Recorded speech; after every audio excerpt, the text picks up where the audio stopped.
Hiya, fellow wall crawlers, and welcome to the sticky, mediocre web of the mediocre Spider-Man. I know it's been a while since our last kinda uneventful adventure, but sometimes problems appear in my local neighborhood that are so big, so threatening, so multiverse spanning that I can't ignore my mat sense, which I sometimes do. I gotta take this threat head on, and sometimes that involves punching my weird anamorph robot dad, sacrificing my hot wife to Mephisto for no reason, and worst of all, playing Spider-Man 2 on the PC.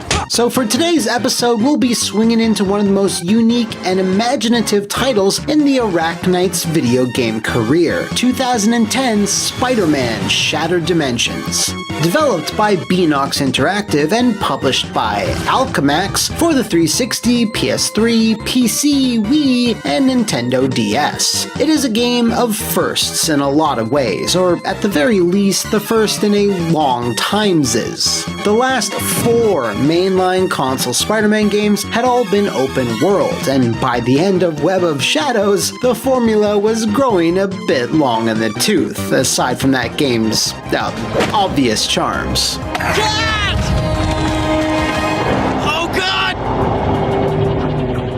Beanox was a very under-the-radar choice to shake things up in the world of radioactive spider games, as their previous 2 efforts were milquetoast adaptations of DreamWorks animated fluff that were, let's be honest, never as cool as Spider-Man. I'm very rich and famous. I'm 38 years old. I'm dating a 17-year-old.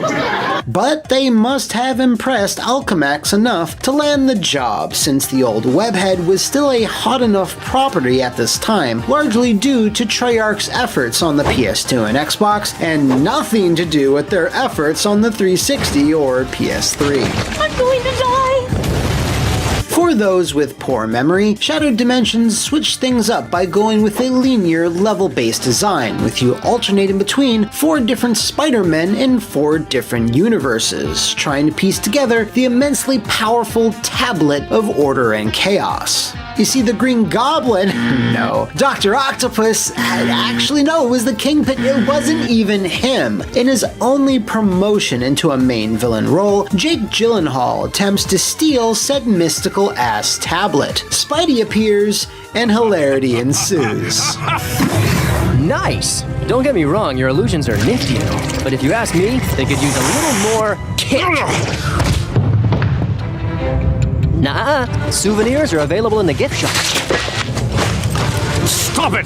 The tablet is then shattered, which causes all of its pieces to scatter throughout the multiverse. It's right here where everyone's favorite gilf, Madame Web, tasks all the other Spider-Men with cleaning up the horrible reality-shredding mess. After a really fun tutorial sequence that flies through all 4 heroes, their powers, and pushes the narrative, we start the game proper with Peter Parker of The Amazing Variety. He's played expertly by Neil Patrick Harris, returning to the role after his turn in the mainframe-produced CG MTV Spider-Man show called Spider-Man. If I were you know what would be my biggest fear? Gravity. Like most MTV cartoons of this time, it was cancelled for absolutely no reason. Anyway, levels in 616 will never surprise you too much, relying on plenty of Spidey tropes from both the comics and prior games, which isn't a bad thing. If Shattered Dimensions was all about him though, then yeah, the game would feel very safe. His focus is all about mobility, web swinging, and just webs in general. While all the Spider Boys share core combat mechanics, Amazing Man has awesome, almost comically oversized web hammers and the like, but sadly, no web boats. If we then turn back the clock to the 1930s, we will find Spider-Man Noir, who had only just debuted in print a year before, making for an already exciting addition to the game. His outdated slang is provided by Christopher Daniel Barnes, best known for providing milestones in voice acting.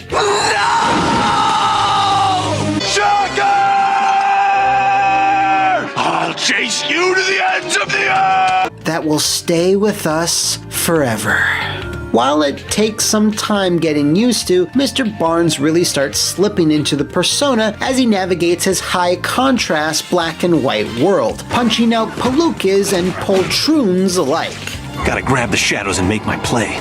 Take these palookas down one by one. Out of all dimensions, Noir provides the biggest change-up in how the game actually plays, as it heavily leans towards stealth action, obviously inspired by the Arkhams. The lowliest bad guys are also armed to the teeth, each one having the potential to turn Noir into a block of Swiss cheese in mere seconds. Therefore, he needs to take them out as sneakily as possible with all manner of elaborate acrobatic insanity. Of course, the game will also sporadically give you straight-up combat sections where you serve up Jack Johnson and Tom O'Leary sandwiches. Because, as everyone knows, Noir likes to do two things. I like to drink egg creams, and I like to fight Nazis. A lot. Next, we have my favorite / not so favorite Spider-Man of the far-flung future. I was a massive mark for the 2099 verse, and still am, but there are a few things I wish had been different here.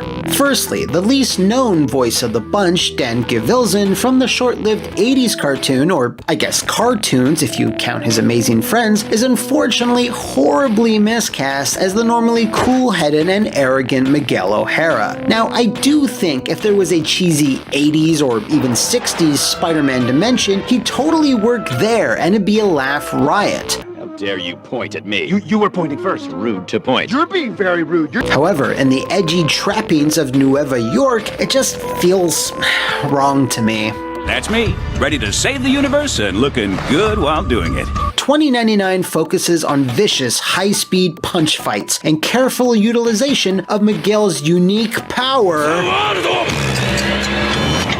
He can accelerate himself through time, slowing down everything else and gaining an extreme advantage in combat. His dimension also features fun but brief free-fall sections where you'll have to navigate through some high-speed scenarios. Lastly, 2099 does not care about your eyeballs, so it's gonna melt them with way too many shiny surfaces, lighting, and effects, cause it doesn't give a shock. Our last spider isn't amazing, spectacular, or future, but rather ultimate. He's a younger Peter Parker, and I think is performed brilliantly here by Josh Keaton, who, while having a varied career, will always be my little ocelot. If you liked him in Spectacular Spider-Man, and you did, Now, boys, no pushing, no shoving, single file is the polite way to attack the hero. he continues that excellent work here. The black suit! What am I doing in the black suit? I hate this thing! Gameplay-wise, Ultimate is a weird one, as he's saddled with the black suit because of reasons.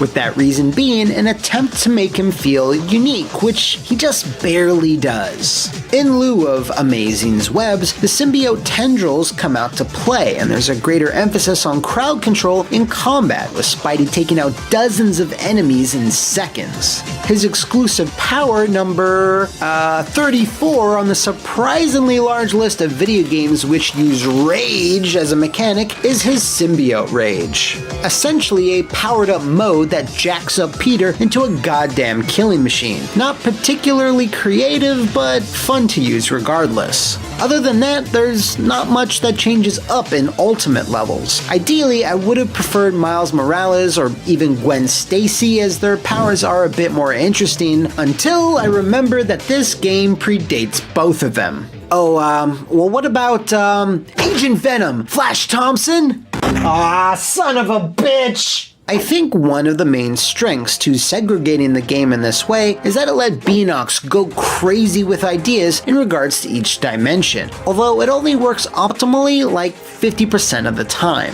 For Amazing Spider-Man, you'll start with a jungle temple for Kraven, a mining town for Sandman, a downtown NYC construction site for Juggernaut, and so on. In the Ultimate Universe, Electro's assaulting a hydroelectric dam, and the Merc with the Mouth Deadpool has commandeered an oil rig swarming with enemies, an obvious homage to Face Off. As an aside, this was Nolan North's first time voicing Deadpool in a video game, and they make excellent use of him here. Hi, Ma, and welcome to Pain Factor, the only show where you compete for your life. And remember, viewers, I'm available for Black Ops missions, assassinations, and birthday parties. This oil rig is, of course, a front for his own wacky extreme game show, so the script basically writes itself. Is there a mute button for him? However, when it comes down to 2099 and Noir, well, they fare a little worse in terms of environmental diversity. While there's certainly some attempt to balance between indoor and outdoor locations, they mostly wind up feeling visually repetitive, which you kinda have to chalk up to the art style. 2099 is especially guilty of this. Labs, offices, more labs, and more labs, it all kinda blends together. Thankfully, gameplay-wise, what you actually do in said levels is always changing up. Let's take Kraven's for example. Combat mixed with traversal at the start before wandering into the hunter's crosshairs in a cool little sniper sequence while fighting off waves of baddies. Soon after, you are locked into a cage match with Kraven. Hey, listen! It's some kind of mistake. I didn't sign up for a cage match! Complete with its own unique gimmicks, where you are then back to swinging and punching. This all culminates in the final showdown that plays quite differently than the last scrap you had with Mr. Kravenoff. All of the levels are smartly paced in this way, with villain chases, combat, freefall sections, item hunts, and rescue missions all peppered throughout, so you're never doing the same thing for too long. This, mixed together with the 4 different playable Spider-Men, is what keeps the game from ever getting repetitive, but there is one other important way in how all this dimensional fabric is held together. The Web of Destiny is a really cool series of in-game challenges that are organized level by level. Every time you complete one, the adjacent ones unlock. This includes stuff you'll naturally accomplish, like beat a certain enemy, but also includes trickier things like destroying particular objects during a boss battle or finding all the golden spider collectibles. For every cluster of objectives you complete, you'll unlock more and more tiers of upgrades for your spider people, new moves, combos, or to increase your rage gauge. Finally, this is also how you unlock all your Spidey suits, which, in a neat twist, more or less are themed to each Spidey. Any advanced tech suits like the goddamn motherfucking spider armor are attributed to 2099, as well as the Iron Spider. If you really dig deep into the closet, there's some pretty dope threads in there that Sony Interactive Spider-Man featuring the PS4 didn't even touch. This then really drives you to complete as many tasks as you can to earn all the suits and upgrades, and since it's a level-based affair, you can go back to any you've completed to fill out the web. I guess it's something to do with how the levels are designed around these tasks, but it's an addictive little metagame that's really fun to complete. Also, you don't need to do every single one to finish Shattered Dimensions. If you want some of the higher tier costumes though, well, you better start crawling through this tangled web. Getting upgrades is ideal, as it'll also make it easier to whoop the huge assortment of villains on display here. A different one always caps off each stage, and it's always exciting when you knock another one off your hit list and move on to the next. What's even cooler is seeing brand new takes on the classic baddies that were created just for this game. Dr. Octopus 2099, Hobgoblin 2099, and on top of them all, Hammerhead Noir, which is basically just Hammerhead. While the console versions are identical when it comes to the Rogues Gallery, the DS version plunges its fist deep into the obscurity hole, extracting some wonderfully unexpected picks. Boomerang, Tinkerer, Silvermane, and Calypso. More Calypso please, and thank you! The villain lineup in general I think is pretty strong overall, featuring a mix of classics and new spins on said classics, and ones that haven't appeared in Spidey games before, and I honestly don't think there's a weak link among them. Except for...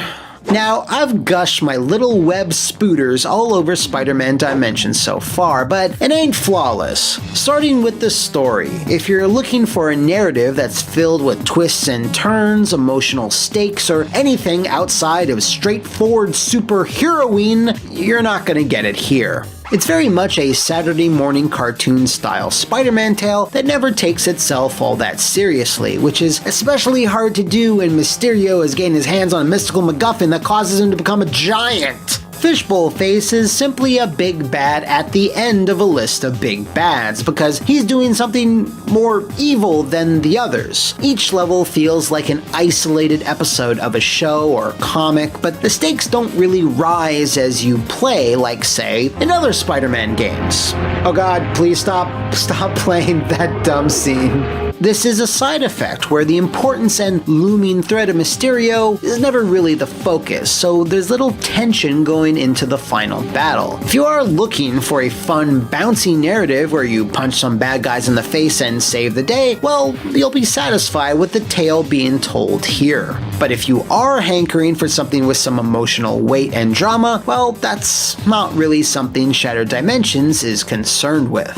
Aside from the fluffy story, some animation also feels a little off here and there, just simple things. Walking, running, stealth takedowns, jumps, and the animation blending in between. None of it is even approaching bad, just maybe a tad unpolished. Again, perhaps I was used to the huge bounding leaps you'd see in the sandbox Spideys, but going back to this game now, it's a little bit noticeable. The last thing to mention, which is honestly a minus, a particular aspect of the boss fights, and I'm sure those of you who are even the least bit familiar with SD know where I'm going with this. In most, but not every boss battle, the camera will pull in close and present it from a first-person perspective, where you'll fight the villain Punch-Out style, except it's not really fun at all.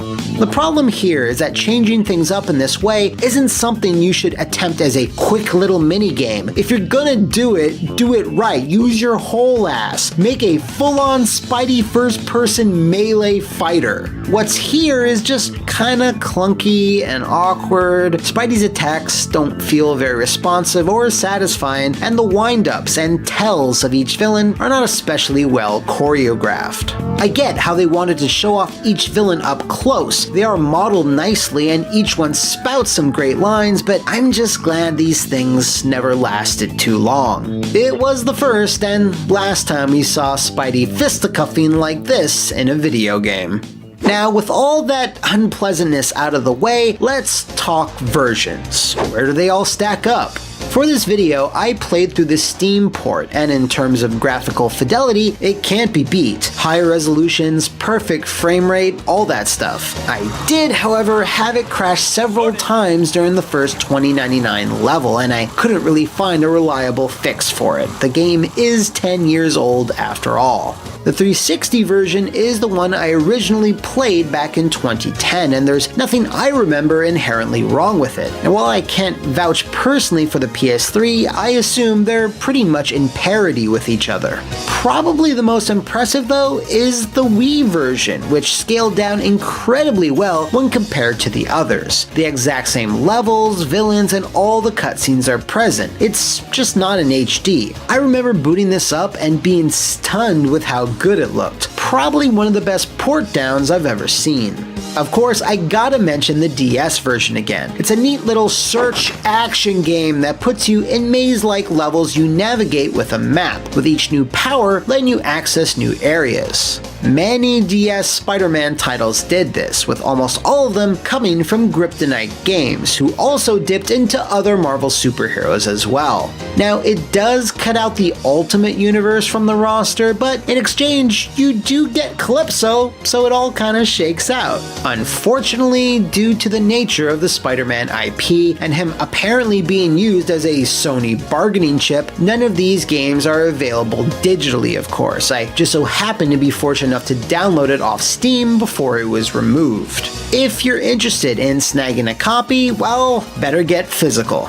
Now, the marketing campaign leading up to launch was nothing short of brilliant. Much like a fighting game, at each subsequent con or media event, a new Spider-Man would get revealed for the lineup, leading to a certain level of anticipation. Thankfully, while there were pre-order incentives that were split up between brick and mortar stores, it simply gave you a costume unlock right out of the gate. You could still earn everything in-game. Shattered Dimensions sold so well that Activision then contacted contracted Beenox to handle the next 3 games in the series, although sadly, none of them would reach the heights that Shattered Dimensions soared to.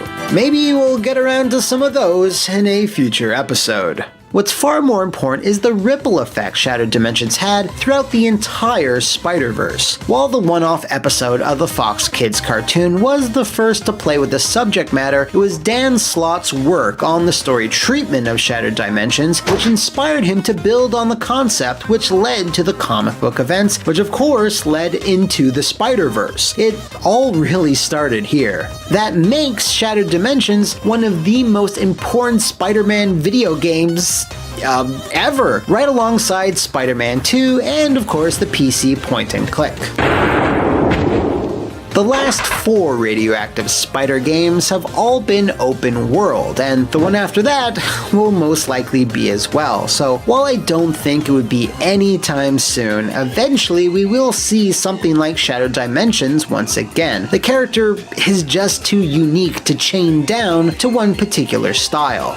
With the popularity of the Spider-Verse right now, we could get Miles, Gwen, Peter Porker, Kane, Spider-Side? That's a terrible idea. Jesus. Don't ever let me direct a Spider-Man game. And that's another episode of the Mediocre Spider-Man in the Spider Bag. Ugh.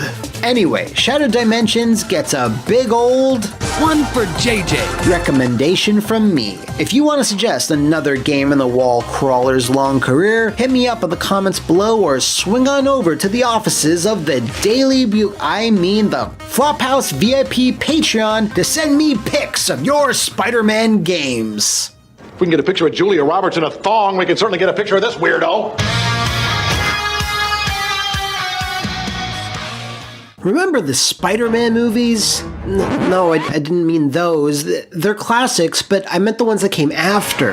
No, that's too recent. The series in between. You know, the villains were the Lizard and Electro. The ones with Emma Stone. Ah, there you go. Yes, the most memorable part. No one was to know at the time of its release between the years of 2012 and 2014, but the Amazing Spider-Man series would go on to being one of the most forgettable bits of the wall crawler's career. Hell, I think by now, Spider-Man is probably more beloved.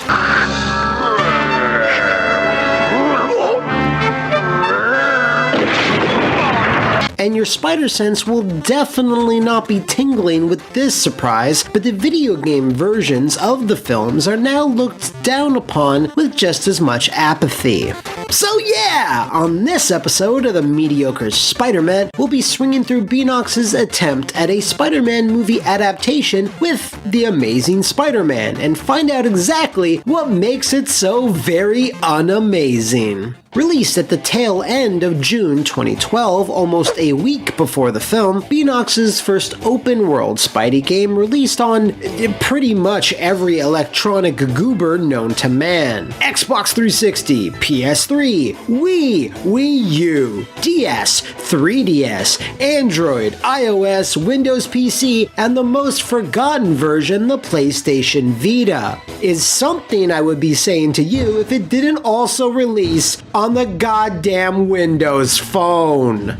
We'll touch upon these other versions a bit later on. Now, releasing your movie game even a few days before your movie is not super advisable given the state of spoilers and the like, so that's why this is considered Amazing Spider-Man 1.5, as it's actually a sequel to the first movie's plot, picking up a few months after Kirk Connors turned into the Lizard, killed Dennis Leary, Peter rejected Gwen for no reason. What, is Dennis Leary's ghost gonna haunt you? And that's basically it. With the fallout of Connor's cross-species research being hoofed out by Oscorp, they then hire generic bad guy Alistair Smythe, who must be a massive Metal Gear fan as he just happens to have a hard-on for nanomachines. The nanobot guy. Nanobots? Nanotechnology and macro robotics. Nanobots.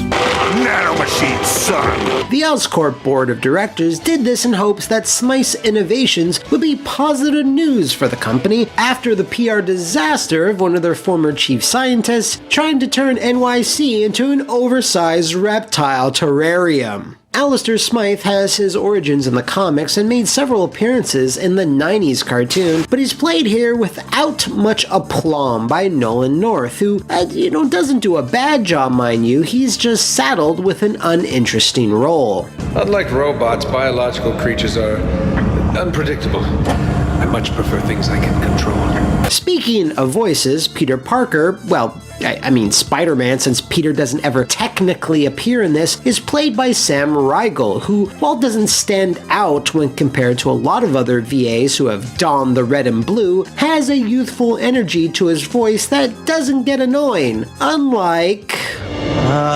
So, are you okay? Wrapping up, not Emma Stone is played quite competently by Carrie Walgren, but much like most of the other roles in the game, there's only so much she can do here, since the narrative doesn't exactly leave a lot of room for them to truly perform. It's strange. It only reacts like that when it's around other handsome guys like me? You might know Carrie from absolutely everything for the last 20 years. Finally, all-around cool guy Steve Bloom at least gets a little bit more to work with as Dr. Kirk Connors, who's grappling with the ramifications of his actions after the last film. Brilliant. Now they'll think you're the villain, Peter. This is all my fault. So there's already two major issues here. Unlike the Sam Raimi trilogy, the rights to use the voices and appearance of the movie cast for the video game were, not granted. I guess Activision wanted to keep this nice and cheap. This is an immediate knock against the authenticity here, and probably a reason why Peter is never actually shown. During the intro, before he busts out the Spidey suit, you play him strictly from a first-person view. Such a shame we were denied the glorious frock of Garfield hair. Now, the second issue here is that narrative, which kicks off simply due to Peter's presence at Oscorp, making it pretty much all his fault. Just being near his radioactive spider blood riles up the cross-species blood of the few remaining experiments left over from Connor's work. This causes the entire stable of animal-themed villains to go apeshit, which includes Rhino, Scorpion, Vermin, and probably the most obscure Spidey villain I can think of, Iguana. When was the last time you've ever seen Iguana? Although it really sucks they couldn't include Dr. Octopus somehow. A number of these villains escape into the city, which causes a massive pandemic, with the numbers of infected going up every single story chapter. Gwen gets bit during the breakout, and thus her, as well as a bunch of other Oscorp nerds, are then placed on lockdown and quarantine so as not to infect anybody. Time then begins to tick down to save Gwen so she doesn't turn into, an axolotl. Off the bat, this is a weird story setup, a daring matter of life and death race against the clock that's occasionally put aside to collect comic books, go on photo assignments, and participate in extreme stunts on an extreme TV show, and just saying hi to fans. It never doesn't feel like Peter's skirting his responsibilities when he participates in these side activities, knowing full well that Gwen and like 50 others are rapidly melting into animal goo. That being said, the story itself is not bad by any stretch. It just feels a bit rushed and a little unoriginal. The way the infection spreads across the city feels pretty similar to Web of Shadows, just replace symbiotes with cross-species mutants. I think maybe just adapting the core story of the film and just adding in more villains and specific points to pad it out might have been the better choice here. Black Cat does make a short appearance, and Morbius makes an even shorter one, so there's that. Oh my god! Wait, there's a Morbius movie, I think. Is that a thing? Nah, we must have all collectively dreamed that. Anyway, I do applaud Beanox for trying to build their own story here, and it's neat that it picks up some threads from the first film. It just doesn't feel especially enthralling. The game starts up with a long, guided experience through linear hallways, a very random boss fight against a monolithic robot before culminating in breaking Kirk Connors out of an asylum that would make David Cage blush with its handling of mental illness. At least someone looks happy. Peter needs Dr. Lizardface to work on a vaccine, and it's then when you are finally given free rein to web swing through NYC. This is such a fractured and awkward beginning to the game, as you might not even realize there's a free roaming element almost a full hour into playing. Way to bury your lead there. Now, when you do get out into said open world, after a while, you might start to see reasons why they kind of downplayed it. Whilst slinging webs, you'll notice that the camera is placed right behind Spidey's ass. Not the worst place to be, but it is if you want the best view of the action or you're prone to motion sickness. This was done as Beanox wanted it to look very cinematic and to match the similar camera work you saw in the movies. Now, while that's an interesting angle to take, the fact that you can't switch this at all in the options menu is straight up a mistake. Now, it definitely is something you can get used to, but I'd imagine many people wouldn't want to get used to it in the first place. I guess Beanox and Activision were like, I missed the part where that's my problem. The other curious thing about this tiny approximation of Manhattan is the fact that there must be a lot of low-hanging, heavy clouds that can support Spider-Man's weight, because you can swing to your heart's content, despite being blocks away from any viable buildings. Curiouser still, to actually swing like a spider can, you simply hold the right trigger, and that's it. It works pretty much like it did in Beanox's last two games, but it fares worse here due to the open nature of the game. When you're in a linear corridor, there's no need for subtlety in the swinging, but when placed in a big open environment, it just kind of feels like a step back. This was the first open-world Spider-Man game since Spider-Man 2 that didn't feature more realistic anchor-based web swinging, and sadly is still a massive flaw to this day. All of this is because Beanox were given just 1 year to develop The Amazing Spider-Man after the 2011 release of Edge of Time, confirming what a massive mistake that was. Obviously, another team within Beanox were doing pre-production on Amazing for a few months at the very least, but then cramming 2 Spidey titles in 12 months, it probably did neither any favors. This is why certain corners were cut. The anchorless web swinging, dearth of side mission variety, a basic copy and pasted combat system from Arkham, way less upgrades, and drab, uninspired menus and presentation. These were meant to be more realistic and grounded like the films, drawing heavily on smartphone-style UI, eschewing any comic book sensibilities. Again, weirdly, reminding me a lot of the menus of Web of Shadows. By themselves, none of these flaws are deal breakers, but when grouped together, it winds up making the Amazing Spider-Man feel far from amazing or spectacular, but rather quite mediocre. There is, however, some good to great ideas sprinkled throughout the game, although not enough to outweigh the negatives. The combat, while unashamedly taking cues from Arkham with a counter button, finishers that can only be triggered when your combo meter is high enough, and of course, stealth takedowns, some of the animation is a step above what was seen in Shattered Dimensions, featuring some really fun camera work. The combat also really clicks here in general, and while not as creative as what we saw in Shattered Dimensions or even Edge of Time, at least it has a satisfying, punchy feel. Collectibles return in a big way, as the city is now littered with 600 comic book pages which unlock full issues of various Spidey books that run the gamut of his history, all revolving around villains that appear in-game. These are actually really fun to collect, and you can't swing 2 feet before bumping into one. Also, thankfully, the comic book reader that lets you peruse each page is very robust. This is probably one of the best collectible features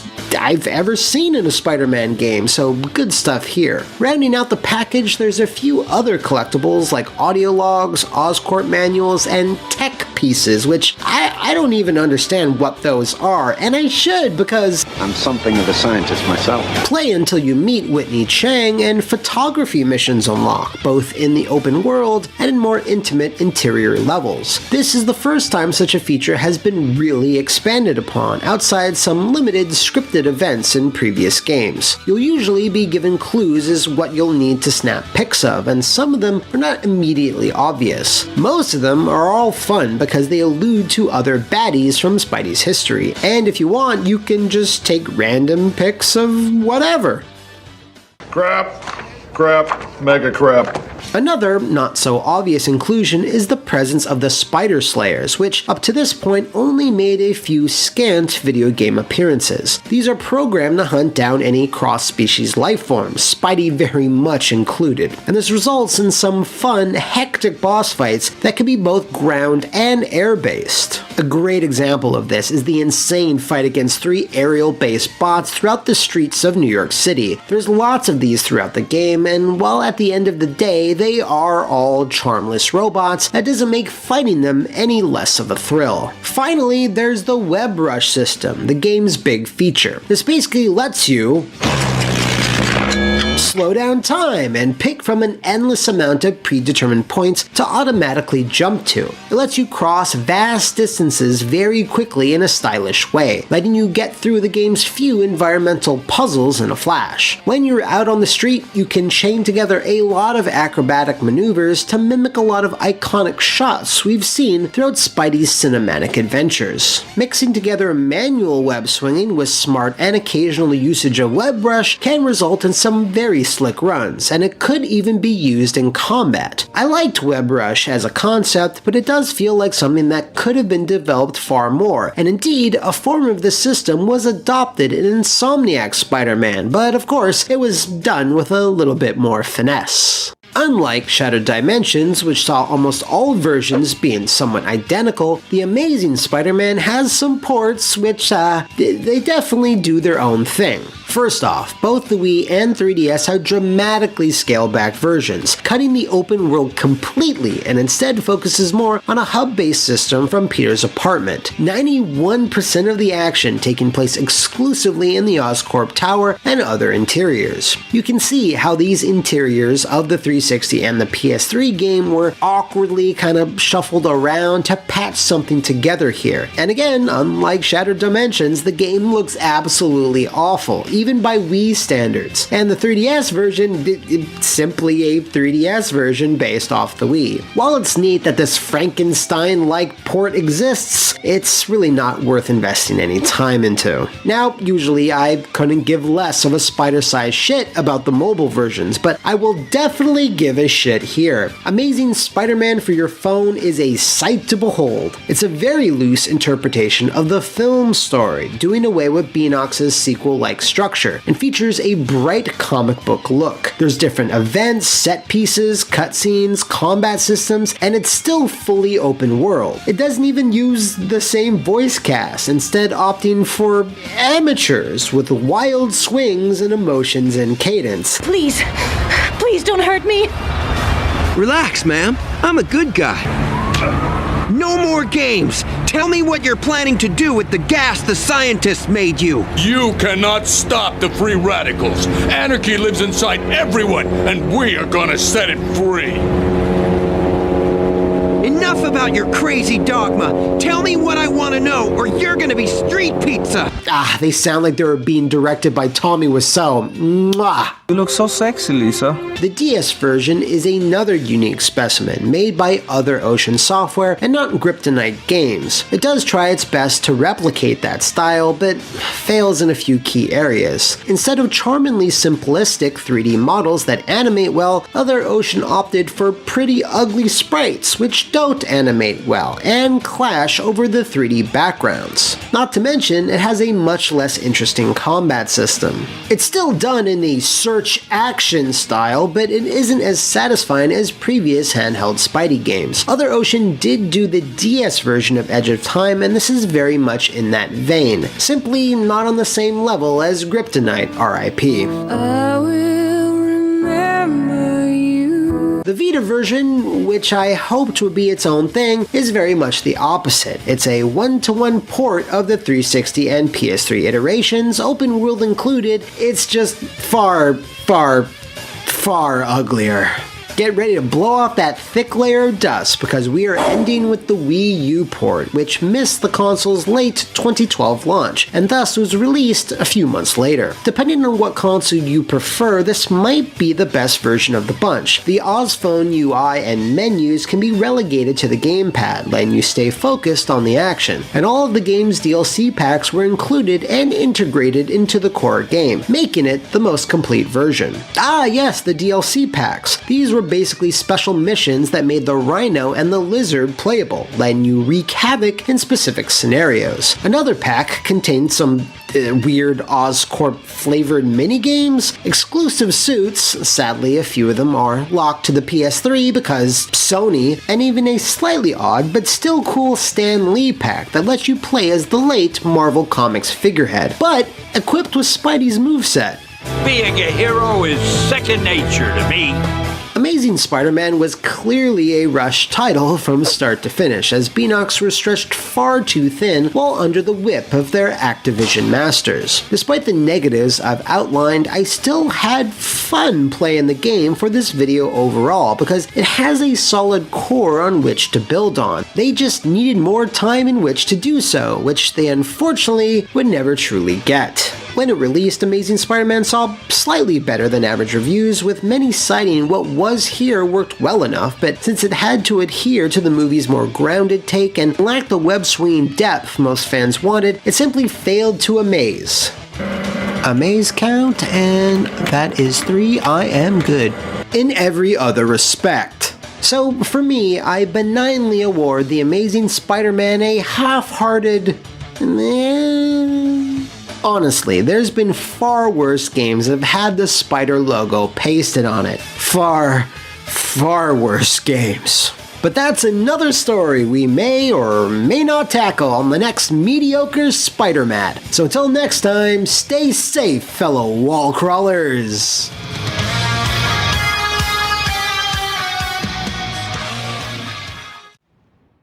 Welcome back, all you wacky wall crawlers, to the mediocre Spider-Mat. I've been listening to your feedback over the last few months, so now I'll be giving you what you demanded. By totally real popular request, I'm reviewing 2014's The Amazing Spider-Man 2 game. Wait for applause.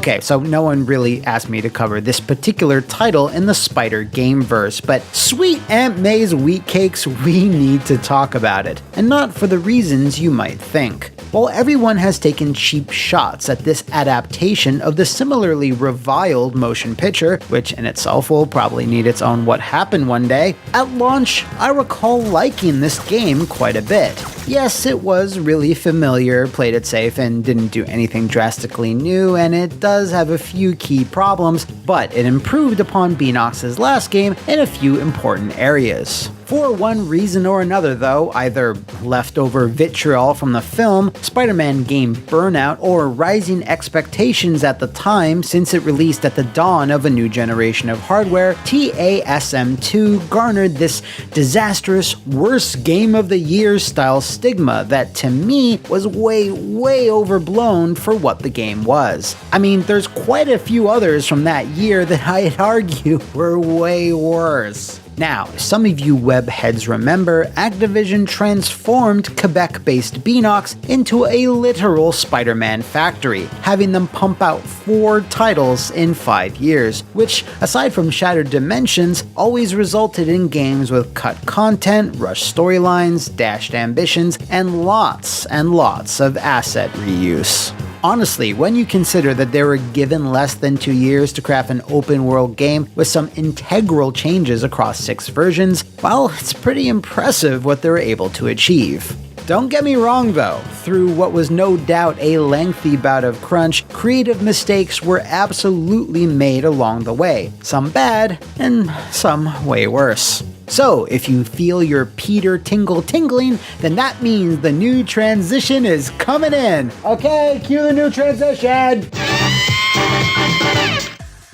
Unlike its predecessor, Amazing Spider-Man 2 more closely follows the film that's named after, rather than being a semi-sequel side story. Say that 3 times fast. What's neat is that those previous events, the cross-species stuff mostly, is woven into the game's narrative here and there. It's very clear Beenox wanted these games to have a bit of their own identity rather than remain slavishly devoted to whatever Sony Pictures was doing. Therefore, this game picks and chooses what it wants from the film, throwing Electro and Goblin in there but completely ignoring everything else. There's no Rhino fight, nothing about Peter's parents, and weirdest of all, zero mention of Gwen Stacy, at all, despite her being a central focus in the last game. Instead, we are given a fairly layered tale about the Kingpin's rise to power, which also involves Kraven the Hunter, Black Cat, and Carnage of all people. Gang wars start raging out of control when a mysterious murderer, imaginatively known as the Carnage Killer, starts taking out criminals across the city, causing the trigger fingers of local gang members to get really itchy. This then causes Wilson Fisk to fund a specialized police task force outfitted with high-powered weaponry to punish anyone they deem suspicious with extreme prejudice. Guess how well that works out. Spider-Man, unequipped and inexperienced to adequately track the Carnage Killer, is introduced to Kraven the Hunter, who teaches him the ins and outs of stalking and understanding his enemy. Spidey begins to trust Kraven and rely on his advice, only for him to later realize a game of smoke and mirrors is being played, with him as the centerpiece. Will the Webbed Wonder be able to track down and defeat this new threat? Will he be able to reveal the identity of the Kingpin? Will he... and there's also this weird blue light bulb man and some green space punk running around. I guess he'll have to deal with them too. I really feel that the Kingpin Carnage Kraven dynamic is an interesting mix, and I much preferred my time embroiled with them over having to deal with Harry or Max. I really wish Beenox had been afforded the chance to make another side story sequel rather than trying to shoehorn in all the movie stuff, but I'm sure Activision and Sony Pictures had something to say about that. As it stands, the story shows these glimmers of something far more interesting under the surface that could have been pushed even further. Kraven helping Spider-Man navigate through the twisted mind and thought process of Carnage, pushing Spidey to his extremes to put an end to the bloodshed. I like the stuff that did make it into the main plot, but it's just that there's not nearly enough of it. The other element to the story is the conversation tree. Well, I say tree, but it's really more of a bush, a conversation bush. In theory, this could have worked really well. Peter/Spidey's relationship with certain characters could change depending on what he says, or it affects upcoming missions in some way, but instead, it affects nothing at all. If you ask Shocker or Kraven additional questions, they'll tell you, but it's kinda pointless, and you can always just end the conversation and move on whenever you want. This only crops up a handful of times, but it's a shame because it could have been so much more. If it was constructed like a Telltale game, forcing you to pick a choice, it could have led to interesting divergences in the story, or at least, a different ending. It's one of those things I'm sure Beenox had good intentions with at first, but plans to flesh it out were probably handicapped by the time frame they had to work within. Personally, I would love to see future games implement this a bit more, making dialogue with important characters more dynamic. Moving on to voice acting, Sam Riegel returns from the last game, and while he's not my favorite Spidey of all time, he delivers the jokes and is pretty good overall. Oh, tell me where to find Schultz, okay? Maybe I'll upgrade your accommodations to a fire hydrant. Marvel mainstay Steve Bloom plays Mr. Kravinoff, who absolutely nails it here. Funnily enough, he also had a major role in Amazing 1 as Kirk Connors, and while he was fine there, he has way more to chew on in this role. No, I said tranquilizer darts. No, I have no interest in automatic weapons. They require no skill.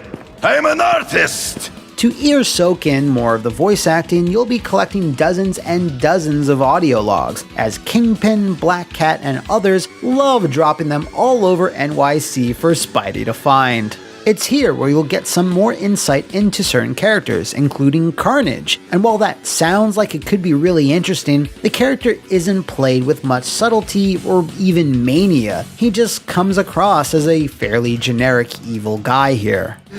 Thanks for the smooth ride. I sincerely hope I can return the courtesy by slaughtering you quickly and with minimal agony. When it's all said and done, I enjoyed the story a good deal more than the basic cross-species focused tale of the last game. Yeah, there's some elements that don't mesh together very well, and it's a shame they couldn't go nuts with their own unique story, but there's just way more villains, swerves, and things going on here, so it is entertaining, certainly a bit more than the movie it's based on. You're a fraud, Spider-Man! I'm playing the Steam port of Amazing 2 for this video, as I managed to grab it just before it was delisted and Spider-Man became a trademark of Sony Corporation. I remember the 360 and PS3 versions getting lambasted for poor performance and bugs, and while I can't comment on that today, I'm pleased to report that other than one issue where the last thug failed to spawn right before a black cat fight, the PC version offered a rock-solid experience. Silky smooth frame rate, no crashes, and looking pretty good for a game that was clearly built on 7th generation machines. This let me focus on the core gameplay itself, where I rediscovered one of the most surprising things about Amazing Spider-Man 2, its web swinging.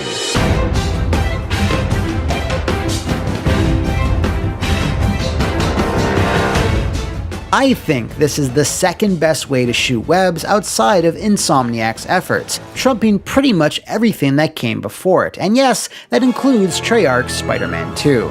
Both the left and right triggers are used for each web shooter, which gives you a satisfying left-right tempo to your momentum and lets you take corners effortlessly. There's no other non-Wii Spider-Man game that handles swinging this way, but not only that, after an hour of playing you level up your swing speed and get an upgrade that lets you boost, a mechanic lifted straight out of Spider-Man 2.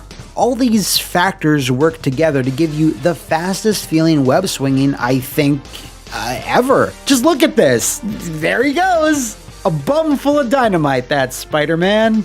Hey look, a Spider-Man! He's so damn fast! Yeah, it's still a few notches below Insomniac's version, which has way more context-sensitive stuff and specialized moves, but it's still damn fun to this day. You'll need all that speed too, as you'll be crisscrossing Manhattan to complete missions, and in a fantastic upgrade from its predecessor, webs actually attach to buildings. This was probably a massive technical hurdle to overcome, but I'm glad Beenox went the extra mile to do it, instead of just hoping the player wouldn't notice how silly cloud swinging looked like in the last game. Set pieces within NYC also vary from mission to mission, from Oscorp offices to dockside warehouses to derelict buildings just outside the city limits. You'll always be seeing something new. And the game deftly balances between full-on fisticuffs and the stealth mechanics that were introduced back in Shattered Dimensions, another element that Insomniac would reiterate on. But to tackle all these missions, you'll need all the proportional strength of a spider, so yeah, let's talk upgrades. You'll be accruing XP, which will let you buy moves from a few different categories, and I gotta be honest, these are mostly just little boosts to the main move. There's a few neat ones though, like your spider sense showing you enemy vision cones or the location of collectibles, but gone are the over-the-top special moves and attacks of Shattered Dimensions or Edge of Time. The combat itself has been simplified even more from the last game, which is a bit disappointing. While past Spidey ventures have had similarities to Arkham, this just unashamedly copies it. Attack, counter, and repeat until you can unleash a flashy ender. It totally works, but by 2014, a lot of games all played like this, and I think people were kinda sick of it. It's a bummer too, because Beenox's old combat systems were much more akin to Devil May Cry, what with launchers, juggles, and pretty much a lot of the things Insomniac revisited later. It's not bad, just uninspired compared to what came before.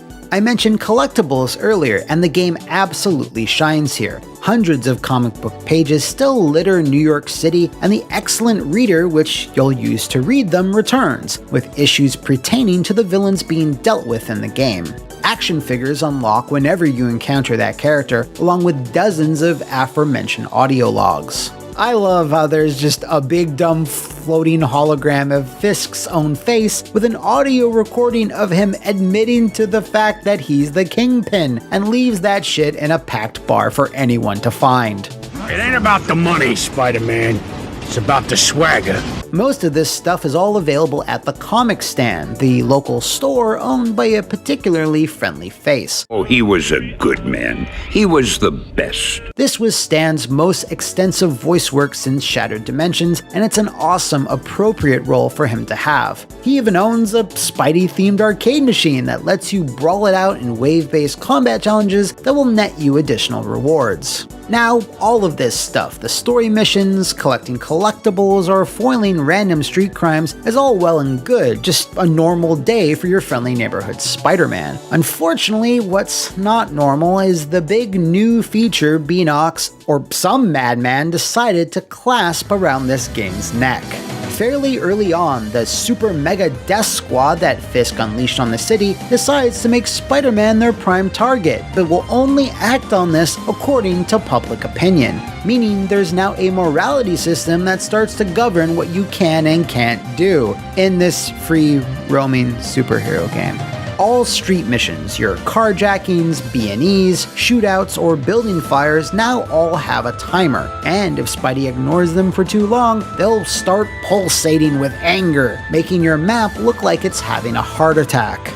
If too many expire, you'll then be viewed as a menace, and the city starts to populate with turrets, drones, armored cops, and force fields that make the city 1,000 times more annoying to navigate. It basically starts to become Dick Tracy on the NES, although not as hard. You gotta be fucking kidding me! It becomes overwhelming very quickly because while you're rushing to a nearby crime, other crimes are counting down and you take additional moral damage while you're trying to undo it. This means every 5 to 10 minutes you'll have to stop what you're doing and grind out like 5 crimes in a row to bring you back up to hero. And did I mention there's associated cutscenes for every crime that always play no matter what? Yeah, you can skip them after a few seconds, but it's still baffling that someone thought this was okay the way that it's been designed. And look, I get it. With great power comes Don't you dare finish that sentence. Yes, okay, Spider-Man, really shouldn't be collecting comic books when 3 people and a baby are roasting alive in a nearby apartment complex. But this isn't a movie or a comic where there's a set narrative.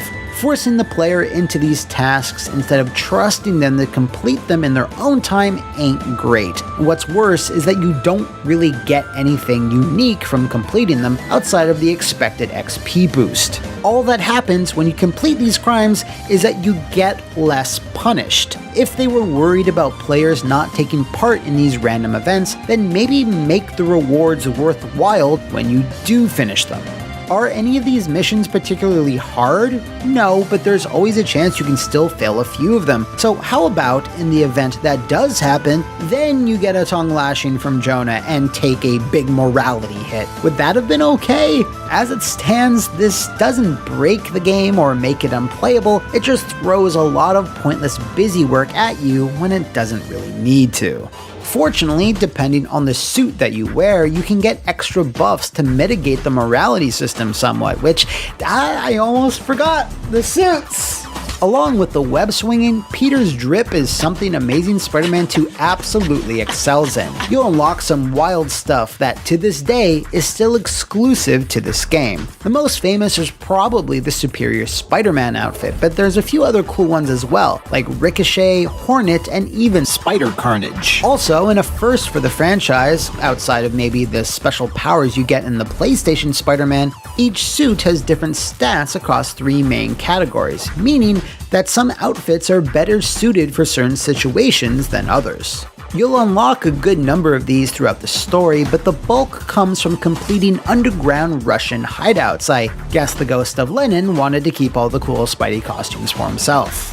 What's lame is that if you want them all, that's pretty much impossible nowadays, as Activision made sure that several retailers got exclusive pre-order suit codes. The only real problem with all this, if you want to switch one out, you'll have to travel all the way back to Queens and hope that May doesn't notice the sticky web fluid leaking out from under your door when you change. I really wish you could just swap these out on the fly, therefore never having to go home, thus leaving May to stare at the wall in silence, but you can't have everything, I guess. Okay, let's wrap up with all the different versions. Unlike previous Beanox titles, it's pretty straightforward here, as the PC, PS3, PS4, Wii U, Xbox One, and Xbox 360 are all the exact same game with the exact same content, although I think Sony got one extra costume, I don't know. In terms of handhelds, there's only one port this time around, which was developed for the 3DS by High Voltage Software. First impressions are, not amazing or spectacular. A 2.5D side-scroller like this might look at home on the DS, but I mean the last Spider game on this system was a full 3D thing with voiceovers and cutscenes and stuff. While completely unique Spider-Man games exclusive to certain systems is very much my jam, I haven't touched this one, and obviously can't get it digitally in 2021.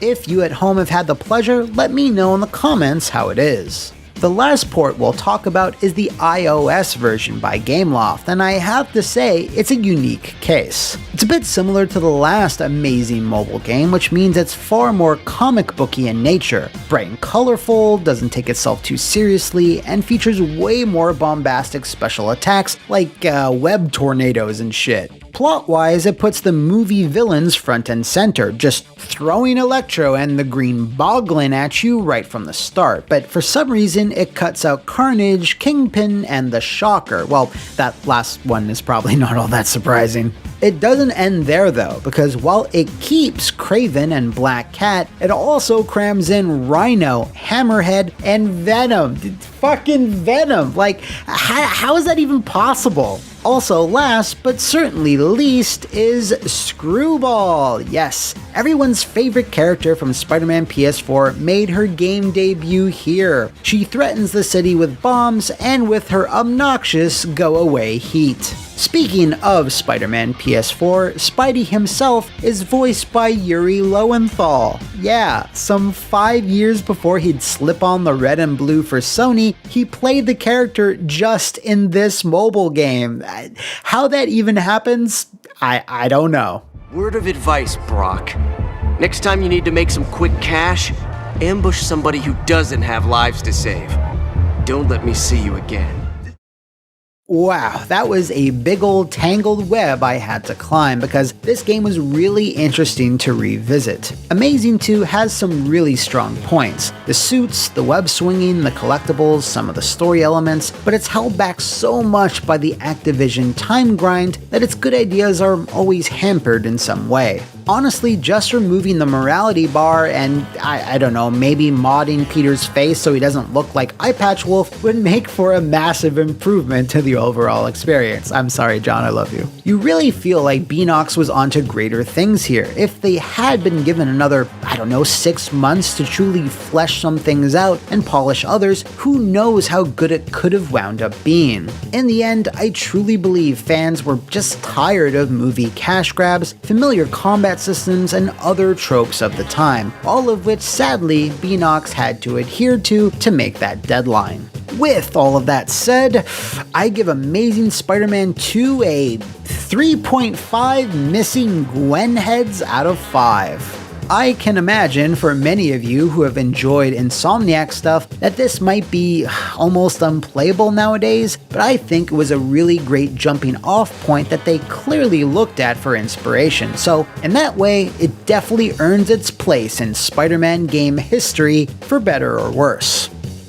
If you know of any other Spider-Man games you'd like me to web up a review for, shout them out in the comments below, over on my Twitter, or drop a line at the Daily Bugle offices of the Flophouse VIP Patreon. Excelsior, true believers, and I'll see you next time on the Mediocre Spider-Man.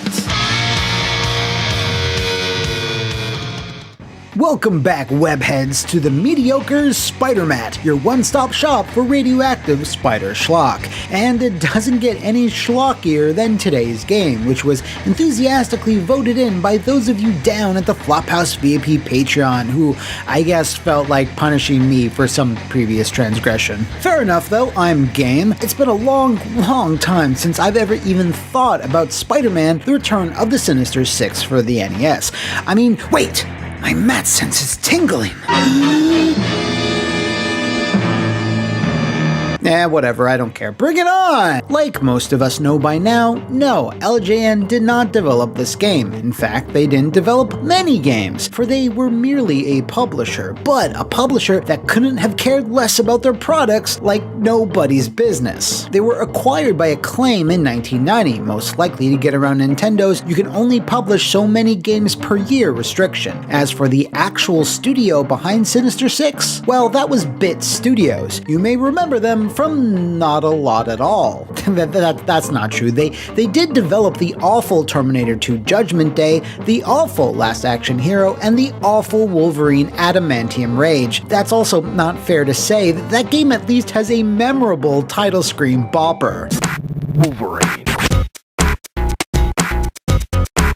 Ooh, yeah, that's a fire! Anyway, Bits were clearly in the business of pumping out licensed fare to keep the lights on, and I can respect that because it's the type of hustle that's appropriate for Alien 3 or Last Action Hero, but this is goddamn Spider-Man, and goddamn Spider-Man's debut on the most popular 8-bit gaming console of all time. So you obviously go into such a thing with a certain level of excitement, especially if you were a kid. Oh, I wonder what this game's about. What are the Sinister Six up to? How is Spidey gonna stop it? What spectacular storyline from the mighty house of Marvel will this be based on? Dr. Octopus is plotting the crowning caper of his criminal career, rule the world. He has reunited Sinister Six. Nothing stands in their way except Spider-Man. Then Electro shocks your asshole and level 1. Go! What, that was it?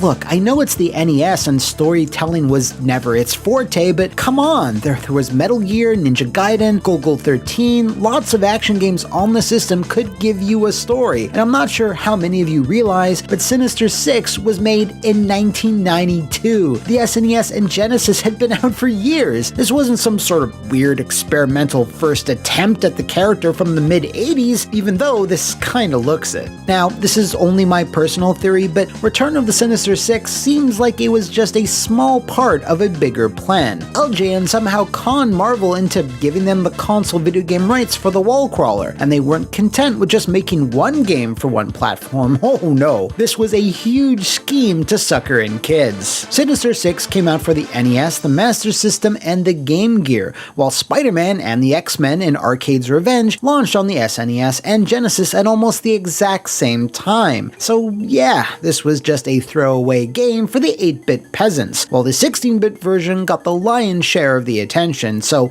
maybe I should stop expecting things like a story. Alright, so the controls are just, you can jump, punch, and kick.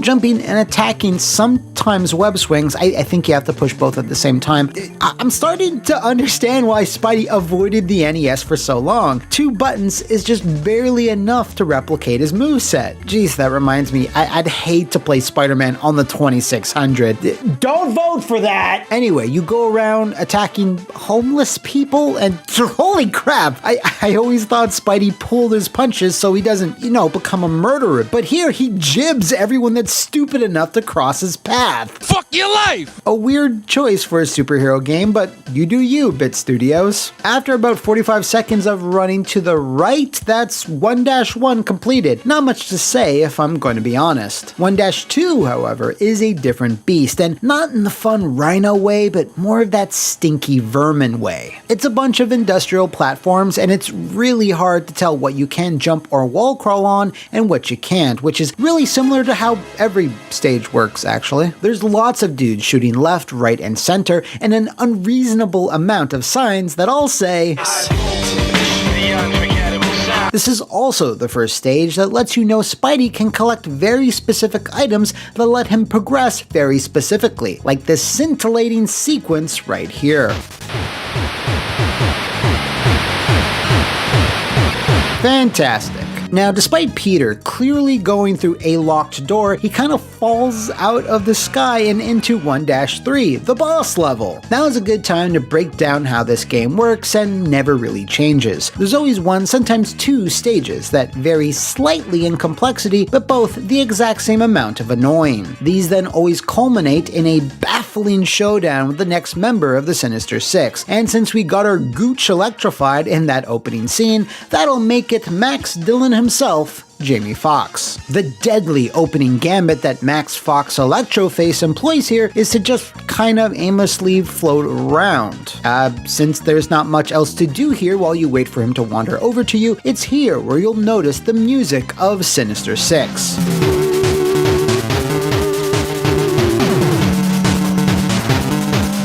Which I can't decide if it's good or bad. There's a sort of kitchen sink approach to the compositions here where it just sounds like a bunch of random 8-bit noises and bleeps that still somehow kinda work. This is technically music. We're now coming up to the most famous part of this game, as made so by the nerd. You simply just stand here and wait for Electroface to drift towards you, at which time you should attempt to nail him with a jump kick. A jump kick? I said jump kick! Okay, it takes a while, yes, but it really isn't that hard. If you do lose a life here though, I strongly suggest you reset the game, which is something I'll get to a bit later, unfortunately. Once you've murdered Electro with your bare feet, you are then treated to the next quote-unquote cutscene. Sandman appears with a face of fury. Hey, yo! I gotta say, this next level was designed by a madman. A lot of chain climbing, item collecting, and rat killing. Actually, not a lot of rat killing. These guys are hard to hit and start bullying Spider-Man so hard and so fast, it's best to just avoid them. Alright, so I need to get up here and... Jesus, handmade Christ, they're really a problem. If the Sinister Six had hired an all-rat army, this adventure would end right here. Uncle Ben is still dead. Game over. You need two mysterious items to exit this stage. You'd think you'd just need this one vague pink box that says TNT, but no, you also need the detonator, I guess? Now go wade through the bloodthirsty swath of rats again, and bam! Spidey lays down the TNT. Then, nothing happens. You can hammer, start, and select, punch and jump your little spider heart out, it don't matter. You need to backtrack just a little bit before he plunges the detonator and destroys the obstruction. Why was this necessary? Why couldn't we just use the keys again, or not have this at all? In addition, since this game was released in 1992, we're gonna refer to Spider-Man's Marvel Universe Series 3 trading card. And yeah, right here, strength 4! You're telling me he can't punch through a pink crate? Alright, so Sandman's next. He just appears and reappears in this weird cave section where you punch the ever-loving shit out of him, and that's it. Again, I know it's the NES, and I'm not asking for Metroid Dread quality boss fights, but at least have something interesting going on. There have been lots of memorable encounters across various NES games, so would it have killed them to have Flint here make some sand walls or quicksand traps in the ground? Are you listening, Bit Studios? Oh wait, you went out of business 15 years ago. Level 3, Spider-Man hunts for Jake Gyllenhaal, the Master of Illusion. Okay, so more industrial lab shit. You jump around, you avoid guns, and then you collect this thing. Sunglasses, anal beads. Give me your best guess in the comments. Anyway, so what am I playing this on the Virtual Boy now? They're like X-ray specs? I can now see this level in any spectrum, whatever spectrum this is. Okay, not sure what this changes exactly other than the screen color. You know, it's really starting to feel like the devs had some random NES code lying around from an abandoned, unrelated game and slapped Spidey's ass all over it, but I digress. I also digress in trying to beat this level just because of these enemies right here. Not sure if they're real or illusions, but they do damage. In fact, they do so much damage, your best bet is to jump kick, which sends you sailing through them onto the other side, where you should just start to leg it. These ghouls are usually placed in tight corridors too, so you're always better served running away from them rather than going toe to toe.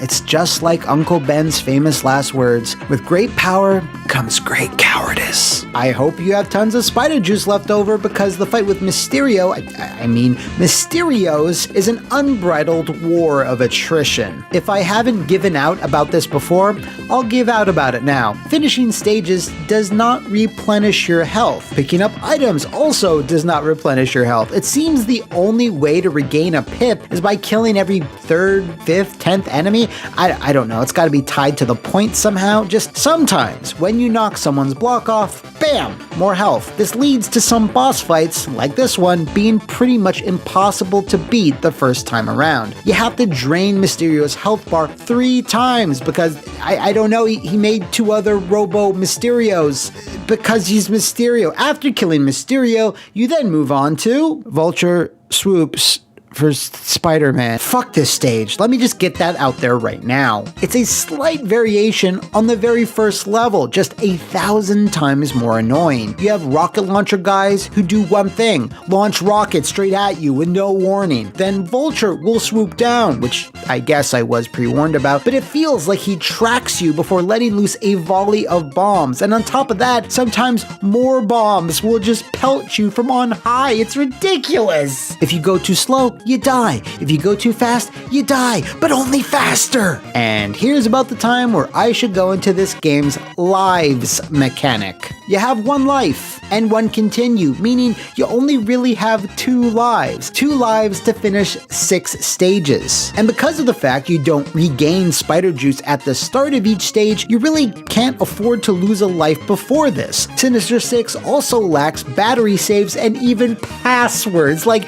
no passwords? Really? In 1992? Why can't we have a fun Mega Man style password screen? The kids would have loved that. So to be honest, this was as far as I got. Vulture's first stage. After that, you fight Vulture. It looks like this. Then Hobgoblin, who looks like this. Man, I think this might be the only game where Classic 616 Hobgoblin is a boss. Oh wait, no, he was in the animated series game on SNES. Oh wait, no, that was Jack-O-Lantern. Finally, we have Doc Ock. If you were expecting some big, cool, epic boss fight, well, why? All the other ones have been super lame, so why expect any different now? All you really have to do is crouch, then stun lock him with repeated punches to his one-eyed octopus. After that, the game immediately cuts to this screen where Spider-Man has grown into a giant and lords this new power over the 6 defeated villains. The end. The Sega Master System is almost the exact same game, but better in some key areas. It controls and plays about the same, but it is more pleasant visually. Spider-Man's eye holes are the correct color for starters. The game is also way easier with multiple lives, and the cutscene art is different. It's no diamond in the rough, but if you need your Sinister 6 fix, this is the version to play. Now, was there anything I liked about this at all? There is a goofy charm to it, I'll give it that, and the music is so bad it's almost good, but at the end of the day, this is a bog standard dishwater NES platformer that really doesn't do the character any justice. There's way worse superhero games on the system, like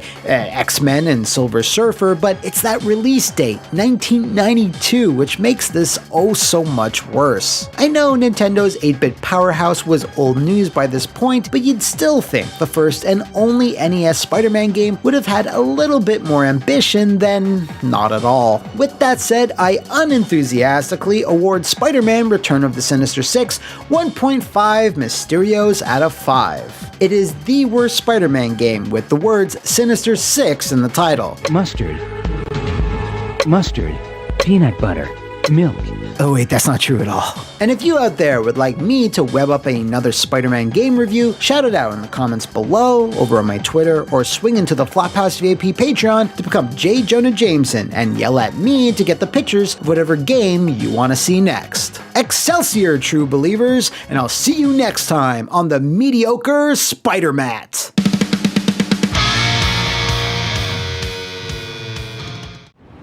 Welcome back, webheads, to the mediocre Spider-Man, the show. It's the show's name. It's me. I'm Spider-Man. I'm mediocre, not the games. Well, some of them are. Speaking of games, back in the golden age of 3 years ago, I spun up our very first episode, where I took a look at Web of Shadows, the Amazing Allies Edition.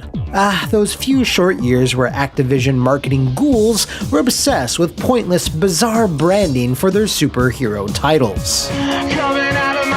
Anyway, I felt it was appropriate to give Web of Shadows, the main No Allies edition, a full in-depth review, as I have had a turbulent relationship with this very interesting, uniquely dark turn in Spidey's video game career. For everything it does well, it does something considerably less well. For every thrilling, visceral special attack, there's a mundane, clunky plot device. And for every perfectly casted voice role, there is an imperfectly casted voice role. You're gonna be fine.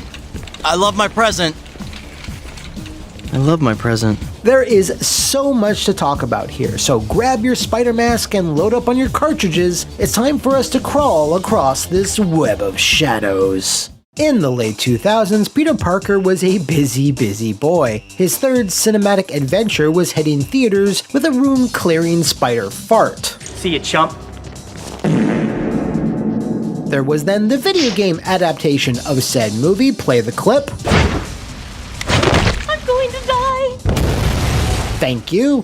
And don't forget the release of Spider-Man Friend or Foe, because most people do. Treyarch, the game developers of the Raimi trilogy as well as Ultimate, were working feverishly to get Spider-Man 3 done for 2007, but then the following year they had to deliver a new Call of Duty game, I don't care which one it was, and finally, in that same year, they needed to make 007 Quantum of Solace, so their hands were full at the behest of their Activision masters. Now, it might seem a bit much to have released two distinct Spidey titles in 1 year, then follow that up with another less than 12 months later, but that was Activision's MO. This was when annual entries had just crossed over into the growth/slimy zone. You needed a new Spider-Man game every year, a new Guitar Hero every year, and of course a new Call of Duty every fucking year. However, since Treyarch was too busy to take on a third title, 2008's Spider-Man entry would need to be headed up by someone else, that someone else being Shabba Games. They were a San Francisco-based studio that had splintered off from Crystal Dynamics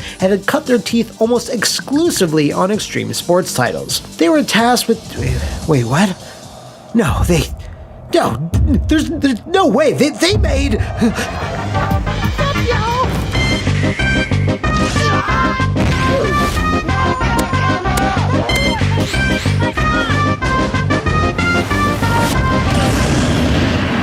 Wow, Anyway, Shabba was the main studio responsible for Web of Shadows development, but Treyarch were also co-credited on it as well. This is because the game uses the same, not great engine that powered Spider-Man 3, so Treyarch were there to simply give technical support. You can definitely feel this when you play, as Shadows diverges starkly from everything that had come before it. It emphasizes certain core gameplay ideas while de-emphasizing others, so it's really clear that Shabba wanted to make something different while still sticking close to what fans had come to expect, which frankly is always a tricky business. Therefore, Web of Shadows is a self-contained adventure, having no connection to the Raimi games or even Ultimate Spider-Man, which is a shame since they are both Venom-centric tales. Peter gets tangled up in a symbiote race war that starts off pretty slowly before it completely engulfs the entirety of NYC, affecting both regular people and super people alike. Now, whenever Venom is in the mix, that usually means the black suit isn't far behind, and that's the main gameplay feature of Web of Shadows, to transform between the black and the red suits, which gives Spidey wildly different abilities. Now, I gotta take a second here. This doesn't make sense, at all. If Peter has the black suit on, then he has it on. Just turning it red shouldn't take away from his symbiotic powers or make him more or less of a dick. I know it's a gameplay contrivance, but damn, this plays very loose with established lore. As you fight through waves and waves of gang members, techno SWAT dudes, crazed civilians, and symbiotes, you'll eventually need to buddy up with certain characters and make decisions to get to the bottom of all of this. The bottom being stopping Venom. While I usually take some time here to discuss the game's overall story threads, I already just did that. Web of Shadows is laser focused on a Spider-Man vs. Venom story with no room for anything else, while simultaneously spending very little time actually being about that. It's not so much a story, but a scenario. Peter needs to beat Eddie and has to choose how best to do it, sticking with the tried and true red and blue, or walking the dark path of the NWO. The great thing about Web of Shadows is that its best qualities are constantly thrown at you, because when you get down to it, you never stop fighting. Ever. Let's break it down. You can switch between the red and black suits with the click of a stick, and while they have similarities, they have just as many differences. Spider-Man can reel his enemies in with his black suit tendrils or lift and chuck cars, which is a nice change of pace because you actually feel powerful. You unlock different combos, attacks, and abilities independently for each suit, giving you two distinct ways to take out half the population of New York. On top of that, you can mix and match each suit's powers and combos at any time, even in the middle of an attack string, which gives the game the most character action feel of any Spider-Man game before or after. If the combat nuances ended right there, that'd be good enough, but once you add in a layer of web strikes onto your combat pizza, ooh, mamma mia, that's a spicy pie. The web strike anchors you to your closest enemy, whether they're on the ground or in the sky. Once you've initiated the strike, the camera pulls back, and as you rocket towards the enemy, it gives you a bunch of option selects as what to do next. You can continue to barrel ahead and cause damage, cancel it at the last second and dodge, jump over your enemy if it looks like they're going to counter, or chain that into throws and other moves. You can web strike from enemy to enemy, never touching the ground. You can launch them into the air with a pop-up attack, combo them, switch to the black suit, then finish them off with a web strike that knocks them all the way back to Jersey. Fuck your life! The possibilities are truly endless, and it looks sick as shit. Fighting isn't just restricted to the ground either, because regardless of the suit he's wearing, Peter can now fight on the sides of buildings. This isn't really used to its full potential, but it's still really cool. When sticking to a wall, certain enemies can engage you, and you have a decent little moveset in which to deal with them. The amazing thing here is that this doesn't feel disorientating or awkward, and I suspect Shaba's experience with extreme sports titles played a big part in that. All of this mobility feeds into the basic web swinging pretty well, and while it doesn't do anything new or exciting, it's still really solid. It's not any worse or better than the games that came before it, but in a big change that I do like that is vaguely related to the web swinging is the spider symbols. Now, we all know it's required by law that all Spider-Man games need something to collect, and in an effort to promote web swinging and exploring the pea-soaked alleys of NYC, these symbols were dumped all over town. Now, they don't unlock suits or comics or tips, but rather a very tangible, worthwhile reward. Collecting them in set tiers upgrades both your health and web swinging speed, and with every level, the amount you need to collect then increases. Think of the agility orbs in Crackdown, just with more Spider-Man. Another positive aspect to this is that any time during your quest to punch Venom's many sticky teeth out, you can grind out these symbols, even if you're in the middle of a mission. Oh, you're being attacked by a symbiote! Just, I'll be there in 1 second! Oh god, this is so embarrassing.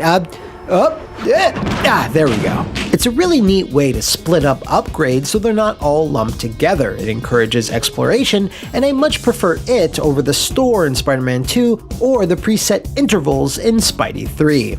Now, earlier I mentioned that Peter can make certain choices and alliances, which, on a base level, is a really neat idea that pushes a morality system in the right direction. See, Spidey 3 didn't really have any actual consequences to using the symbiote, as it was all dictated by the story, and Amazing Spider-Man 2's Hero or Menace system is the Amazing Spider-Man 2's Hero or Menace. Now, it's not all perfect at all, something I'll get to, but the concept is really sound, having a good and evil mechanic that works within the story confines of the black suit. There's not many ways in which you can get fans to buy a "what if Peter Parker was an alpha dick jerk" style scenario, but this is certainly one of them.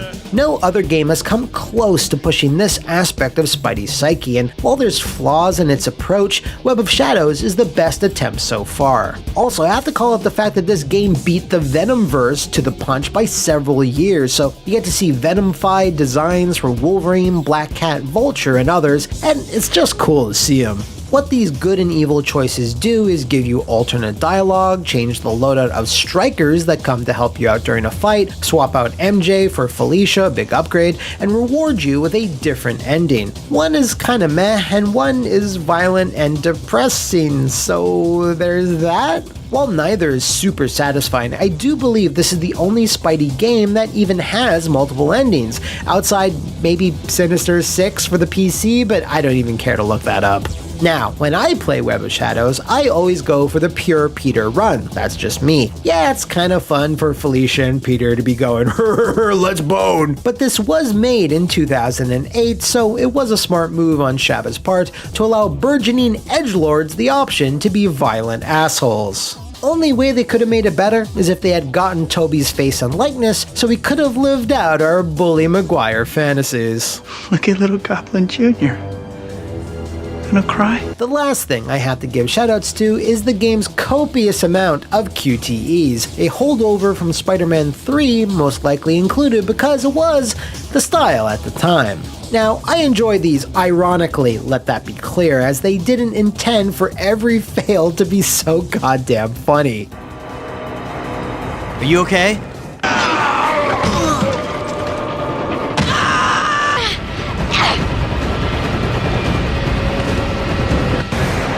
Spider-Man 3 may have the most famous one, but Web of Shadows overtakes it with its sheer volume of relentless hilarity. What's better is that these QTEs are designed in such a way you can fail any of them with no fear of repeating a level, as they always start over from the beginning of the button tapping, so you can truly just soak it all in.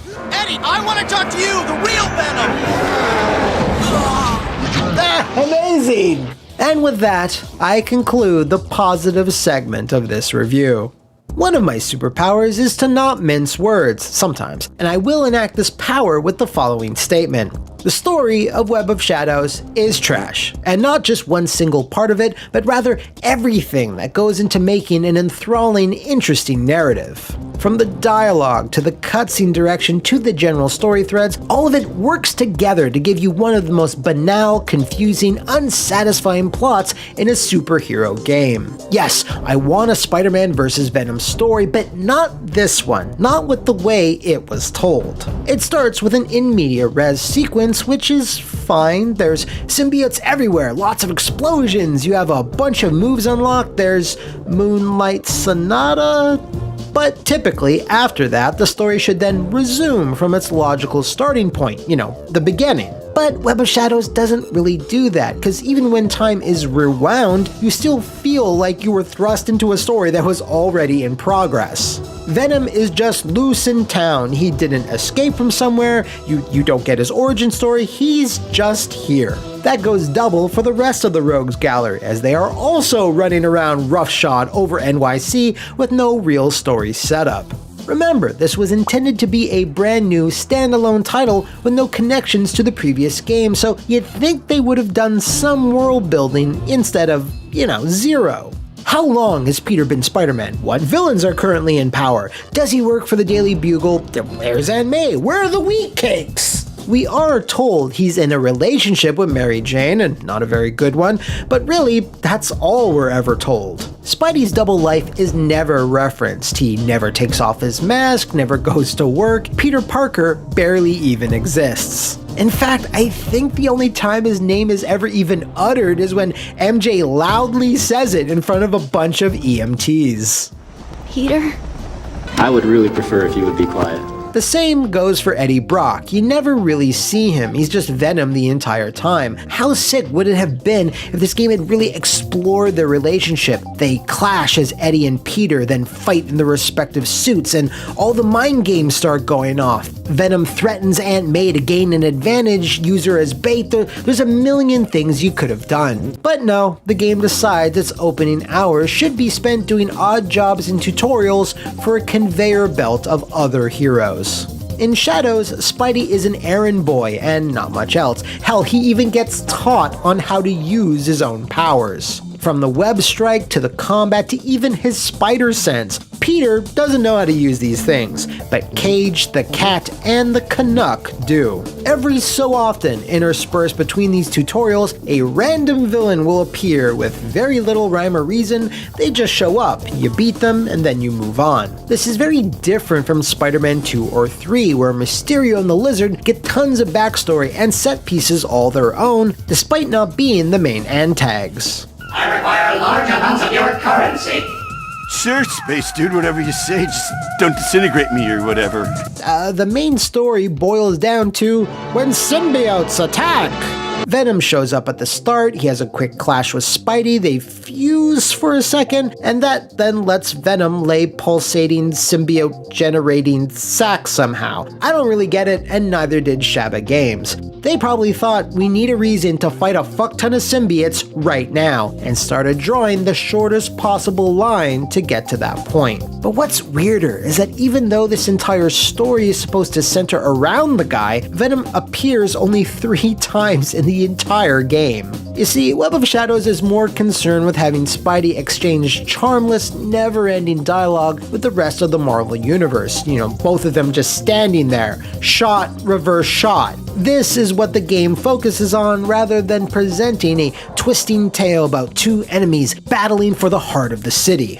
And the game never really deviates from this structure. You meet Cage, you do 10 tutorial missions for him until he's swapped out with Black Cat. Hey. You then do shit for her, she gets replaced by Wolverine, who then gets swapped out for Moon Knight, then Natasha, etc. Oh, and we gotta talk about all these guest heroes, because honestly, there's way too many, making it feel like a sequel to Friend or Foe than anything else.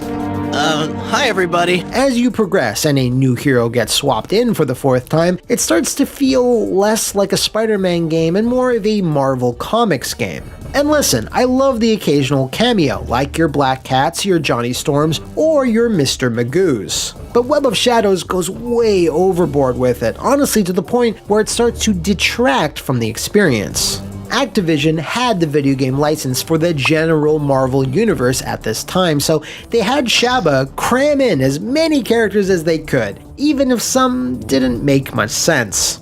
Calling them in to help out during fights is fine, but when the core combat is so sick, they really seem like a superfluous feature, especially since half the time they, well...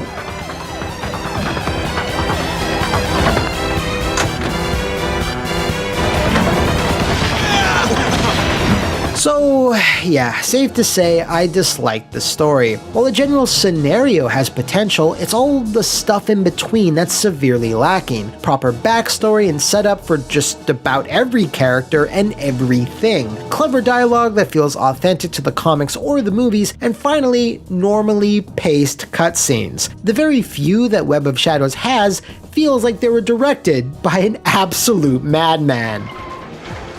Let's go! MJ! I was so worried! Damn it! You best play it cool, man. Is it really you this time? Come on, we gotta go. Look, I promise I won't use it again. You promise? We are way past that. We ain't got time for this. What the hell was that? Finally, we have the voice acting. Steve Blum as Wolverine, and even Travis Master Miller McTouchdown Robin Atkin Downs as Moon Knight. There are some other performances, however, that I didn't really care for. Even Venom, you might ask? Especially Venom, but especially Spider-Man. He's the main hero, so you can imagine how big of a problem that really is. I can't put my finger on it, but the actor just sounds so miscast here, coming off as more annoying and panicky rather than confident and sarcastic. I figured that out about halfway through the huge battle at the courthouse. I'm smart that way.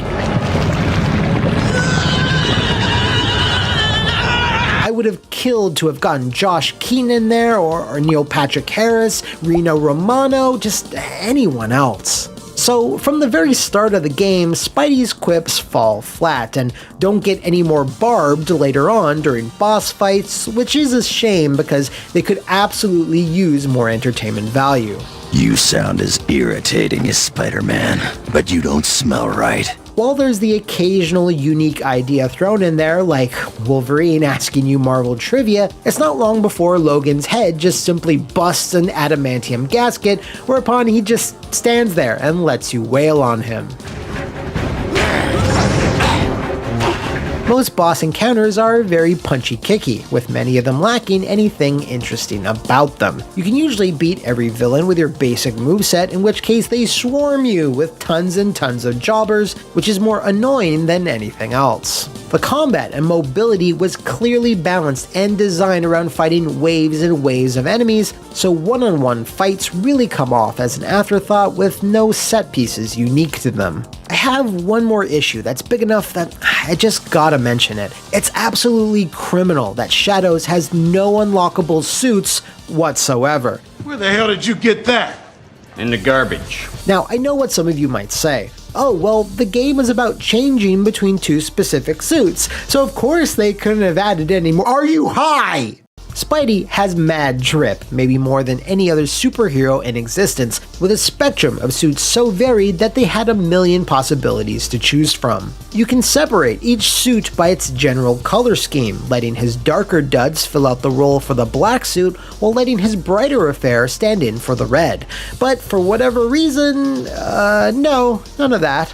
Now, remember 20 seconds ago when I said no unlockable suits whatsoever? Well, I lied, but not really. The HD version of Web of Shadows lacks additional costumes, but the Wii version does not. You can select from Ben Reilly, the Spider Armor, Miguel O'Hara, Cosmic Spidey, the Iron Spider, and even Spider Carnage. Now, that is a smaller amount compared to most other games, but at the very least, they picked some absolute bangers. My only guess here is that Shabba Games had a limited time frame to wrap things up, and Activision were not willing to allocate more. The Wii port was also developed by Shabba, but I'm sure it had its own dedicated team, and for whatever reason, they found the time to include them. But if you're like me in 2008, you opted for the PS3 or 360 versions, which is a bit of a bummer, because without the extra suits, doing a run where you make all dark choices is the only reason to replay it. There's zero unlockables, like not even a New Game Plus, which is a shame because starting over with all your shit unlocked would have been pretty awesome. I think there's some obscure trick where you can abuse a save bug, which sort of lets you do it, but it's not in there by default, so that really smacks of a game being rushed. So, those are my main gripes, but it's not even all of them. There's the lack of any true side missions or activities, the game is pretty buggy, and while I'm playing the PC version for this review and it performs pretty well, the old console versions did not. I can only really speak for the 360, but I remember that game chugging as you swung throughout the city, and the screen got torn up all to shit, especially when all the symbiotes started their 24-hour block party. However, I must digress, and we must move on, because we still gotta touch on those ports. The Wii version, aside from the suits, is an identical game. It lacks most of the graphical effects and detail, has lots of pop-in and texture loading issues, but it's still a pretty solid effort. It even uses the same cutscenes from its HD brother, they're just literal video files, rather than using the in-game graphics. I don't have a ton of experience with this one, as I've only played it once or twice, but if you have any more insight in the comments, do let me know. The Amazing Allies edition for the PS2 and PSP and developed by Amaze is a totally different beast, as some of you may know. It's a 2.5D side-scroller that couldn't be any different while still retaining some core aspects. It's still about Venom swapping suits and making choices, usually of the mean or not mean varieties. Amazing Allies has a lighter Saturday morning cartoon tone. It's far more jokey and has a different set of summons, including a few, you might not expect. The debt is paid. Even the storyline and main bosses differ quite a bit. There's Shocker, Craven, and even goddamn Jackal. This has to be the first and only time he's ever appeared in a video game, right? It's gotta be. I don't care what you say. In terms of negatives, well, its combat is a good deal more basic. There's no web strikes, for example, and its graphics are really nothing to look at. And with it being 2D, the web swinging lacks a certain tactile feel, but it's still an admirable effort. Finally, we have the DS version, and holy crap do I have some good memories about this one. It started Kryptonite's fantastic run of portable superhero brawlers, which all featured great micro-sized combat systems and some big, dense maps. You'll need to search for the action throughout warehouses, sewers, and city streets, all while collecting new abilities that'll let you progress even further. It also has its own exclusive set of characters and cameos, like Nightcrawler and even Willem Dafoe. It is an incredibly short adventure though, clocking in at around 3 hours average, and isn't especially challenging. Out of the 3 different versions though, Web of Shadows DS is the highest rated among them. Wow, going back to this was a trip. I think overall, while I respect it a bit more now due to how well that combat system has aged, it mostly reminds me of how squandered this whole concept really was. From the story to the mission progression, the collectibles, the choices, there's some solid ideas here that beg to be expanded upon. As for what the game actually is, well, for me it's sadly more bad than good, and that's what makes this release so tragic that there never was a sequel. God, I would have loved for them to have been able to polish this even further, add actual side activities, dynamic crimes, Peter segments, photography, and actual story. There was so much more room to grow. They had the engine, the NYC map, and a spectacular combat system already in place, but unfortunately, there was a huge monolith that casted a dark gloom across all this potential. The reviews for Web of Shadows were deeply average, and perhaps since it was coming off of Spider-Man 3, the game, and the movie's divisive reception, this might have actually hurt Shaba's chances here. As far as I can find, it did not sell well across any territory or version. How do I know this? Well, it didn't even chart in the top 20 of the best-selling games of its release month. The bottom of that list was Guitar Hero World Tour, on the PS3, which moved 93,000 copies, so Web of Shadows, at the very best, sold below that during its launch month, which is, pretty bad. Oh, if your spider sense is tingling, then you know what's coming next. Activision shut down Shaba Games 1 year later. This was their first Spider-Man title, but the last game they ever made. Alright, let me just borrow something from a recent What Happened, and here we go. Activision! Fuck 'em! I know lots of people feel this is one of the best or their personal favorite Spider-Man title, and that's cool. Personally, I feel it has way too many things holding it back, but what it is the Spider-Man game with the most untapped potential. All of its flaws are fortunately held back by the brilliant combat system, the web striking, and of course, the QTEs. Gotcha! So with that said, I'm going to give Spider-Man Web of Shadows 3 pulsating venom egg sacs out of 5. If you know of any other spider ventures you'd like me to swing gracefully into, let me know in the comments below, over on my Twitter, or wall crawl into the offices of the Flophouse VIP Patreon to order me to get pictures of what you want to see next. Excelsior, dear viewer, and I'll see you next time on the Mediocre Spider-Mat.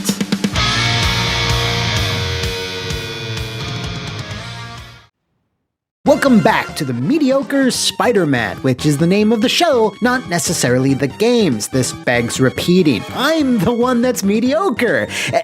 Aww.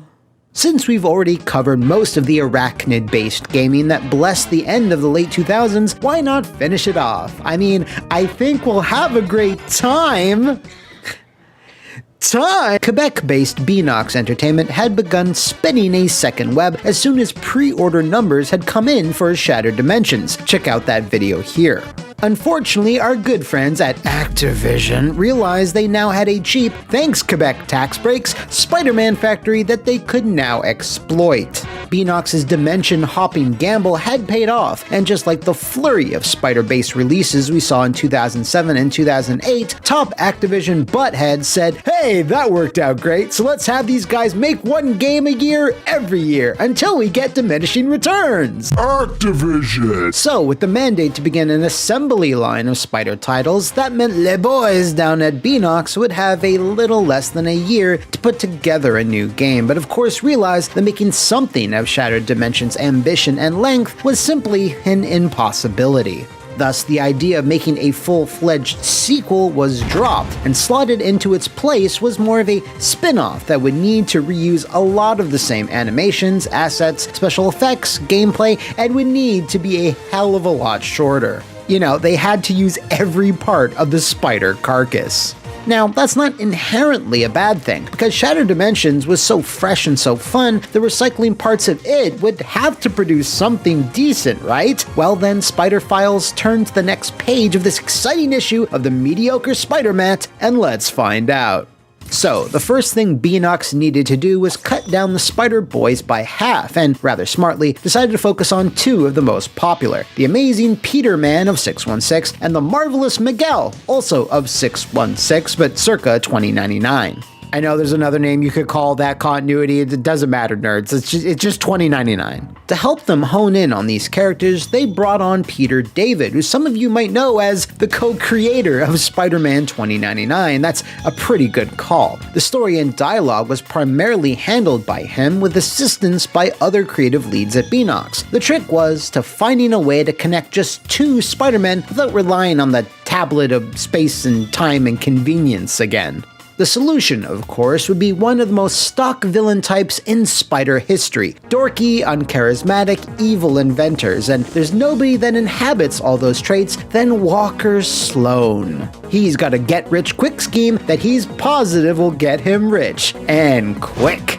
Since he's like a time scientist, he uses his Stargate to travel back to the bell-bottoms and disco suits of the 70s. With his advanced future brain, he plans to open Alchemax 2099's Amazon even earlier, which of course would muck things up for both Peter and Miguel. Speaking of Miguel, he's actually too late to stop Sloan from quantum leaping, and when this happens, a chronal link, a fancy word for mind codec, is established between himself and 616's Peter. While stopping Sloan's lame-ass plan is what kicks things off, what's even more pressing is that Miguel got a flash of a time vision that showed Peter dying at the hands of Anti-Venom, who also happens to be running around inside Alchemax, which is something they're both concerned about.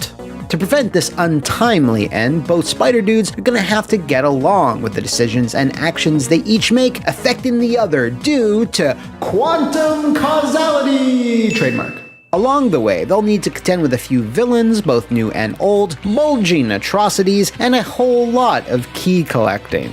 That's the basic setup, minus some details. For what's essentially just a story about Nakatomi Plaza being under siege twice at the same time, just centuries apart, this is a unique and fascinating little narrative that's oddly compelling, which makes it all the more disappointing that Edge of Time's other elements aren't quite on the same level. Really, it's Peter David's expertise at delivering snappy, quip-filled comic book dialogue which holds everything together. If, say, this had the writing quality of, Web of Shadows, then yeah, Edge of Time would nearly be remembered as fondly by some as it is. Cops will be here soon to gather you up and put you back in the coop. Coop. I'm on a roll. Alright, let's get started with the good stuff. While Edge of Time takes some of the better ideas from Shattered Dimensions, it can't take all of them, but where it does shine in that oh so very shiny 2099 way is in its combat and upgrade trees. There is a lot to unlock and play around with, and does a good job of making both Spideys feel pretty distinct, even though they also share a pool of specific moves and functions as well. Miguel is all about sweeping melee strikes with his talons, much like he was in Shattered Dimensions, but movesets have changed slightly to be far more effective in taking out huge numbers of baddies, like dozens at a time, which is something Miguel excels at. His defensive ability is to produce a holographic after image which distracts foes long enough for him to launch into some smoking sick combos. This makes for some of the most visceral and violent feeling combat in a Spider game as you tear through all these mobs of robots, security goons, and various kinds of oozing mutants. Miguel can unlock ground slams, spinning breakdancing special moves, but nothing's as cool as his decoy strike, which launches one of his after images forward at an enemy, grabbing them by the throat and hauling them back towards you. It looks so goddamn cool. Peter, meanwhile, relies much more on his webs, as you might expect. He can turn them into hammers, make giant AoE blasts, and can fling enemies in the air like he just don't care. Whenever you're controlling Mr. Parker in a fight, you'll know it, as most of the area will be covered in plenty of sticky webbing. That didn't sound right. Let me take that again. The entire room will be coated in a warm torrent of sloshy, musky goo. His defensive ability isn't quite Spider Sense, there's a story reason for that, but Hyper Sense, which allows him to leg it pretty fast. This comes in handy to clear lasers and other traps. Finally, he comes equipped with a Web Strike-like move, which propels him forward in combat, giving him an extra bit of mobility when compared to his slightly edgier and much more futuristic counterpart. As previously stated, they share a number of common techniques, such as the Time Paradox. You changed the future! You've created a time paradox! What this does is slow down anyone who's caught within the time bubble's circumference, letting you build up a lot of damage really quickly. What's great about all these upgrades, even if you exhaustively collect every bit of XP or collectible, is that you'll most likely not be able to buy absolutely everything on your first run. There's always going to be a few lingering techniques left to buy or upgrade, which means the XP system was tested pretty exhaustively. One of my pet peeves in combat-heavy action titles like this is too much game, not enough to unlock. This of course leads to some replayability, which of course is a crutch that Edge of Time had to lean on. Another aspect I'm glad they included was the Web of Challenges system, which was again, say it with me, a hand-me-down from Shattered Dimensions. This time, however, since the game is kind of on the short side, these are way harder to complete, but the rewards are so great. Each chapter of the game has interconnected mini-challenges, like kill 12 enemies in 10 seconds, web swing for an extended period of time, which is harder than you'd think, and stuff like that. Once you've completed all these mini-challenges in the group, the reward at the center of the web unlocks, which most of the time is a costume key, which lets you dip into some of that famous spider drip. More on that later. Something else I'm happy is back for their sophomore year is the Golden Spiders, which honestly are a really enjoyable distraction. They're found throughout the Alchemex building, sometimes in plain sight, sometimes deviously hidden, and sometimes earned through combat, but they're always fun to grab. Once you've collected enough spider jiggies,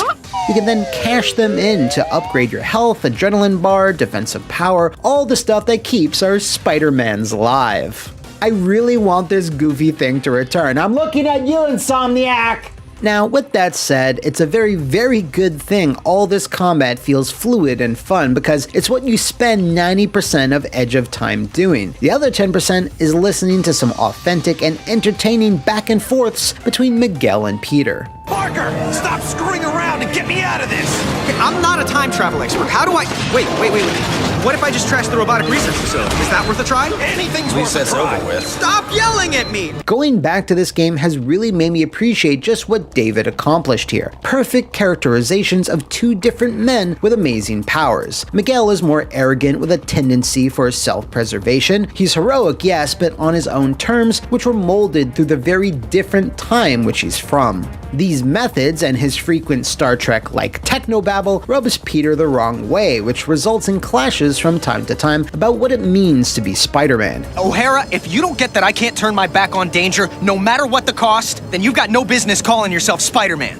Peter, as we all know, is far more idealistic, selfless, and of course, just a tad bit stubborn. Just trust me, okay? Trust me, says the voice in my head. You know, this is how serial killers get started. He makes mistakes in this game and often doesn't listen to Miguel's advice even when he's right. Throughout their campaign against Sloan and the mysterious Alchemax CEO, the relationship slowly changes and evolves, starting off as borderline antagonistic as soon as they become linked. Both heroes are definitely from two different times, but thankfully there's a number of smart narrative beats which help them find common ground. All four Spider Boys in Shattered Dimensions didn't really interact with each other, as Madame Web was the go-between, so this is something super unique to Edge of Time, and for me, it's the game's best element. A close second is the voice cast. Josh Keaton, who played Ultimate Spider-Man last time around, slips into this game amazingly well. Sure, it's okay. Anything for you, babe. And I love when you call me Tiger. As he should, because Ocelots are very, very talented. He's the perfect mix of boyish charm, sarcasm, and all the things that make up Spidey. On the literal flip side is Christopher Daniel Barnes, the Fox Kid Spider-Man, who absolutely nails O'Hara here. I keep trying to tell myself that I'm just jealous of Walker Sloan's progress. It was only 5 years ago that he first showed up at Alchemax talking about harnessing energy from the fourth dimension. Now he won't stop until he's running the place.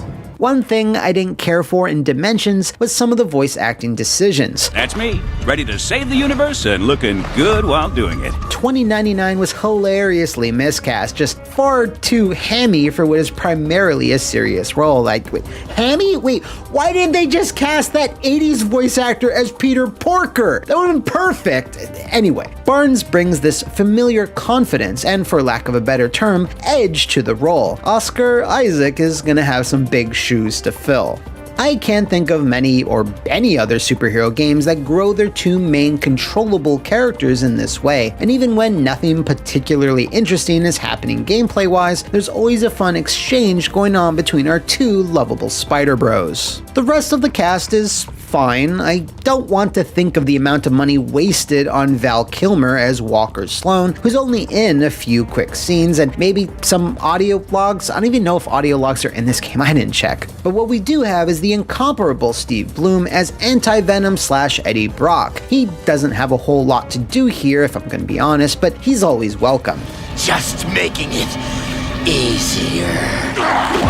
Damn, how many Spider villains has Steve played? All in all, for me at least, the narrative, dialogue, and voice acting compose the engine which drives the entire game, and save for some random, ineffective side plots, it remained entertaining throughout. The last thing that bears mentioning is something I think Edge of Time might do the best, save for the Insomniac stuff, out of the entire web swinger's digital career, and that's costumes. There's some pulls in this thing, some deep, hard pulls. If you have a Shattered Dimension save, you gain access to a shitload of solid options. But there's even more stuff I don't think I've ever seen before or since. A Hydra costume? Cosmic Spidey 2099? Dusk, Poison, Masked Marvel, Prodigy? All told, there's 26 different costumes spread across both Spideys. Only problem though, since this was published and marketed by Activision, there were a number of bullshit retailer exclusive pre-order costumes as well as exclusives to certain consoles. Even if you find a hard copy of this game, I'm pretty sure it's impossible to get absolutely everything. Still though, one of the most impressive and eclectic displays of Spider fashion I've ever witnessed. Now, don't get me wrong, all this stuff is great, but for everything Edge of Time does well, it does something decidedly less well. As I've alluded to before, the entirety of this tale takes place within the slick hallways of the Alchemax building in two distinct time periods, but you need to strain your eyes to really notice. Even though Peter's sections are 100 years into the past, it's still an incredibly futuristic building. The story reasons for this are kind of far-fetched and tenuous, because the real reason is Beanox needed to reuse a lot of assets. You'll go through labs, elevator shafts, more labs, bigger labs, a few hallways, and after that, some labs. God, there's a lot of nerd stuff in here.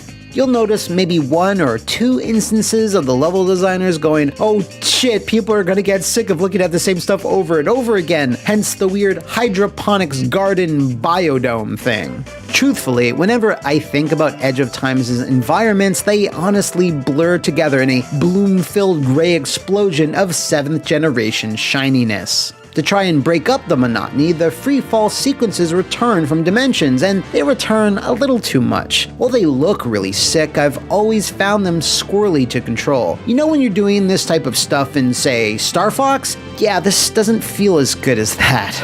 If these sections had to return, then it would have been nice to add some free-falling fighting with aerial enemies to spice things up. You saw some of that with the fight against Hobgoblin 2099 in Shattered D, but it's completely absent here.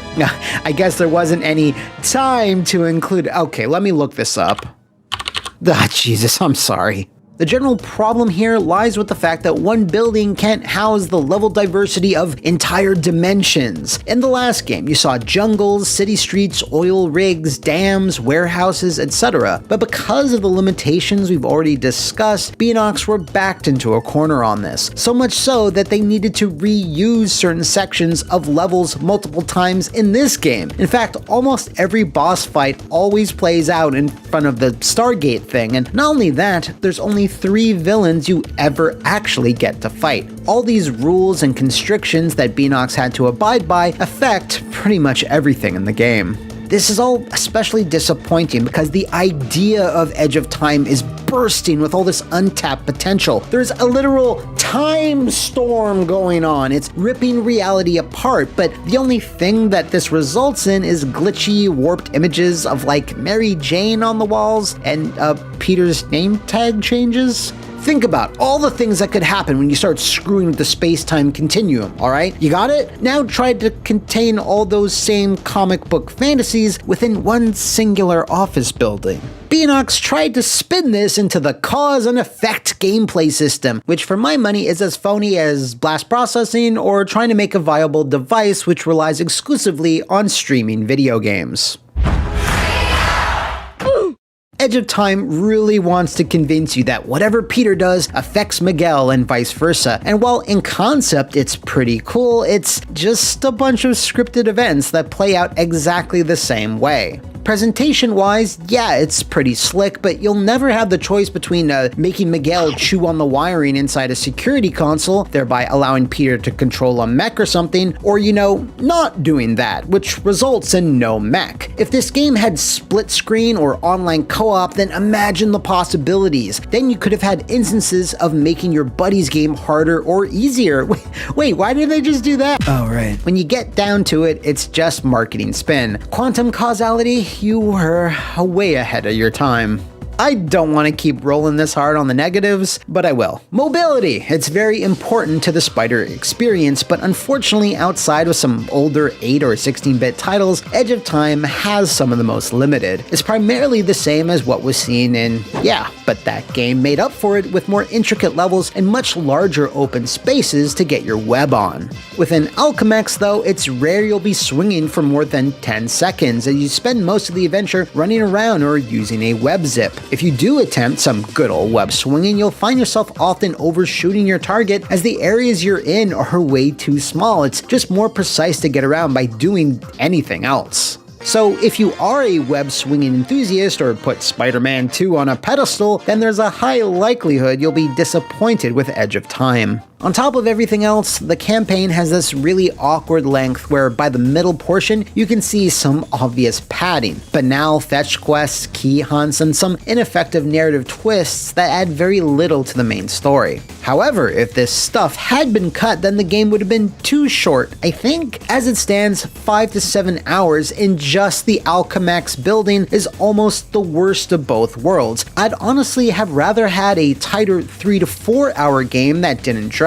and was lower priced and sold digitally. In hindsight though, considering what happened to the Activision Spider-Man games, maybe that's not the best choice either. Now, back to that padded middle section. It revolves around 2 story threads that are so hastily thrown in there, I almost forgot about them. Both Mary Jane and Black Cat specifically show up in the middle to give the player a break from chasing and being chased by atrocity. Oh, did I forget to mention that Sloan, Anti-Venom, and Bit player Dr. Octopus fuse halfway into the story to become a new villain? Felicia is the real culprit here, coming complete with an awful backstory and a middling, uninteresting boss fight. While I get this was meant to mix things up, up, it's handled really clumsily. If you want to throw a random boss in there to job, that's for the likes of Rhino or Shocker 2099. Then you could have had Barnes go Mary Jane's brief section fares a bit better, because even though the gameplay of trying to chase/save her is, well, extremely irritating, it at least has a narrative purpose. It strengthens the bond between Miguel and Peter, so, that's something. Now, I know this negative section is, a lot, but that's what's frustrating about almost all of Beenox's Spider-Man output. There's always some concession or a crunch period that was holding them back, and that was definitely the case with Edge of Time. Another security matrix. Great. As for the versions, one of my favorite topics, well, Edge of Time released on the 360, the Wii, PS Triple Ballin', the DS, and 3DS. The Wii is essentially a graphically stripped down version of its HD counterpart, just with reduced quality and textures, lighting, the regular stuff. Overall, visually, it fares pretty poorly when compared to the Wii version of Shattered Dimensions, because Edge of Time did away with all of the stylistic cell shading. It goes all out on the 7th generation HD look, as you've probably noticed. You take one look at this and you go, yeah, that's a 360 game. While the content of both console branches are the same, it should be noted that the Wii version completely lacks the DLC Identity Crisis suits. The DS version, sadly, was not a Kryptonite joint, who made the fantastic Web of Shadows and Shattered Dimensions portables. This one is by Other Ocean, and it simply isn't up to snuff. While it retains the search action formula that Kryptonite adopted, it just feels more basic and by the numbers, and not to mention, it goes for ugly, stiff little sprites that lack the charm of the chunky little 3D models typified by Kryptonite's superhero back catalog. I do have to give it props for its nice little comic book cutscenes, which are made more authentic by actual voiceovers, a rarity for a DS game of this style. Spider-Man, what are you doing here?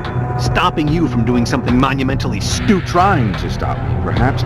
Actually succeeding? Unlikely. Finally, we have the 3DS version, which I was hoping was going to be its own weird exclusive thing, but it's essentially a button-controlled port down of the Wii, just even uglier. When you think about stunners like RE Revelations, Dead or Alive, or Kid Icarus, you know this system could do a lot better when stuff is tailor-made for it. I would have loved like a 2.5D side-scroller with little 3D web swing sections, Hey, can we change something in the future so we can get that now, please? Finally, I have to give out about the lack of a PC release, because going back to the 360 original was, well, a little rough. While the frame rate performs solidly, which it should, it's not open world, the limited resolution options and lack of graphical toggles is sorely missed. It's bizarre that the last two big Spider titles did get PC ports, just not this. I can't really fault Beenox here though. If Activision didn't care, that wasn't something even quantum causality could fix. While I wish it weren't so, Edge of Time being squeezed in between two much bigger projects was a bad move for a variety of reasons. It fractured Beenox's workforce, and in my opinion, it led to some Spider-Man burnout. In 5 years, Activision had them pump out 4 games, with the latter 3 not being given nearly enough time to playtest and polish.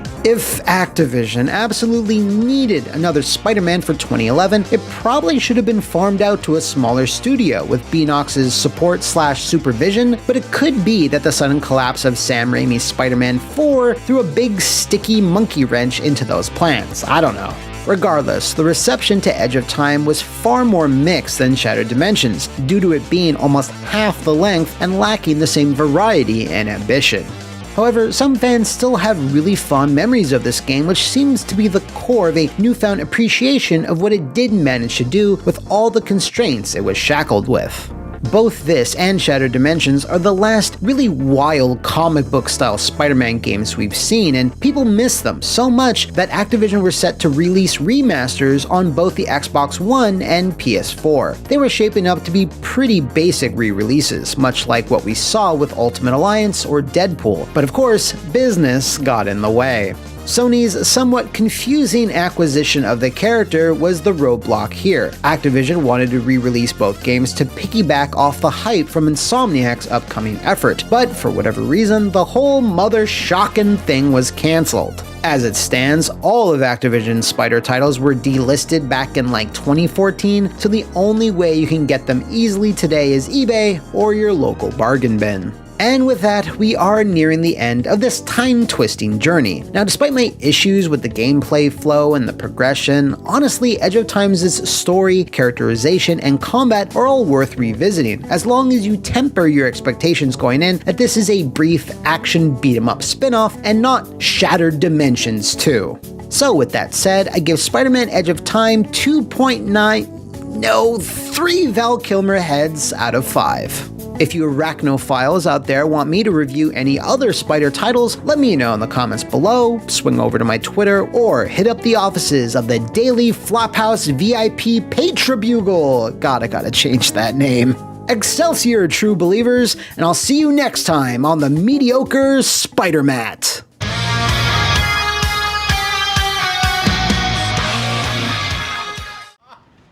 Welcome back, wall crawlers, to the Mediocre Spider-Mat. On today's epic episode, we're going to be doing something that everyone dreads, something that causes sweat to drip from the brow and the butthole to tighten. Today, we are doing something different.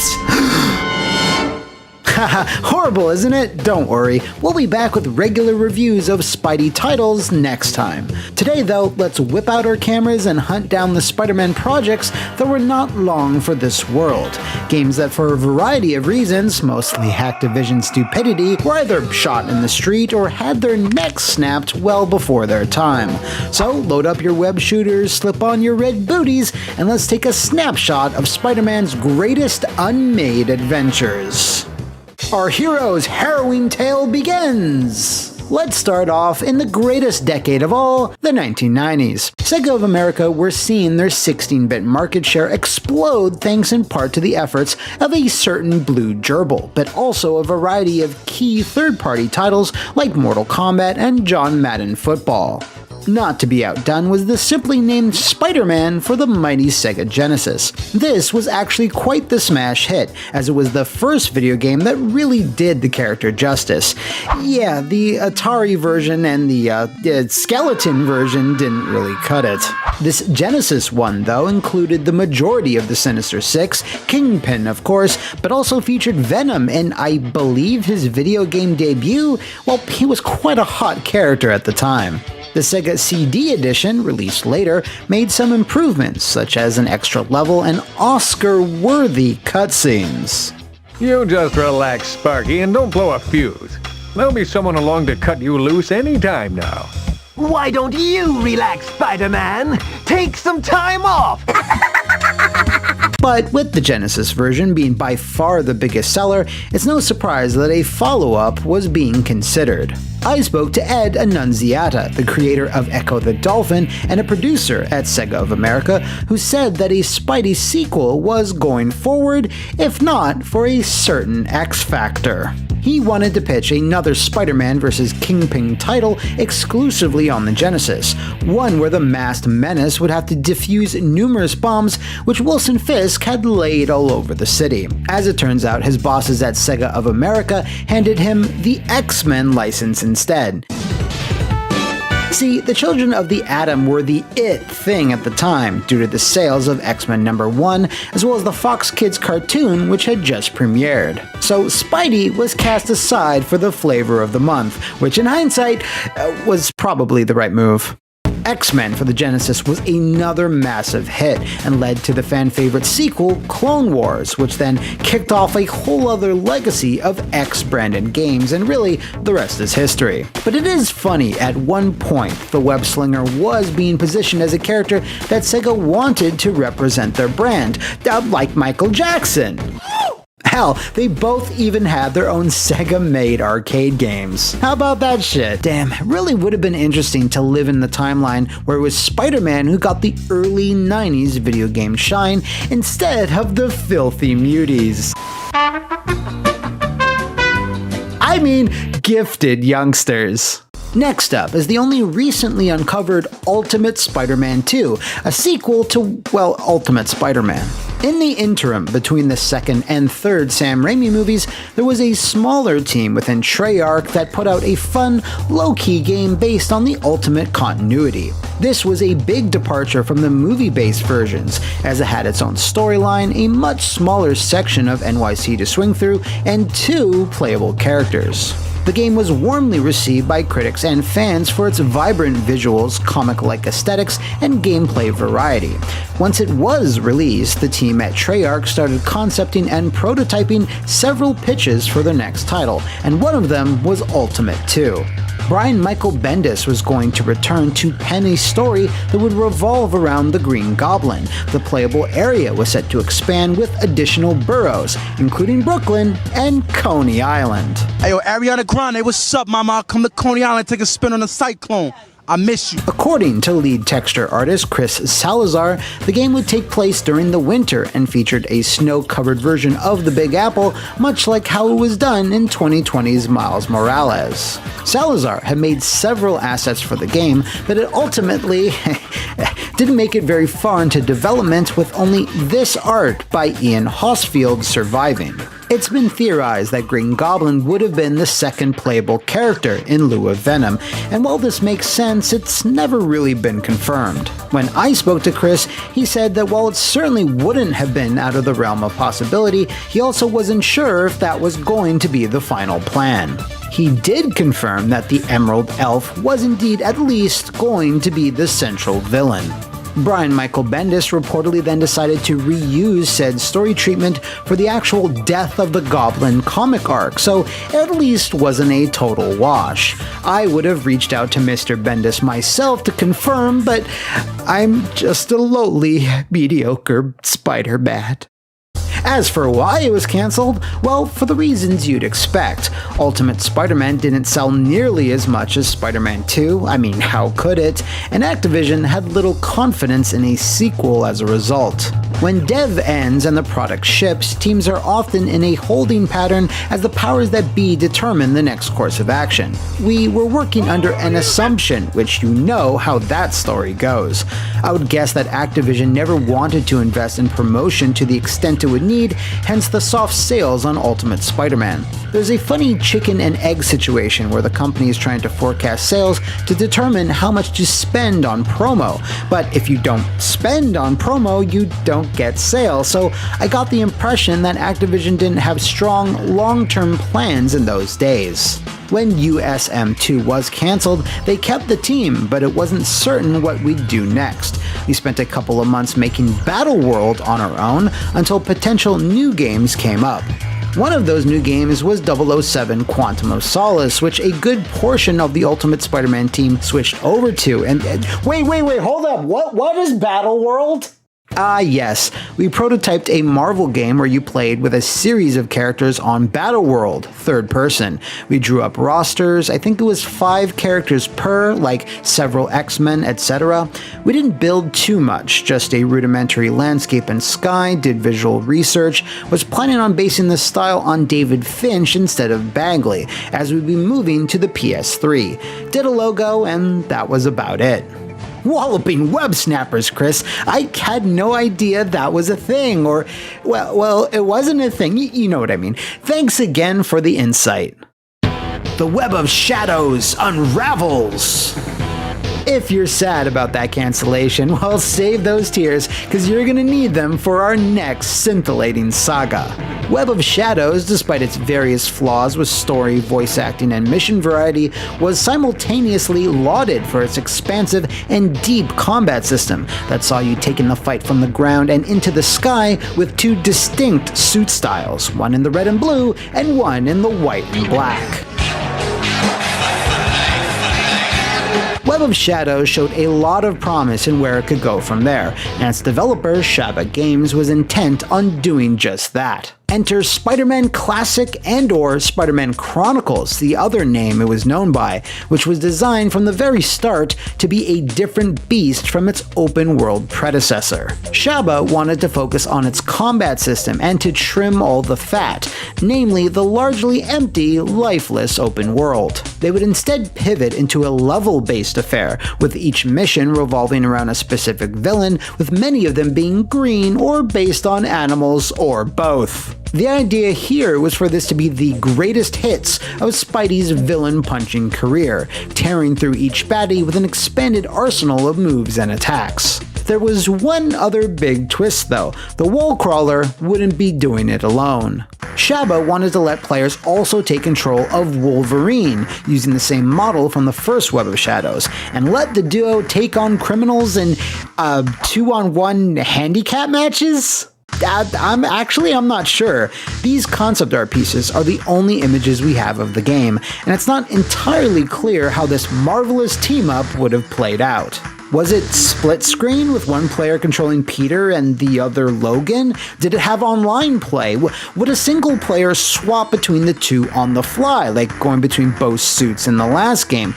Or maybe you just fought each villain with a predetermined hero, which for my money was probably the most likely approach, but I guess we'll never truly know.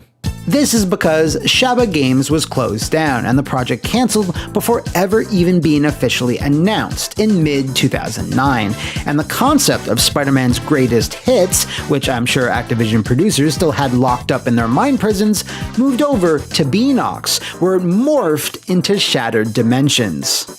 Do recall that this saw you fighting an extensive lineup of classic villains one after the other, all while using multiple characters. While I think Shattered Dimensions was absolutely the right game at the right time and would go on to inspire the entire concept of the Spider-Verse, which I'll forever be thankful for, a Webhead and Knucklehead team-up game would have also been really neat as well. Run! The Raimi-verse is collapsing! The climax to our episode today concludes with Spider-Man 4, the unmade game based on the equally unmade movie. Well, not equally, actually, as the movie, funnily enough, is even more unmade. The story goes that Sam Raimi and Tobey Maguire were still hankering for more back-breaking movie making, but Sam wanted some guarantees before he would sign on the dotted line. Sony Pictures didn't really have much in the way of big hits back then, or even now, and really wanted to get more radioactive spider blood on movie theater screens ASAP. Sam wanted more time to prep, to hone the story, to polish the script, and be given more than enough time to actually film it. Sony, however, wanted to fast-track it, just like Spider-Man 3, and well, the whole thing fell apart. Fell apart just like the very idea that Peter's parents could somehow be super advanced robo-androids that for several years of being amongst family and friends actually passed as fucking human beings. With Sam gone, the rest of the cast went with him. Oh no, Kirsten Dunst, no, please come back. So Sony felt it best at that point to just reboot the motherfucker. But the merchandising cycle had already begun far ahead of the movie. Not sure if any of you have noticed, but all Spider games based on the films were essentially their own thing, with 75% of them being composed of random villains and storylines, with only a couple of key bosses and cutscenes being slotted into that last 25%. The same held true for Spider-Man 4. Radical Entertainment of Hulk Ultimate Destruction and Prototype fame were given this Herculean task. Well, it wasn't too Herculean actually. Radical just used their already detailed model of NYC that they had used for the first prototype and swapped out Alex Mercer for Peter Parker. You can see in this footage, which was released online in 2021, link in the description, shared even more similarities with Prototype, like the UI and aerial helicopter battles.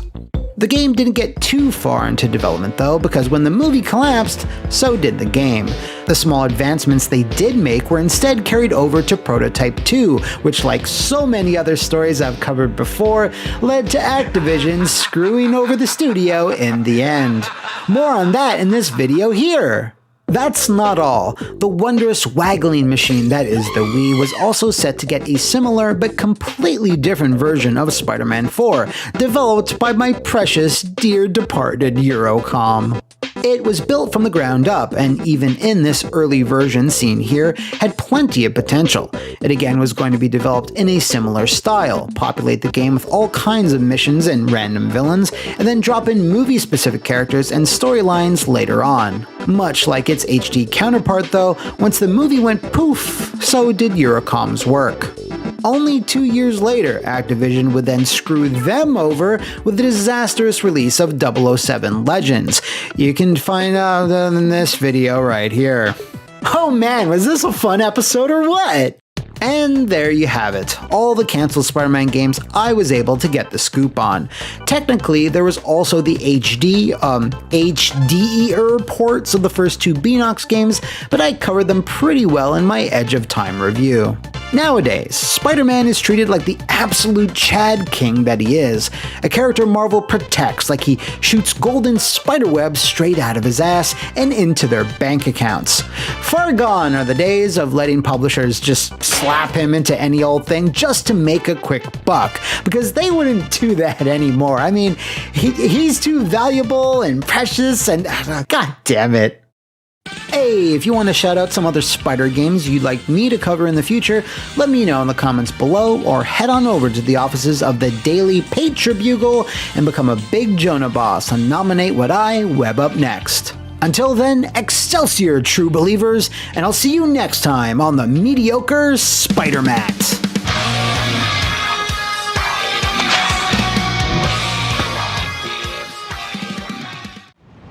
Welcome back to the Mediocre Spider-Mat, the show that strives to excite and inspire all you Bully Maguires. Last time, we touched upon various cancelled Spider ventures, including one based on Sam Raimi's unmade 4th movie, which in turn reminded me of the Wallcrawler's more humble video game days, namely 2002's Spider-Man for all major 6th generation systems. Be Spider-Man. Play the game. It was a weird time for superheroes, as it was an absolute crapshoot whether you were going to get something like, oh, I don't know, Marvel vs. Capcom 2, or Incredible Hulk The Pantheon Saga. And while the old webhead had certainly had his fair share of stinkers, by the dawn of the new millennium, the old Parker luck was starting to turn around. Activision had already published 2 very successful 3D Spider games, which originally debuted on the Sony PlayStation pretty much back to back. So the desire was already there to continue that same success, and that's exactly when the license for the upcoming movie fell right into Activision's fetid, greasy lap. But who would take on such an endeavor? Neversoft, the original developers of the first 3D game, were going to be way too busy making Tony Hawk for the next 15 years, while Vicarious Visions were already slaving away on a mountain of other licensed titles. So it fell to a studio by the name of Treyarch, you may have heard of them, who are best known for developing my precious, my beloved Die by the Sword. I miss you, baby. Now, while Treyarch didn't have a ton of overall game development experience under their belts, what experience they did have was invaluable. Real ones out there might recall that it was them who ported and improved upon Neversoft's work in the Dreamcast version of Spider-Man, and they definitely took what they had learned there and reapplied it to the Tobyverse. They were given roughly 18 months, a working version of the movie script, and not a very big budget, at least relative to what Spider-Man games eventually would receive, to get her done. To make that deadline, Treyarch reused a lot of the same tricks Neversoft had come up with, swinging on clouds from rooftop to rooftop, a ton of levels that take place indoors, upside-down crawling segments through vents, all the way down to the control scheme and special web moves. That is, however, just how it goes in the licensed game world. If you can take advantage of something, then do. In nailing down the visual style, however, things were made even trickier by the team never getting to see any finished visuals from the movie until its premiere, which meant they had to interpret certain scenes and set pieces on their own, as well as cram in a Sinister 6 worth of extra villains on top. Apparently Scorpion was originally going to be more of a secondary villain in this, right behind the Goblin, and would have had more storyline and levels planned around him. These, as it turns out, were almost all eventually cut for time, although Treyarch would go back and reuse that remaining material for Spider-Man 3, funnily enough. Also, one final fun fact before we move on, up until the 11th hour, both Josh Keaton of Young Ocelot and eventual Spider-Man fame played Peter Parker, while Norman Osborn's role went to Q himself, John Delancey. The team just assumed they weren't going to get access to the film's actors, which was fair, considering that level of participation was a very new and very rare thing. But then, suddenly, both Toby and Willem decided to sign on. Treyarch felt terrible about this in a way because Josh Keaton had apparently done a spectacular, if not amazing job, and thus they still wanted him in the game. In a neat bit of role reversal, he was then cast as Harry, as James Franco hadn't signed on, which is a big upgrade if you ask me. How many people will die because you let me live? Now, while that's the Cliff Notes version of the game's history, how does it hold up today? Does it arrive like a streak of light just in time, or does Treyarch's first full go with the character need to be taken back to formula? Well, true believers, you best slip on your masks and take out your web shooters, or not in this case, and let's find out here on my Mediocre Spider Show. Let's start with the story. Try to be shocked, but it mostly sticks with what was seen on the silver screen. Some turbo nerd named Peter Parker gets nibbled on by a genetically modified spider, gets swole, does a weird wall run thing, jobs out Bonesaw, watches Aunt Ben get gunned down, brap brap, and then has to avenge said murder. This is exactly where level 1 starts out, in your wrestling jammies, and tasked with trying to track down the apparent gang the shooter is a member of, the imaginatively titled Skull Gang. In between this main storyline, additional villains pop up as you'd expect, but it's funny, so many other later Spider-Man movie adaptations adhered to this formula, so it's a trip to see where the trend started. Now, aside from an unlockable and 2 specific sections later on in the game, which we'll get into, there's no real big surprises here, and that of course includes Toby's always scintillating Churchillian delivery. That was just plain rude. We aren't done here, Scorpion.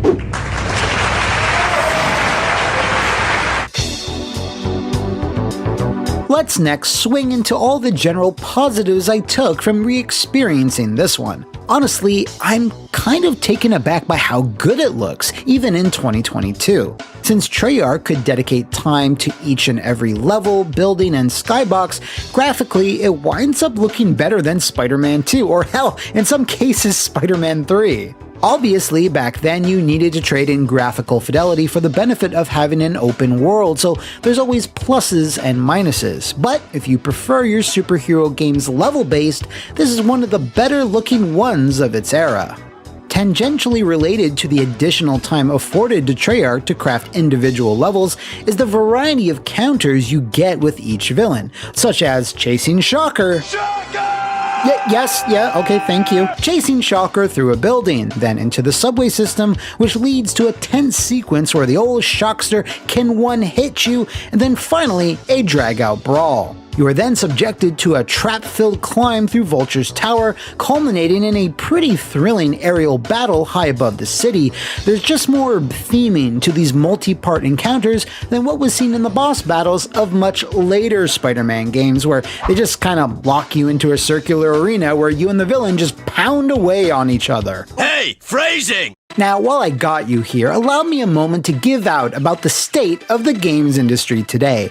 Does anyone remember cheat codes? Yes, they were once a thing, and during the 6th generation of consoles, they might have been at their absolute zenith, with Spider-Man being a great example. Treyarch stuffed this bitch to the gills with dozens of cheats and extras, allowing you to swap out Spidey's model for pretty much every other one in the game. You could also enable first-person mode, big heads, tiny Spidey, unlimited webbing like it should have been by default, slow-mo matrix mode, just a ton of goofy stuff. And these weren't hard to remember nuclear launch codes that you had to input on the title screen. No, the game had an official cheat screen where you just had to type in various phrases to unlock said cheat. I miss shit like this dearly, and as more and more Spidey titles were released alongside the rise of achievements and trophies, fun stuff like this just regressed into non-existence. I would then be remiss to not mention the unlockable costumes.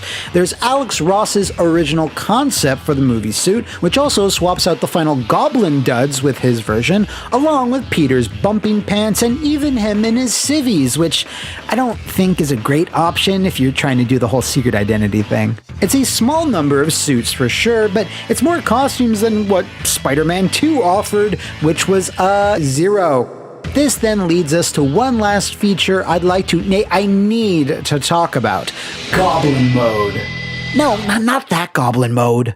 Treyarch had to fight to add in the ability to play as Harry Osborn in his own mini-campaign because, as the story goes, one of their employees had taken upon themselves to rejigger the game's core mechanics to support the Goblin Glider, complete with its own set of unique attacks, which impressed the rest of the team so much they decided to include it as an unlockable when you finish Peter's story on the hardest setting. Now, I said Treyarch had to fight to keep this in the game, which, of course, was due to the meddling of Activision. Wait, what? No, it wasn't. That's weird. It was actually Sam Raimi who was initially against it. He felt that controlling a homicidal villain might not have been the best look, so instead he asked if something could be done to change the context so it wouldn't be so overtly nefarious. This request came at the very tail end of the development, so the team either had to put together some hastily made story reasoning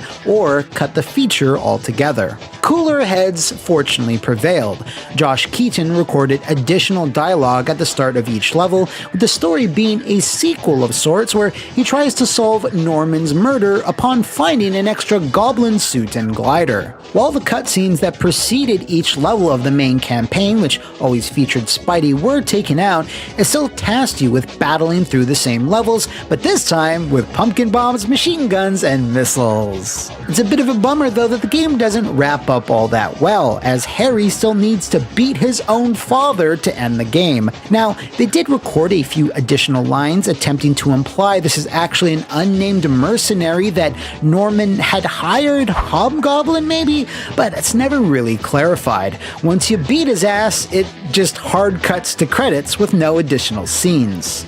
So while the feature could have used just a bit more TLC, it's still an incredible extra that was included literally at the 11th hour and something that stands out amongst Spidey's gaming history. And aside from that, there's not too much else to say about Spider-Man 2002. It's a decent package overall. It plays alright, the camera's a little wonky, but it does feel like it's missing something. It lacks its own specific identity. It obviously does not have the open-world web-swinging Spider-Man 2, but it also doesn't have the humor and cameos to geek out over from Neversoft's original, which unfortunately leads us to...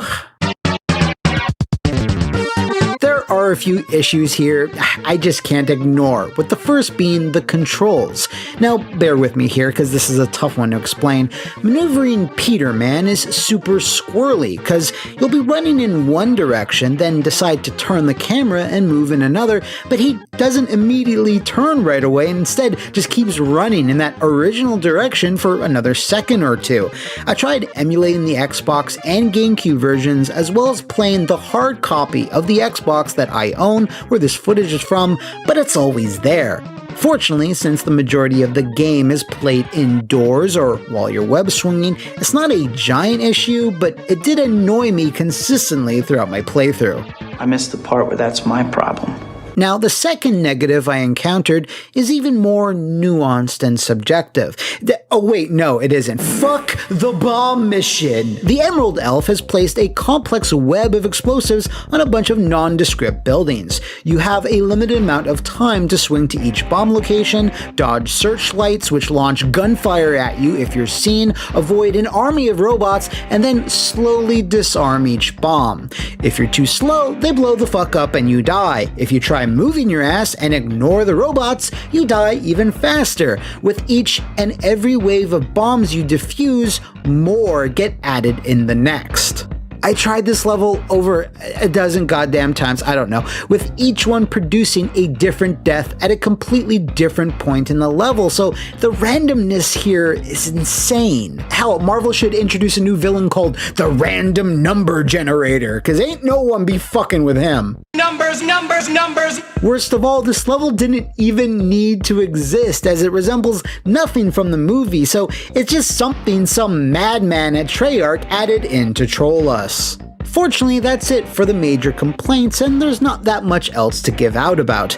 I will say that the final confrontation with Goblin is a bit of a letdown. You basically just beat him into submission on the Queensboro Bridge, and that's it. You don't ever fly over to the crumbling building on Roosevelt Island and have that cool knockdown fight to the death with Norman, which is a shame because that scene always stood out to me when I was a little baby Spider-Man.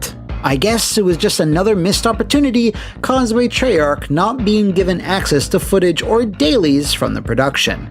All in all though, there's no super crippling issues that make the entire experience unplayable, except the bomb mission. I don't know who designed that, but I hope they grow extra arms and become a drooling man spider. Or forced to watch Morbius. Let's talk about the various versions of the game, because there's some interesting stuff here. Despite Spider-Man coming to us from Sony Pictures, Activision had brokered a deal with Microsoft to give the Xbox an edge on both the PS2 and the GameCube, although I'm pretty sure they actually didn't care about the GameCube. This mandate was then passed down to the team to create a unique extra level exclusively for the Xbox, which turned out to be a sequence where Norman hires Kraven the Hunter to take out that pesky human spider. This is kind of funny in a roundabout way, as it's now Sony Pictures who are currently in the midst of ruining that character for everyone in 2023. Future people, let me know how that turned out in the comments. And this isn't some slapdash one-round boss fight. It has its own nice-looking CG cutscene where JJ appears, but he happens to have one of the worst attempts at his voice I've ever heard. It's right out my window. I could write the copy myself. Now get me photos. That was the best take you got! Spidey gets lured to the local zoo, gets poisoned, has to navigate a series of traps while avoiding Kraven, who's indulging in a bit of Sniper Elite, before climaxing with a little mono a spider.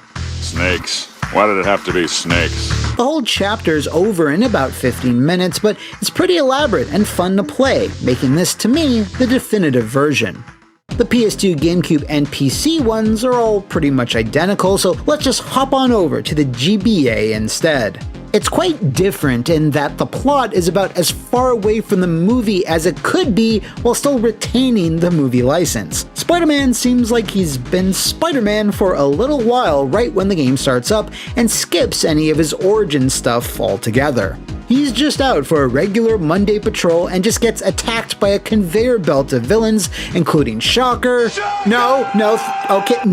Vulture, Scorpion, all the usual suspects. Then, in less than 2 hours, you punch out the elf, and that's the end. Although I absolutely have to give shoutouts for the lovely sprite work and the mind-melting 3D swinging sections, which are somehow more impressive than the most bleeding-edge tech that Sony can afford. Hell, even Grunkle Derek was impressed with these bits. Oh yeah, baby. That's the good stuff. Also, big chef's kiss to cramming in a clip from the film that's so grainy you think you're suffering from glaucoma. Oof, that's peak 2002 GBA hot girl shit right there. Also, just to clarify, this version was developed by Digital Eclipse and not Treyarch, and they should absolutely be proud of this charming little side-scroller. And And with that, webheads, I do believe we've come to the end of another genetically modified adventure. I was pretty pleased to see that a game I had distinct memories of playing through some 20 years ago is still a good bit of fun, and it's interesting to see how much future foundation was laid out here. Although it is a bittersweet reminder of the state of modern Treyarch today, which what was once an innovative, passionate studio is now just another soot-stained face in the Call of Duty mines. Oh, that was a bit more depressing than I had originally intended. Hey, I heartily award Spider-Man 2002 a 3.9 something of a scientist myself out of 5. I took off 0.01 points for the bomb mission. Do let me know in the comments below, or swing your way over onto my Twitter to suggest any other spider-based gaming you'd like me to take a look at. And until then, Excelsior, true believers, and I'll see you next time on the Mediocre Spider-Mat.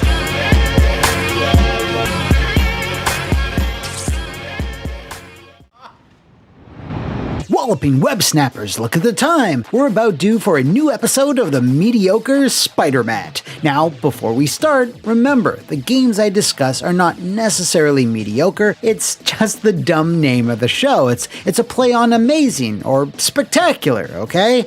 Alright. Anyway, today we're discussing one of the most mediocre adventures in Spider-Man's video game career, Maximum Carnage. I mean, Spider-Man and Venom in Maximum Carnage. Jokes aside, while it certainly has its pros and cons, which make for a divisive gameplay experience, Maximum Carnage does have an enduring legacy as one of the more memorable superhero games of the 90s. Why exactly? Well, I'd say residual hype left over from the comic book saga, the edgy red-colored carts, Venom and Carnage's general popularity, and of course, the twerk-worthy soundtrack.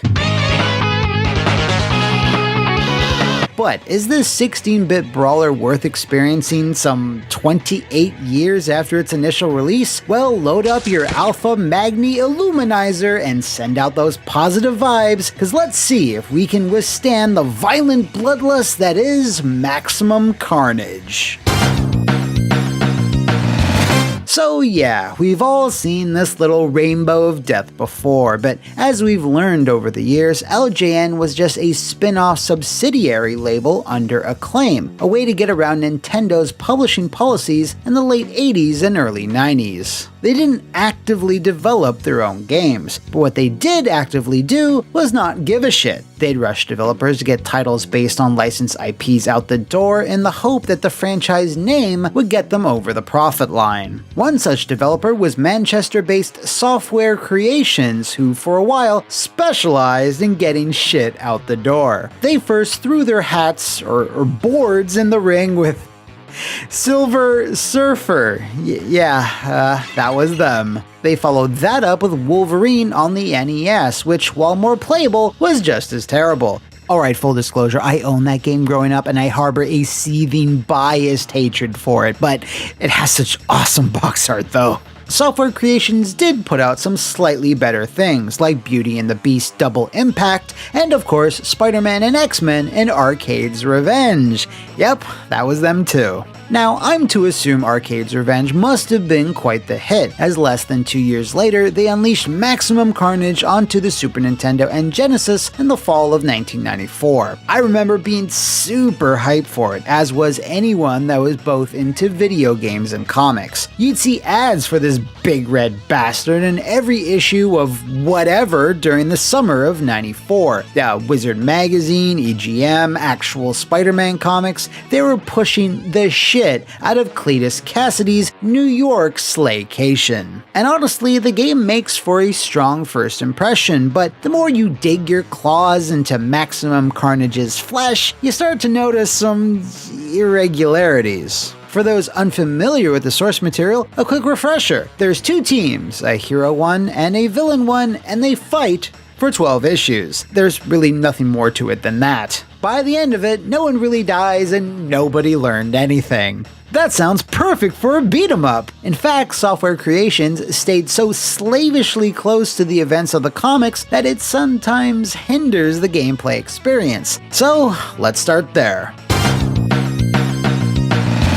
For whatever reason, despite the game having 2 marquee characters in the title, Software Creations decided that co-op was not a thing fans want in their beat-em-ups. In fact, Venom doesn't even become playable until like 3 or 4 stages in, which is insane to me. Like, why did they do this? Well, that's because canonically, that's how it plays out in the comics. First, Spider-Man needs to have a tussle with Shriek Doppelganger and then gets saved by Cloak and Dagger before Venom even hears about Carnage's return. You then have one single level in San Francisco which has no relevance to the plot before the player is finally given the choice between Eddie or Peter at the start of the next level, and even then, you don't always get that choice. This is such a weird, restrictive system. I get taking inspiration from the comics, but not to the point where it limits player choice when it really doesn't have to. Now, on the flip side, it does lead to some replay value. It's hollow replay value, sure, but it is there. You can take specific routes through the game and see a slightly different lineup of stages depending on who you pick.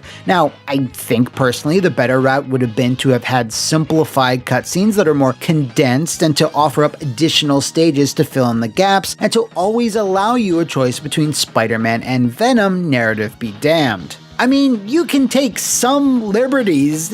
You took enough of them on Wolverine. But then again, by this point, I would have just put co-op in the game. But yeah, let's not break that taboo. The other real negative is just how ball-bustingly hard the game is on a casual playthrough. This isn't to say the enemies exhibit some super intelligent artificial intelligence, because they don't. It's just that Software Creations decided to increase the difficulty as artificially as possible rather than create challenge through mechanics or strategy. You start with 3 lives, 2 continues, and that's it. But no, it's not it. Unlike many other beat-em-ups, especially those that have co-op, when you lose all your lives in Maximum Carnage, you don't get the choice to use a continue and start from where you died. You start all the way back at the beginning of the level. Just adding co-op would have solved this issue, but it seemed like they were going for more of a one-player action game instead, I think. Unfortunately, this difficulty issue only gets more difficult. To heal yourself, again, unlike every beat-em-up ever, health doesn't spawn out of breaking background objects, but rather they spawn immediately out of the bodies of dead enemies. The problem here is that since the movement and feel is more like a brawler, you'll be running and dashing all over the place, hitting other enemies, and you'll accidentally pick up health when you don't need it,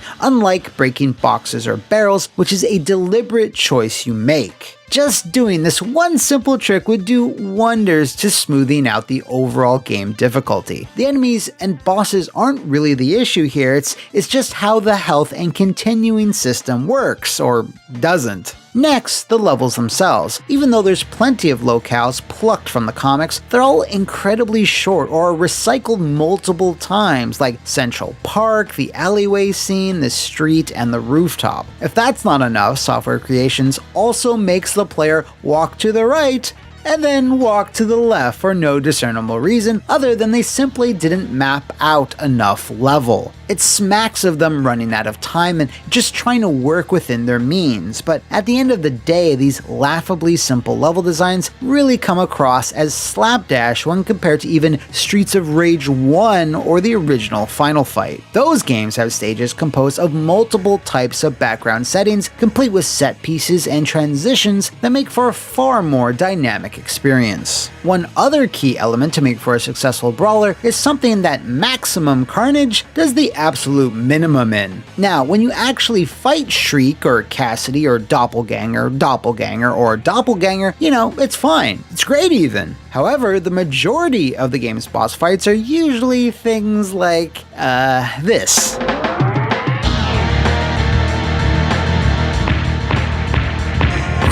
Yeah, it feels like half the time the game throws not super villains, but super lame civilians at you. Now, there is a throwaway line that Carnage's general AoE of madness is what's spurring these New Yorkers into random violence, which is an acceptable kayfabe explanation as to why there's so many in this game. This also plays into their adherence to comic book lore, because if a villain doesn't appear in a particular battle within the pages of Maximum Carnage, Carnage, well, they don't appear at that point in the game either. Hence why Spidey and co. are accosted by so many fat dudes and hair girls throughout the adventure. Again, Software Creations, I don't think any kid would have been angry if they got to fight Shriek or Carnage at the end of level 3 instead of the dreaded Umbrella Brothers. Now, I know the spidey senses of all you Maximum Carnage fans are probably ablaze right now, and that's understandable. Lots of people have wholesome, nostalgic memories of this one, and really, it's only when you start looking deep into the mechanics and design where its flaws are revealed to you. If you pop this in and play super casually though, its audio, visual, and combat are quite strong, so with all my gripes out of the way, let's get into the good stuff.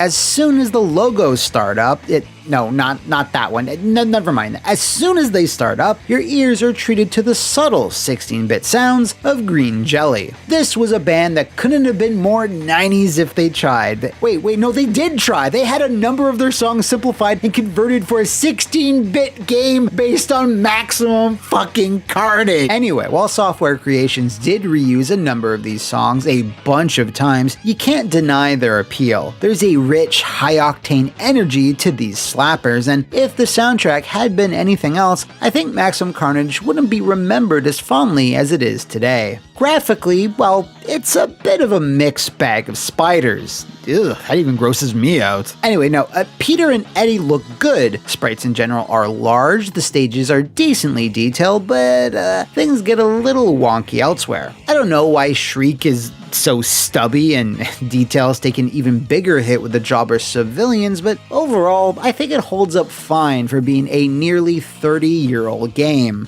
Cause yeah, it's a bit unfair to stack Software Creations against what Capcom was putting out in 1994. Where the game really shines graphically is in the cutscenes. They simply took the pages of Maximum Carnage and added in some animation and sound effects, and while there's some missing detail here and there, it's fun seeing artwork you remember so vividly as a kid. Next is the Superhero Striker System, trademark, which I feel is one of the game's best mechanics. Throughout the campaign, you'll find tokens which let you call in other heroes to help if you find yourself getting battered by the dreaded Umbrella Brothers. This lineup includes Black Cat, Captain America, Deathclock, Cloak and Dagger, Firestar, Iron Fist, and finally, our Lord and Savior, good old Morby. Now, what's cool is that the attacks of each hero change depending on who summons them. For example, if Spider-Man calls in Danny, he acts more as a medic and heals Spidey. If Venom gives him a honk, Danny then lets loose with his Iron Fist or foot. It's a nice way to give the combat some variety, and it's fun to see all the different animations.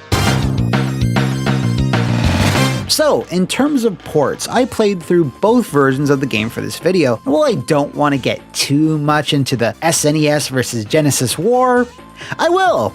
Honestly, it all comes down to what you value more. In a lot of ways, the game is identical on both systems. I think the biggest difference is that, no matter how you slice it, that distinctive green jelly sound comes off way better via the Super Nintendo sound chip rather than the Genesis's. It's just a lot smoother and more pleasant to the ears.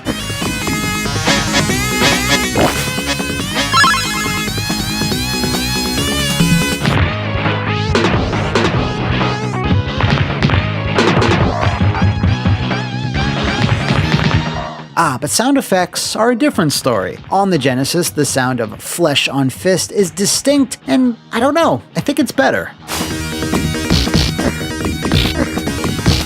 Graphically though, both versions are much closer. I think the visuals on the Genesis are a bit rougher, but since the game is fairly cartoony anyway, it hardly matters. Gameplay wise, I will say over on Sega, things do feel a bit snappier. I'm not sure if it's faster per se, but I did notice a difference, so I'm gonna give the edge to the Genesis here. As for the Game Gear and arcade versions of Maximum Carnage, well, they suck because they don't exist. Honestly, I think a bigger, badder arcade arcade version of Maximum Carnage would have been dope as hell. Something akin to, the Battletoads arcade game, where you have bigger sprites, more effects, and enemies on screen, maybe a tad more violent, and also, have 2 players. And that's the thing. The console version, as it is brimming with all this untapped potential, almost like it already feels like a watered-down, compromised port of something even better. The Sega Spider-Man arcade brawler I covered last time doesn't quite fit that bill.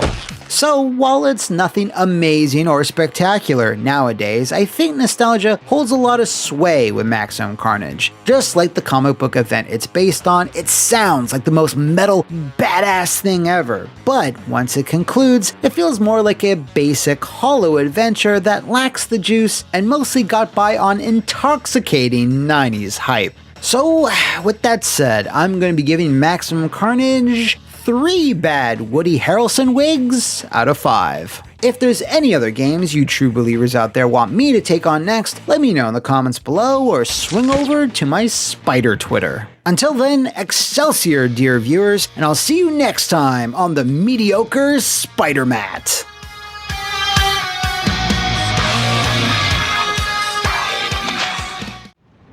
Welcome back, wall crawlers, to my mediocre spider show. It has been a little while, I know, but as I'm currently on the run from the villain of the week, it means it's a perfect time for me to whip out my handheld video game consoles and experience the many portable adventures of our favorite wall crawler, starting with The Amazing Spider-Man. This was published by our good friends down at LJN, how delightful, and webbed up Game Boy screens in 1990. Okay, first things first, the title screen and cutscenes are clearly modeled after McFarlane's Spidey, so why the hell does the front cover feature John Romita's? Pick an artist and an era and stick with it, LJN. You can have the 80s or the 90s, but you can't have both. Anyways, the story is surprisingly nuanced. Mary Jane has been kidnapped by the Sinister Six. Yeah, and that's the end of that sentence. What's odd about this is that all the villains, including this 5-year-old child wearing a scorpion costume, apparently knows Spidey's secret identity as Peter Man and call him up at his house via a 2-way radio or walkie-talkie. Peter, already dressed in his heroic PJs, answers by saying, "Parker residence," which implies he's at Aunt May's, whereupon the villains just start trolling the shit out of him, saying he'll never get Mary Jane back, he's a failure of a husband, yada yada yada. Unfazed, Spidey then proceeds to ratio each villain during these calls, which occur after every level is completed. Just as our hero is cleaning the blood of the current villain off his hands, the next one just calls him up, and the childish barbs start anew. All of these stages begin as a standard walk to the right, punch-kick affair. Spidey can attack, shoot a web ball, and take to the air via swinging. Kinda. He's gonna need all these tricks, as everyone in the Big Apple and their mother wants him dead. Random punks, people just looking outside their windows. Hey, it's that spider nerd! Whack him! And of course, multiple lizard men, or maybe it's just Connors moving really, really fast, taking cheap, highly damaging swipes from under manholes. Your progress is soon impeded by 2 villainous boxes who block your path forward. Luckily, if you jump at a specific angle, this results in a much higher jump, which then initiates auto web swinging. Once you get to the end of the alleyway, it starts to explode for an extended period of time. Oh no, Mysterio! One of Spidey's most dangerous... Yeah, you just hit him with webs, and he's done. The game just cycles like this until the end credits. Walk to the right, fight a literal army of New York subway vampire bats, kill a villain, very simple stuff. As it should be. Remember, we be Game Boyin' right now, so there's no reason to overcomplicate things. Now, there are 2 wall-crawling sections thrown in, which does help break up the monotony, and they're not incredibly hard either, until you run out of resources, that is. Now, when I say resources, I mean your 3 lives, 3 continues, and 0 passwords. Lose everything, and it's back to the title screen, forever leaving Mary Jane to her unknown but assuredly grisly fate. As for the individual elements of the game, while it looks okay, the music music is a mixed bag. Sometimes it's fairly lively, and other times it's just, I mean, who composed this? What? Wait, who developed this? I thought it was LJN. Oh, right. Some of you out there might recall before Rare hit it big with the Banana Slammer, and to a lesser extent the Fight Frogs, they made a pile of licensed shovelware for a variety of publishers. Still though, for being the very first Spidey game on the Game Boy, this isn't terrible. I mean, there's no reason to play it today, aside from the dumb Dream Phone cutscenes, but hey, at least we're not starting off with some embarrassing Clone Saga level disaster. So I'm slapping Rare's Amazing Spider-Man with 2.7 cute lizard heads out of 5. Now let's move on to the sequel, which, funnily enough, is where the embarrassing disaster part actually starts. Coming to us not from Rare, but the equally British Bit Studios, ASM2, despite still being on the Game Boy, attempts to get much more ambitious, for some reason. First, the story. Peter awakes from some type of stupor that I don't think is ever properly explained. Is he hungover, coming down from a coke high? When he then reads that his superhero persona has been out all night committing crimes. The Hobgoblin, of all people, seems to be behind this nefarious plot, so with bloody vengeance on his mind, Peter masks up and gets to work. This is all conveyed through some, if I'm going to be honest, rather ugly cutscenes. They're trying to emulate a comic book style, which I appreciate, but the Game Boy is hardly capable of producing such things. And while simple, I think Rare's portrait technique was the better artistic choice. Anyway, Spider-Pete starts off in a very unruly neighborhood, and it's constantly being pelted by a barrage of Hobby's pumpkin bombs that simply don't know when to quit. This time around, Spidey can web swing whenever he wants, just not with the greatest of ease. In fact, swinging and attaching webs to things is super squirrely and works a lot like it does in Sinister 6 for the NES, in that it barely does. After walking by a bunch of non-accessible buildings, you come across an electric fence that the wall crawler mysteriously can't wall crawl or jump over, despite it being quite low to the ground. With your options exhausted, you have no choice but to wander around until you figure out what the hell you're supposed to do next. So then oh crap, you suddenly find yourself stuck at the bottom of one of those famous 6-foot wide New York sinkholes. If you then peek your spider head into this creepy little hole, you find something. I don't know, the stick, the dildo, who cares? Now, okay, I can't jump out of this hole. Wait, so can I not crawl out of it? Wait, you can? How did I do that? Well, true believers, I never actually figured that out. I think you have to hold a button or press diagonally up. I always get it eventually, but it's still woefully unclear as to what the correct button combination is. So wait, hold up. Now I can go through the doors? Wait, is this a crowbar? Is Spider-Man, a superhero level 4 strength, really running around Brooklyn just jimmying open doors? Okay, sure. Yeah, I'm down with that. Anyway, after fighting through regular everyday New Yorkers with their regular everyday flamethrowers, you eventually find yourself in the futuristic building that has this thing in it. I have no idea what it is, but it's the only other item I was able to find, so naturally, I assume it's a transmitter that disables the electrified wall? Oh, I guess it's not. What the fuck? So the missing piece to this puzzle is Hobgoblin, who, coward that he is, never takes any visible damage and always stays really high up and out of your reach. This does not mean you're just supposed to avoid him. No, you gotta take him down. And you do this by clumsily attaching a web line to his glider, which then sends you both crashing into the streets below in a fiery inferno. You then need to murder Hobby, grab his key, take it to open that last locked door, snatch some oil, commandeer his goblin glider, and then ride it over the electric fence. Like, why? You're Jumpman, just spider over it. Anyway, that's just the first level, and while none of the others are quite as cryptic, they are still never as straightforward as you'd expect. You eventually meet up with Black Cat, the Lizard, in the sewers of course, and even Carnage. I mean, he is on the box art after all. That must mean he's the main villain though, right? Well, no, that's wrong. While he has a boss fight, you don't technically defeat him, and he doesn't even get his own cutscene. No, the main villain is old Quentin Gyllenhaal, who had spray painted a bunch of robots red and blue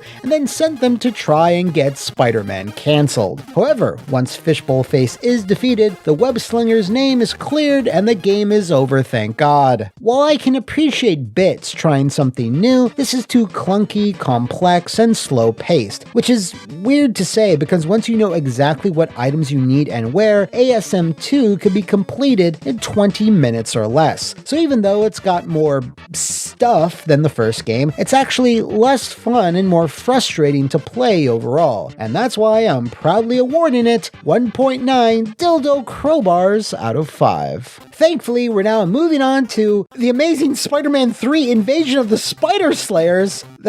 Okay, and it was also made by Bits? Fine, let's just do it. Obviously, judging by the title, this is a very, very loose adaptation of the storyline that ran in Amazing Spider-Man 368 to 373, with the villain being the hard to not laugh at due to his gangly bird feet and weird fleshy shoulder things, Alistair Smythe.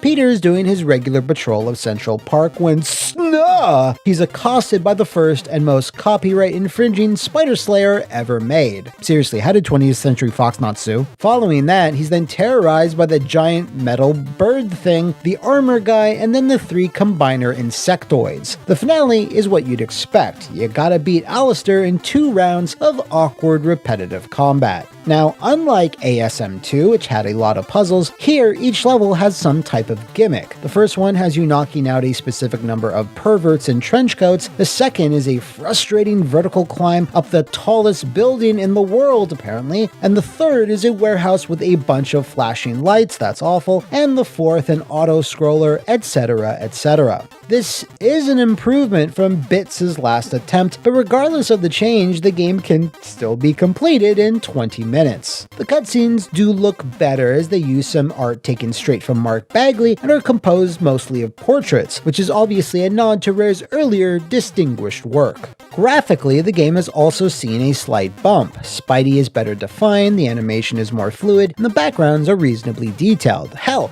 even the fight in the sky with the giant claw is kind of impressive. Unfortunately, that's where the positives end. You still have to contend with shitty hitboxes, poor collision, weird superfluous stats, a plodding pace, and really finicky controls. This remains my main point of contention, and while I realize there's a learning curve here and that the GB was limited by its 2 buttons, that still doesn't excuse this from being pretty bad. It's actually a toss-up between which is better, this or ASM2, but for the reasons I already outlined, I'll begrudgingly give the win to Spider Slayers here, although everyone should be aware that I take no pleasure in this. 2.1 Smythe crotches out of 5. Okay, we are finally entering the colorful world of the Game Boy Color and its first radioactive spider game, Spider-Man. Yeah, technically this is a GBC version of the 2000 Neversoft classic, but differs in a few key areas. It also comes to us courtesy of Vicarious Visions, who go on to have a brief but passionate love affair with everyone's favorite wall crawler. We are also leaving the LJN era behind us, fuck yeah, and are now swinging into the far more greener pastures of Activision. You can't win them all, I guess. Alright, so whenever you make the leap onto a new piece of hardware, you expect a significant uptick in presentation, and thankfully Vicarious Visions does not disappoint. We're first greeted with a very appealing and moody opening intro, and goddamn, look at this title screen! The story kicks off with Peter gabbing on the phone with Aunt May. Sure thing, May. Get those wheat cakes ready. I'm gonna slob out and go Goblin Mode on them. And JJ, not missing a beat, literally screams, Parker! Get over there and get some pictures! Now, JJ's a cheddar-headed goob, I'm not disputing that, but he's right, Peter shouldn't be using the company phone for personal calls. Parker then goes off to investigate an explosion, which then leads to a run-in with Venom, who seems to be going through it, as he's incredibly weak and scampers off as soon as you clean his clock. You come to find out through various twists and turns while fighting other baddies that Doc Ock has been experimenting on symbiotes, with Eddie having managed to escape Otto's morbid scientific curiosities. You eventually track down Science Squid, punch him in the face, which unleashes Carnage, whom you then also punch in the face, which then leads to a climactic showdown with none other than Dr. Carnage, or Carnage Puss, whichever you prefer. This is probably the only real link to the console game, but if you're gonna have one, then this is it. Once you get into the gameplay of Spider-Man on GBC, you can't help but go, "Oh, stunning." Yeah. Obviously, being free of the gray and green hell of the original Game Boy helps a whole bunch, but even as a standalone GBC release, Spider-Man impresses. Nice color palette, smooth animations, clean level design, good stuff. Progress is handled differently than anything we've seen so far. You have several maps like the street and rooftops, a pier, a subway, and so on. These are all vaguely connected from left to right and right to left, sort of like Simon's Quest, with you traveling between each one as the story dictates. A detriment to this approach is that you wind up seeing the same environments quite a bit, and it can get a little tiring when you're told you need to go all the way back to the pier before something can happen. And unlike, say, a Metroid, these levels are not as intricate or as interesting, but what's neat is that there are still some hidden upgrades if you take the time to explore. In terms of pacing, everything moves fairly fast. Spidey tears around at breakneck speed, web swinging is equally snappy, and it's easy enough to attack and defeat most baddies. Except for... yeah, these are some of the most annoying enemies I've ever encountered in a video game in a long ass time, I can tell you that for free. Trying to web swing over water or gaps unimpeded is an absolute shit shoot if these aerial predators catch even a whiff of your radioactive ass. Along with these birds, there are a few minor annoyances with what Vicarious Visions has made here. Control-wise, Peter Man feels very slippery. He retains a good bit of momentum whenever you start moving, so you can't exactly stop on a dime. Your jump is also not optimal, as you absolutely have to commit to each and every one, as you lack the ability to steer in midair. You can kinda sorta do it, but there's very little wiggle room, which doesn't feel good when you're intended to be controlling a superhero who's supposed to be super agile. This becomes a real issue in the pier level because it contains water, and sadly, Uncle Ben died before he could ever teach Peter to swim. Now, in general, you don't take fall damage in this, and no other levels contain as many pits, so this doesn't result in any other deaths, but as it is, these control quirks mar an otherwise rock-solid experience. Fortunately, the positives still manage to outweigh the negatives, and on the whole, this is a very encouraging debut for Vicarious Visions, so much so that they were given the opportunity to helm the console's sequel, Enter Electro, on the PlayStation the very next year. With that said, I'm giving Spider-Man 3.2 Goofy Peterheads out of 5. Our next game, Spider-Man 2 The Sinister Six, which should not be confused with Spider-Man The Sinister Six or Spider-Man Return of the Sinister Six, is actually a sequel to the last game, but just the GBC's canon, and not the console one, since the events between both were slightly different. Since the team down at Double V were busy with a number of other projects, Australia's Taurus Games were now handed the web shooters. Not familiar with Taurus? Well, they were an absolute dynamo in the early 2000s, putting out mostly solid portable efforts of franchises like Duke Nukem, Dead to Rights, Doom, and a couple of other Marvel properties. As you can surmise from the title, this is a tale involving the Sloppy Six, and it has no more depth than Doc Ock going, "Oh my god, I'm so sick of this dude kicking our asses, let's just grab that dumbass Parker kid, use him to lure in the spider, and I don't know, shoot him in the head." Scorpion and Sandman then bust into May's place, can't find Peter, abscond with the old bag, and that's the plot. Save the person that makes the wheat cakes. The Sinister Six then challenge Spidey to a showdown at their secret base, which is located in the cursed lands of Coney Island. Hey, yo! The cutscenes have some nice little animated details, but I can't lie, they're a small step back from Vicarious Visions' prior work. Things just look a little off, faces are weird, the art style is darker, and just less appealing overall. Thankfully, Taurus prioritized the in-game graphics instead. Everything's bright, backgrounds have more detail and color, animations are smoother, and there's some added comic book onomatopoeias. Just a lot of improvements from across the board. In regards to its structure, it does away with the interconnected maps from last time and focuses on straightforward linear levels, each with its own specific objective. For example, in the Coney Island stage, you have to find and unlock 3 gates before going tete-a-tete with Fishbowl Tet. Then you have to grab a key which opens the way to Sandman before having to explore a massive building, both inside and out, while crawling through elevator shafts and disabling force fields. I prefer this to the constant reusage of stage layouts we saw in Spider-Man 1. Oh, and the boss fights are better too, as they have just a little bit of sauce to them.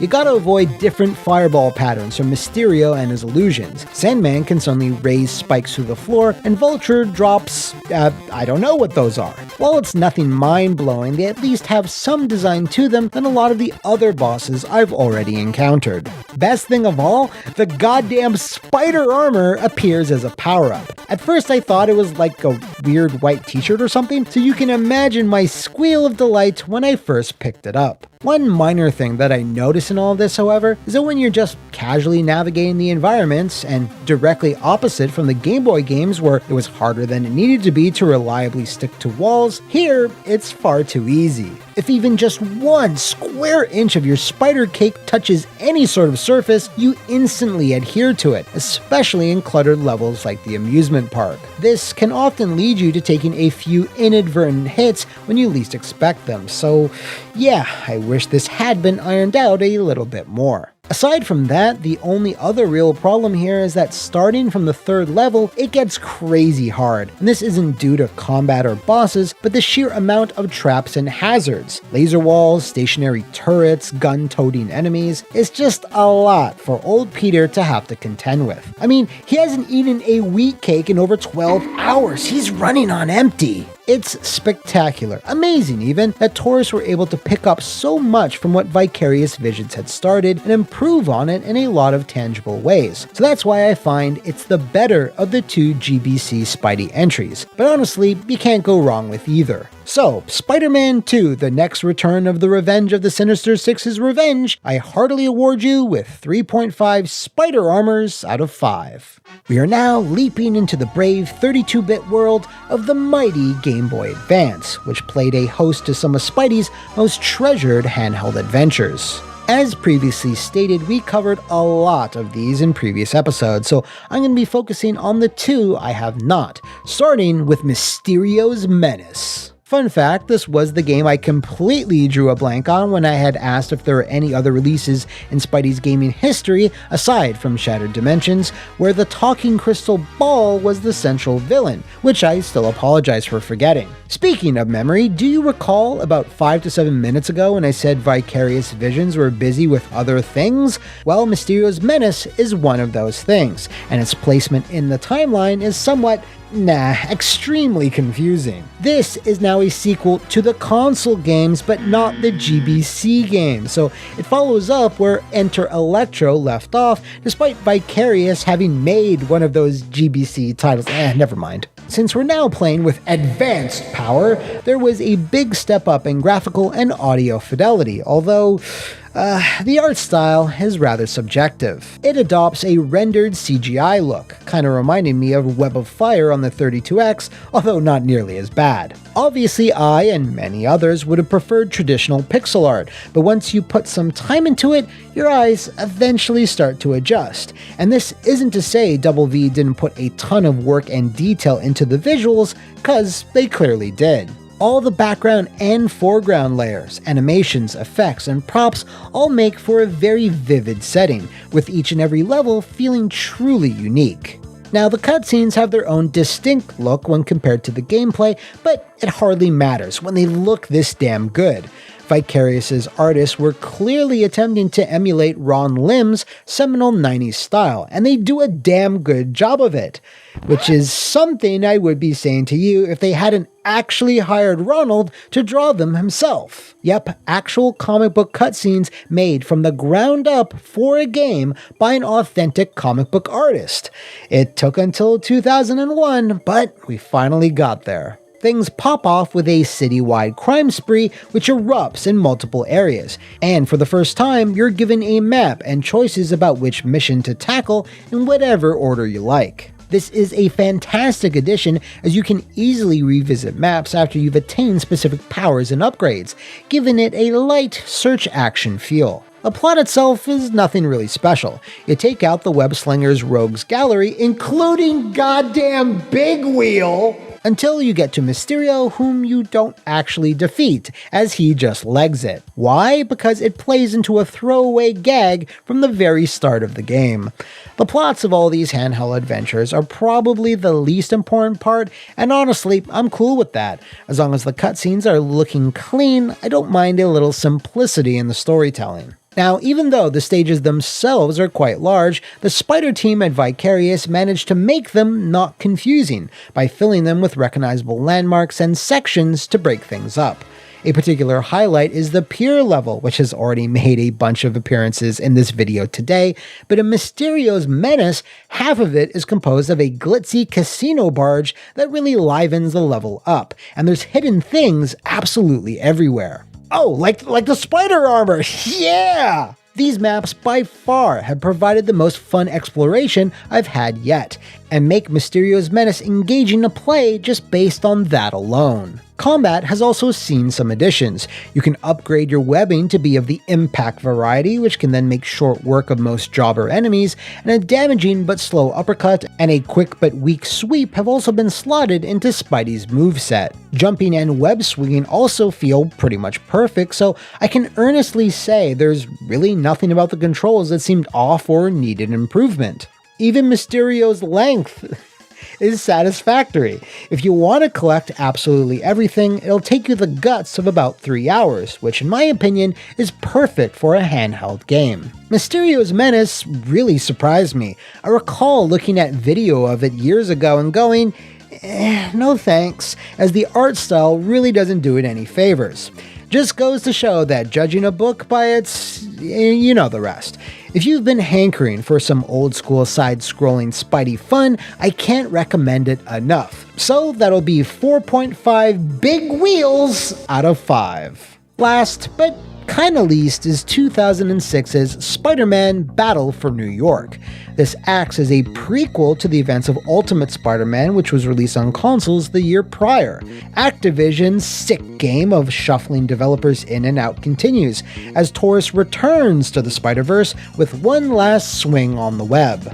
Since this was 2006, Battle for New York was also a cross-gen game, in that it released on both the GBA and Nintendo DS.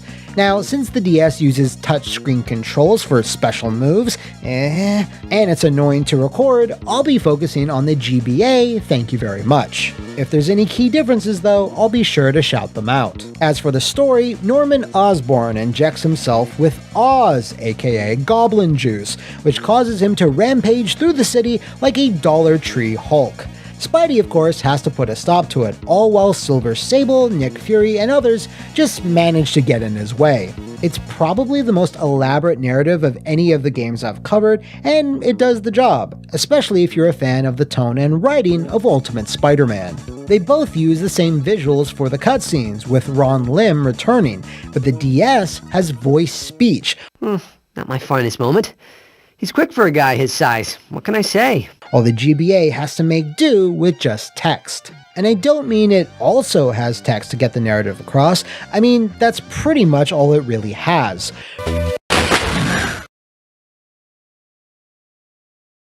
For whatever reason, Taurus didn't or couldn't add any audio whatsoever to the GBA cinemas, which is messed up when you consider the GBC games had music, sounds, and even the occasional digitized voice clip. So, when it comes down to presentation, the dual screen obviously has an edge. Map design is also weird in the GBA version, as there's some issues with the perspective that are a little... Oh, something is definitely wrong with this hallway. Come on in! And while the DS uses its trademark fugly little polygons for its characters and backgrounds, they are at least consistent, and don't make you feel like you're in an amusement park funhouse. The main issue that permeates both versions is just how repetitive everything is and how little controlling the Goblin brings to the table. He can throw fireballs, hang off surfaces, and that's pretty much it. He doesn't feel nearly as cool or have as many satisfying mechanics as, say, Venom did in USM. Mission-wise, you basically have to do a bunch of really similar things several times over. For example, as the Goblin, you go to the right while smashing cars, and then go to the right while smashing beakers. You then switch to Spider-Man and go to the right while putting out the fires started by the Goblin, and then go to the right while saving civilians, and you do this all in really similar maps, just as different characters. Thankfully, controlling Spidey feels really fluid, and he has a bunch of new moves to go along with another solid combat system, so no real issues there. Also, in a portable Spidey first, you can also accrue skill points while you're fighting through the stages, and then in between use them to individually level up certain aspects of both Goblin and Spider, so at least each character improves during the run-up to their inevitable showdown. It's kind of hard to explain, but there's a very paint-by-numbers, going-through-the-motions feeling with Battle for New York. Nothing here is terrible or even bad, it's just all a little underwhelming and mundane. I guess the DS version is slightly better, but I prefer good old face buttons instead of having to readjust for a touchscreen. And while it's nice that characters like Goblin, Sable, and Kingpin, who never got much play in any other portable title, finally pop up here, but that's just not enough to make Battle for New York a must-play. I wanted to like this one more than I did, but I gotta stay true to my mediocre roots, so that'll be 3.9 gallons of Goblin juice out of 5. Whew, it was really fun to swing through the history of Peter's portable products. And if there's something specific any of you out there would like me to get some pictures of, do let me know in the comments below or wall crawl up over to my Twitter. And thanks to all you webheads over on my Patreon who voted for these handheld games in my latest Edgelord poll.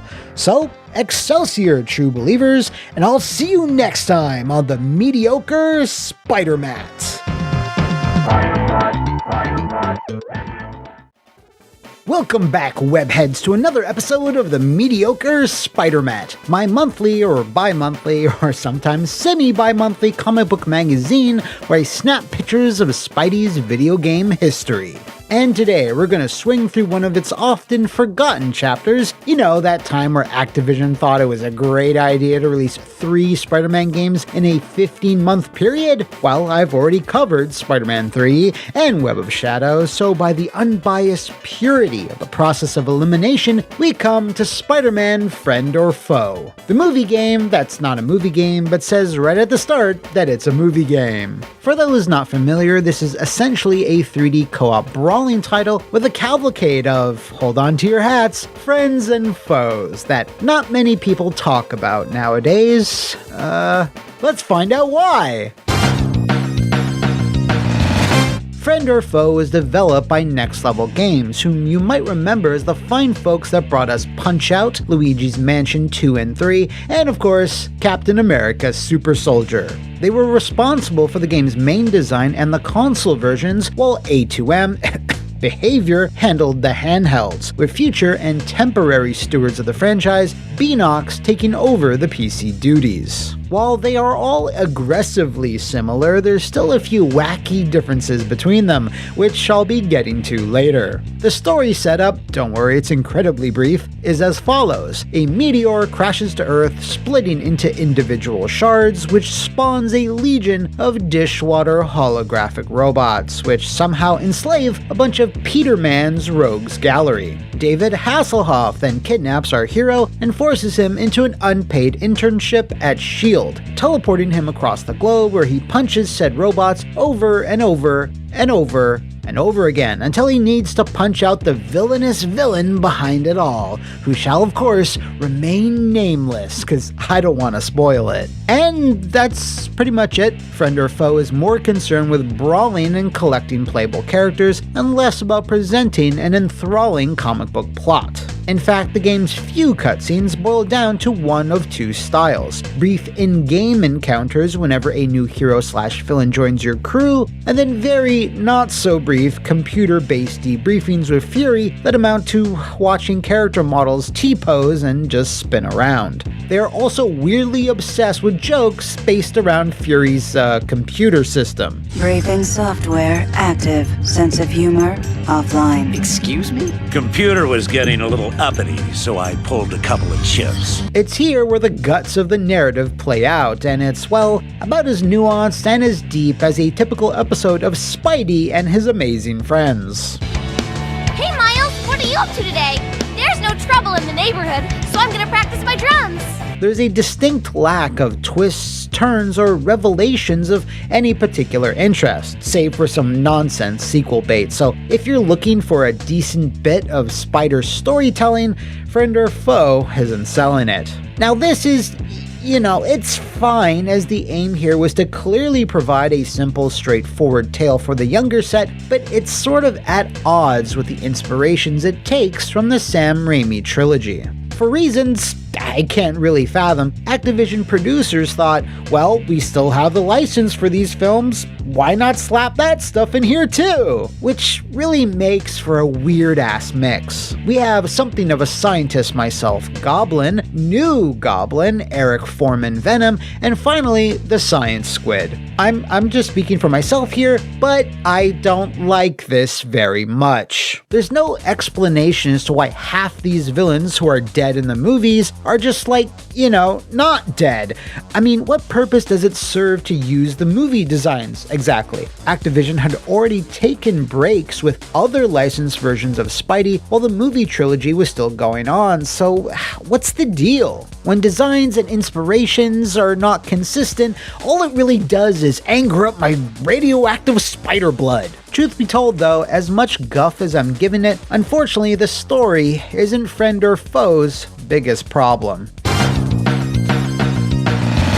Let's get all the not-so-great things out of the way, because spicy headlines sell way more copies of the Bugle, or so I'm told. The thing with most beat-em-ups is that they don't typically last very long, kinda like me! Ba-dum-ching. Averaging out at around 40 minutes depending on the game. Now, I guess someone at Next Level or Activision thought, you know what we should do? Let's stretch that 40 minutes into like 5 hours with absolutely nothing to break up the monotony. No bonus stages, web-swinging sections, puzzles, dialogue choices, or nooks and crannies worth exploring. Friend or Foe is designed to be a combat-heavy game first and only. The problem with that being the combat starts to get old by around the second level, as the limited upgrade tree doesn't really offer anything game-changing. I mean, sure, there's a bunch of web powers and grappling maneuvers, with Spidey and his friends or foes being able to juggle enemies in the air, but it's still pretty fluffy overall. Not bad, just, what's the word that the kids use again? Middle. Yes, it's very middle. Almost as if they knew this, Next Level threw in some equally fluffy buffs that come in the form of pickups, which include invincibility, double damage, and probably the mechanic with the most squandered potential in the game, the Hero Strike. While these have dozens of unique and pretty fun animations spread across all the playable character combinations, they all result in the same thing: a bunch of small blue explosions which function as a screen clear and nothing else. You could have had moves that heal, do big damage to single enemies, etc. Hell, I think Maximum Carnage had that. And that's basically all you can do in Friend or Foe: slowly move from room to room, fighting waves and waves of holographic robots, or phantoms, an acronym that I'm not even gonna bother explaining. Now, if I am going to be 100% honest, there is actually one other thing you can do in each level, which is finding and unlocking keystone rooms, which are big rooms where you fight enemies. So if you'd like to take a break from the constant never-ending sounds of fists on robot flesh, you can hear them again in enclosed rooms instead. Now, fortunately, none of what I described so far here is broken or even inherently bad. It's just not very memorable and gets long in the spider fang very quickly, especially when the gameplay is so damned easy, as there's no difficulty settings. One thing though that is kinda bad is that with this being a Spider-Man game and all, you can see his name on the title, you would think that you could, I don't know, swing on a web any size, but no, there's only one web, one speed, and one size. After a single jump, not a double jump, but a single jump, you hold the button and Spidey does a single solitary swing, then just drops to the ground like a stone. You can't chain into more swings or go faster or higher. There's just one swing, and that's it. For 1 second, you're like, oh, this is fun, and then you're like, oh, no, oh, okay, no. So it's honestly faster just to walk. Like, hey kids, tell your parents to buy you the new video game, Walkman, friend or foe.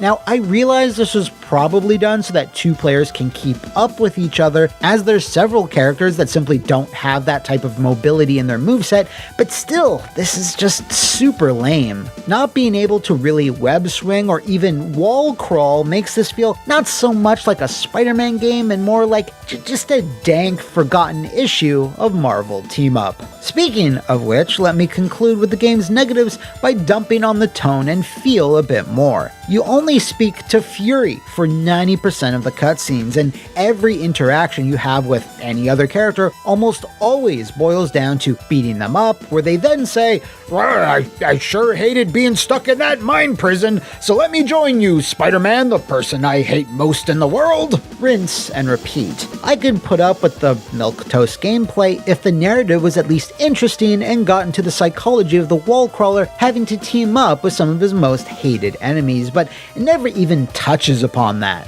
So if you then smush all of this together, you have a story that plays out like a very C-tier, run-of-the-mill, forgettable Marvel event, rather than a dynamic, dedicated Spider-Verse story. Alright, there's some good stuff. There's some stuff that I liked. Playing in co-op at least makes the moment-to-moment combat a bit more fun, because with all the enemies bouncing up and down, you can essentially exchange juggling duties between you and your partner if you coordinate. Now, this works way better if you have a real-life co-op buddy sitting alongside you, as while the computer is competent, they're an unideal replacement for the real thing. The flip side to all of this, though, is that there's zero online functionality, so if you are among the half dozen of people who might want to boot this up in 2023 to play with a spider friend in another time zone, well, you're shit out of luck. Visually, the game does have a simple but clean, colorful look to it and wouldn't feel out of place in most Marvel animated programming from the late 2000s. Remember the Marvel animes where Wolverine was like this scrawny, bishy dude who...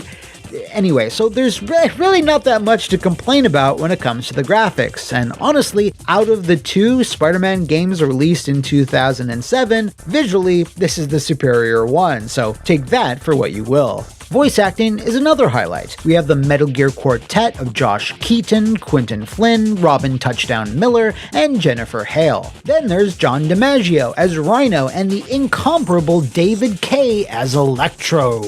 Yes. As for our red and blue pajamaed hero, well, he's brought to life by James Arnold Taylor, well known for his roles as Leonardo, Obi-Wan Kenobi, Ratchet, and that's it.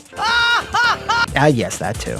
James has provided the voice for dozens and dozens of Marvel heroes and villains over his long career, but never actually played the webhead until this game. He does a phenomenal job here though, so I really don't understand why they didn't just keep him on for Web of Shadows, which only came out a few months later, because that would have made for a really big improvement. First Doc Ock, and now the Green Goblin?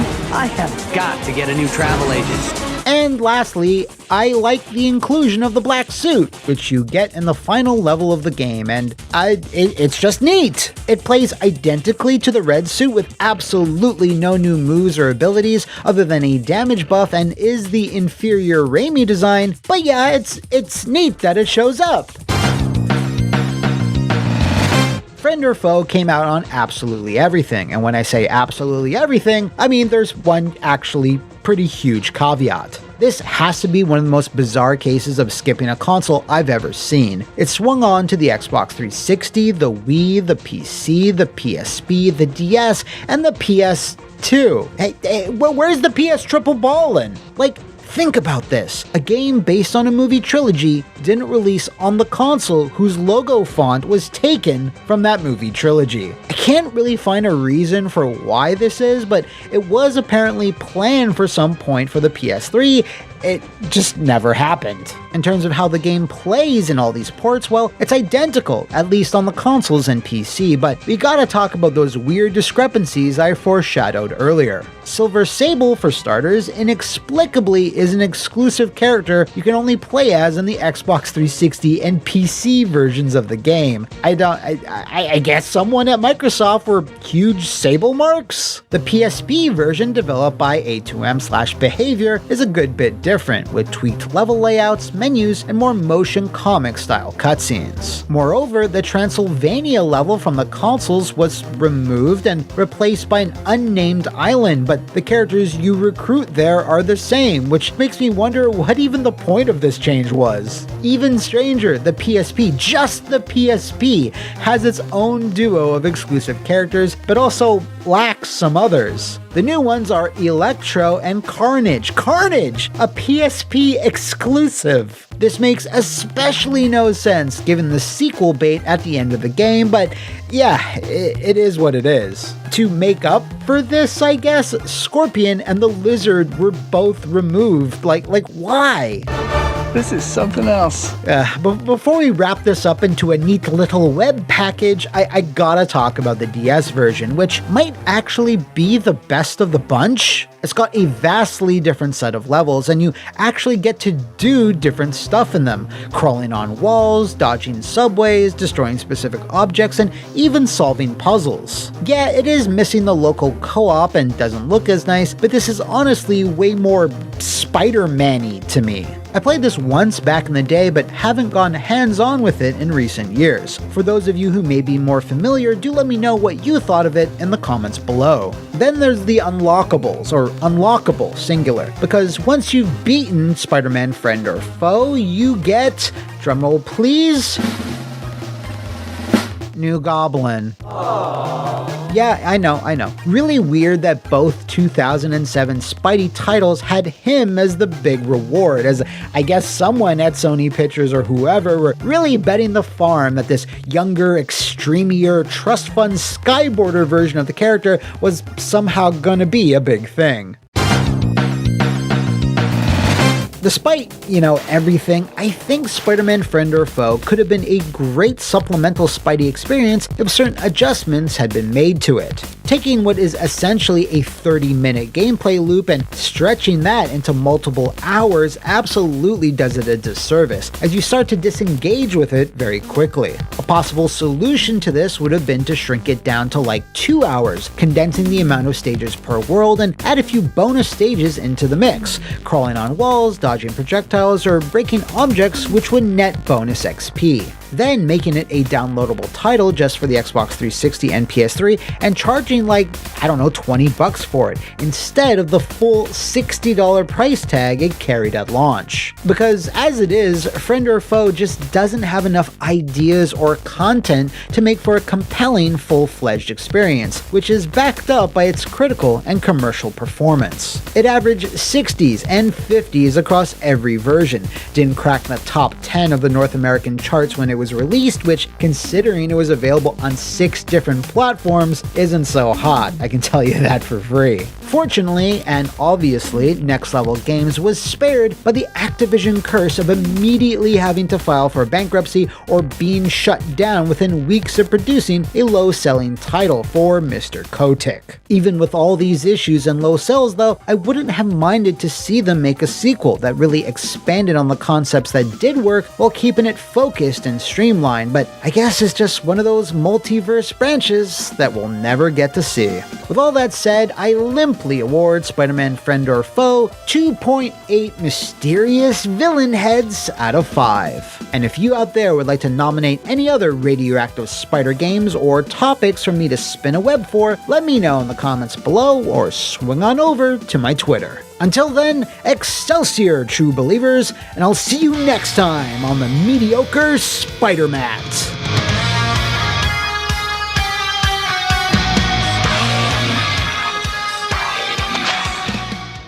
Welcome back, all you wall-crawling webheads, to the Mediocre Spider-Mat, the radical retro radioactive review show that's of a subpar quality. A little while ago, I took a look at all the Spider-Man games that were not fit for this world, sadly banished to the dark realm of the cancellacious dimension. So with that content already exhausted, why don't we swing by the Spidey games that did release, but maybe shouldn't have. These are the bizarre, the neglected, and the misbegotten, titles that were never asked to be created, but still have to contend with a certain level of derision and mockery. So let's continue that tradition by pointing and laughing at them. First up is the Amiga, which had no shortage of superhero games that a sizable percentage of you never heard of.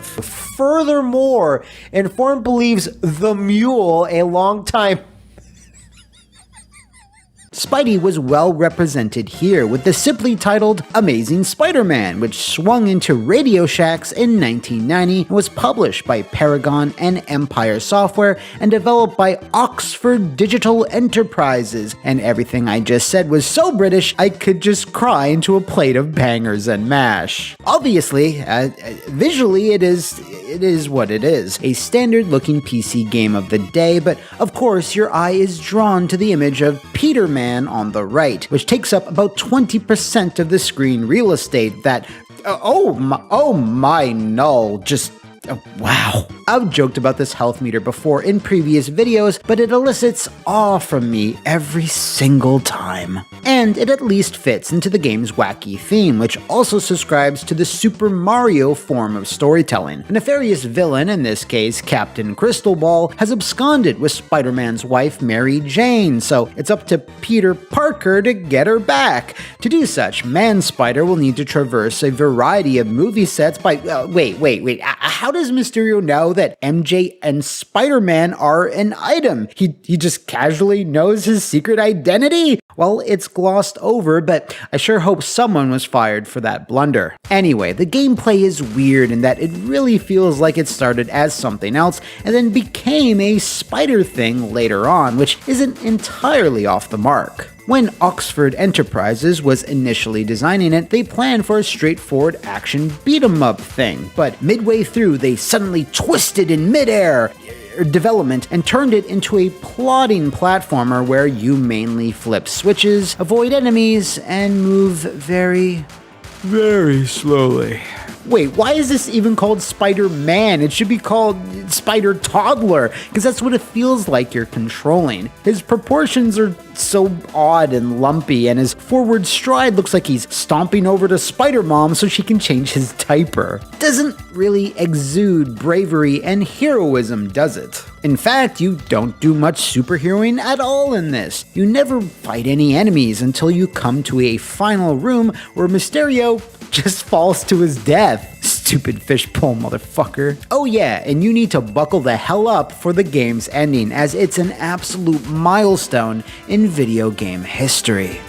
Even Stan would have failed to write something half as satisfying. Keeping with the Amiga, we have The Amazing Spider-Man and Captain America in Doctor Doom's Revenge. I only just found out this existed a few weeks back, and while there's even less to say about it than the last game, it's somehow even weirder. You control either Cap or Spidey in single-screen fights against a cadre of villains, with 80% of them being the bottom rung of the villain hierarchy. We have guys like Boomerang, Machete, Zarin, Eduardo, Lobo, Rattan, Oddball. Is he even from Marvel? Oh crap, he is. And finally, the big green baddie we all fear and respect, the Hulk.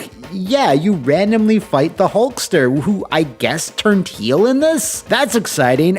Oh, wait, no, it's just Quentin, guys, never mind. In terms of gameplay, it could charitably be described as glacial and choppy and oh-so-late 80s personal computer. When you're not blindly swatting at a jobber villain, you're doing these weird proto-endless runner stages, or superhero challenges as the game likes to call them, where you awkwardly avoid hazards. Then, in less than 30 minutes, you punch out Victor, and George Bush Sr. congratulates you on liberating Latveria. Let's move on. Punisher on the Game Boy. Yes, there was a Punisher game on the Game Boy. Sorry, I mean The Punisher, The Ultimate Payback. I know this is technically cheating as it's not a dedicated Spider title, but fuck you. He's on the box art and even has his name on a big yellow sticker, so that's good enough for me. Basically, it's a portable version / sequel to the NES Punisher game, which I played way too much of as a kid, which adopts a shooting gallery style a la Operation Wolf. Ultimate Payback has a new story and levels, and in the starting one, Spidey tells Frank that drug gangs are terrorizing local mall shoppers and then encourages him to kill said drug gangs. The only part of the game where the wall crawler actively participates is when he swoops down to save civilians after Frank has pumped lead into their captors. With each level completed, the game breaks down Frank's body count, with Spider-Man even congratulating him by saying, "Great job, Punisher." Remember kids, a strong, positive support system is integral to one's mental health. At some point, Spidey's distaste of bloody violence sets in, so he's like, oh, hey, Pun, if you're gonna continue your war on crime outside of New York,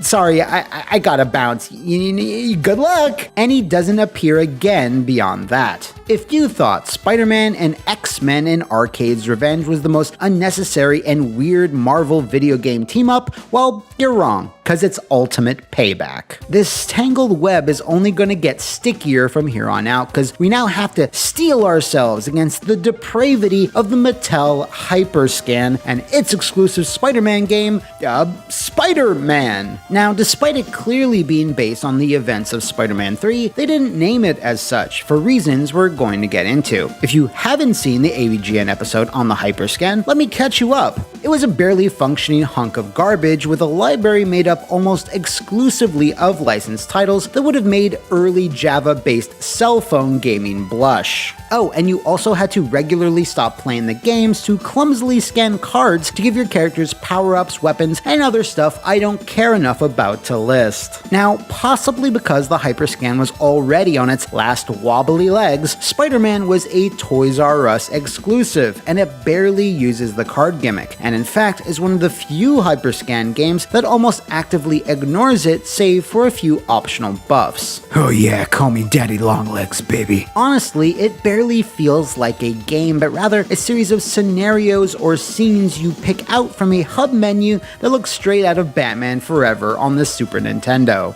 This is also where you realize this is based on all the Sam Raimi movies and not just the third. There's a battle against the Green Goblin, you gotta save MJ, save Gwen, punch Venom, but all of them pale in comparison to pizza delivery. Peter Parker picks up the pies while wearing his best purple tracksuit, and behind a parked van he dies, and then suddenly the webbed wonder appears. He then delivers the cheesy delights to people waving outside their windows who live literally 10 feet away from Mr. Aziz's parlor. Yep, this is what this gameplay looks like. Okay, that's long enough. Play the fucking theme. Aside from that, it's exactly what you'd expect from a game on the Hyperscan. Shallow, repetitive, and barely worth existing. It does, however, give Spidey's video game history an additional texture, a much-needed low in a series with far too many highs. This helps balance things out, I guess. So let's continue that low point with Spider-Man 2 for the N-Gage. Ah, jeez. It seems like you can't talk about this awful handheld before Grunkle Derek. Hey, young Derek, it's me, Derek. All right, here we go. Spider-Man 2 for the N-Gage, released in 2004. No, get out of here. My N-Gage, no, Matt, no. Anyway, Spider-Man 2 is about what you'd expect on an underpowered cell phone circa 2004. It has ugly rendered sprites, a half dozen by the numbers boss battles against the likes of Rhino, Shocker, Lizard, and Science Squid, but all through the magical lens of a vertical screen, giving you very little time to react to anything that's directly in front or behind you. Thanks, Nokia! Many of the levels at least have a sense of verticality, so the general exploration of them works well enough, but things like attacking or avoiding damage remains a pain in the spider ass. I will say the 3D web swinging sequences are pretty neat. Sure, they run at 5 frames per second and you can barely tell what you're doing, but an attempt was at least made here. Wait, did I almost give half a compliment to an N-Gage game? One of us! Me! One of me! No! Come on, Matt. Let me back in. It's cold out here. Ugh, we need a palate cleanser after that. Oh, I know. How about Spider-Man the Sinister 6 for DOS and Windows 3.1? I messed around with this one a few years back, but it always bears repeating that I hate it. The idea of a point-and-click adventure game featuring the wall crawler absolutely works, but this does not, as it's simply too awkward, low budget, and obtuse for its own good. If a Spidey comic book writer had come on board to contribute to the story and script, and if they had gone with sprites instead of this weird and poorly aged, whatever this art style is, it could have been something interesting, but instead is something for YouTubers to point and laugh at. Mustard, peanut butter, milk, peanut butter. And how could we not? Keeping with the PC theme, we gotta therefore take a cheap shot at Spider-Man 2 for the PC. For whatever reason, after the identical versions of Spider-Man 1 released across all platforms, Activision decided that fans that played games on their personal computers would enjoy something different. Maybe the first Spider-Man movie game didn't sell well on PC, but who am I to try and fathom Activision insanity? They decided that a game which mostly played itself would be more appealing, so that meant minimal combat, no upgrades, and swinging from set swing points, which really took the spider out of Spider-Man. It's always a possibility that I'll examine this game in more excruciating detail in the future, so I won't go too much deeper, but I do have to point out that this version offers the only video game appearance of the Puma, and for that I have to give it, well, not credit, but let's wrap up with what might be, in my humble opinion, the weirdest Spidey title in existence. This is Sega's Spider-Man the video game for the arcades. Now, I know what you're thinking. I've heard of this. It's just a beat 'em up. Well, yes and no. On the surface, it appears quite ordinary, but as you peel back each layer of gooey webbing, you're gonna find yourself saying, oh, wait, what? Huh? First off, this never saw a port to home consoles, which is weird in itself, as Spider-Man vs. the Kingpin was a big sales success. Secondly, you control not just Spider-Man, but a whole host of other heroes that you can team up with the majority of them being, wrong. Look, I mean, by 1991, how many times had Spidey teamed up with Namor or Hawkeye in the comics? You know, enough to be included as playable pals. Felicia's here, and that makes sense, but why not Human Torch, Luke Cage, or Daredevil? Hey, get a fucking Ice Boy and Fire Lady. They're his amazing friends, for Pete's sake. It's just such an awkward team configuration. The plot's weird too, with a bunch of Spidey's arch nemesis hot potatoing a MacGuffin called the Sorcerer's Stone, which is being delivered to the Kingpin, but then finally falls into the metal hands of Dr. Doom again. Why is Doom always jobbing to Spidey? I know they might have had a scrap or two in the comics, but they've never ever fought in media outside of that. Hey! Oh, right. Even though the final stage takes place in Doom's castle, after exploding the Dictator, Venom reappears for one more fight for some reason, and there's like 4 or 5 of him. He also sounds like he uses a TikTok voice filter. It's so fucking bonkers. For the most part, it does play like your typical early 90s brawler, but there's two quirks to the gameplay. One, your health is displayed numerically and it's constantly decreasing for some unexplained reason. And two, every few minutes the camera pulls back to display the game for any ants that might happen to be playing. You then have to platform and shoot enemies with webbing, grappling hooks, arrows, or Namor's famous lightning powers. Finally, we have to address the spider elephant in the room. This goddamn walk cycle. Of all the dynamic, heroic animations Spidey has had over the decades, who decided he should carry himself with the unenthused limp of a Gen X slacker sloth? Stand up straight for fuck's sake, Peter. Aunt Ben's ghost is gonna be furious if they saw how you were conducting yourself. Maybe this was a flop in the arcades, I'm not sure, but you'd think if a Genesis port wasn't technically possible, Sega would have at least put out a version on the fucking 32X. I don't know, that's insane. What was I thinking? And those are the weirdest Spidey games I've ever heard of. If you know of any more, let me know in the comments below or swing on over to my Twitter. Until then, Excelsior, dear viewers, and I'll see you next time on the Mediocre Spider-Mat.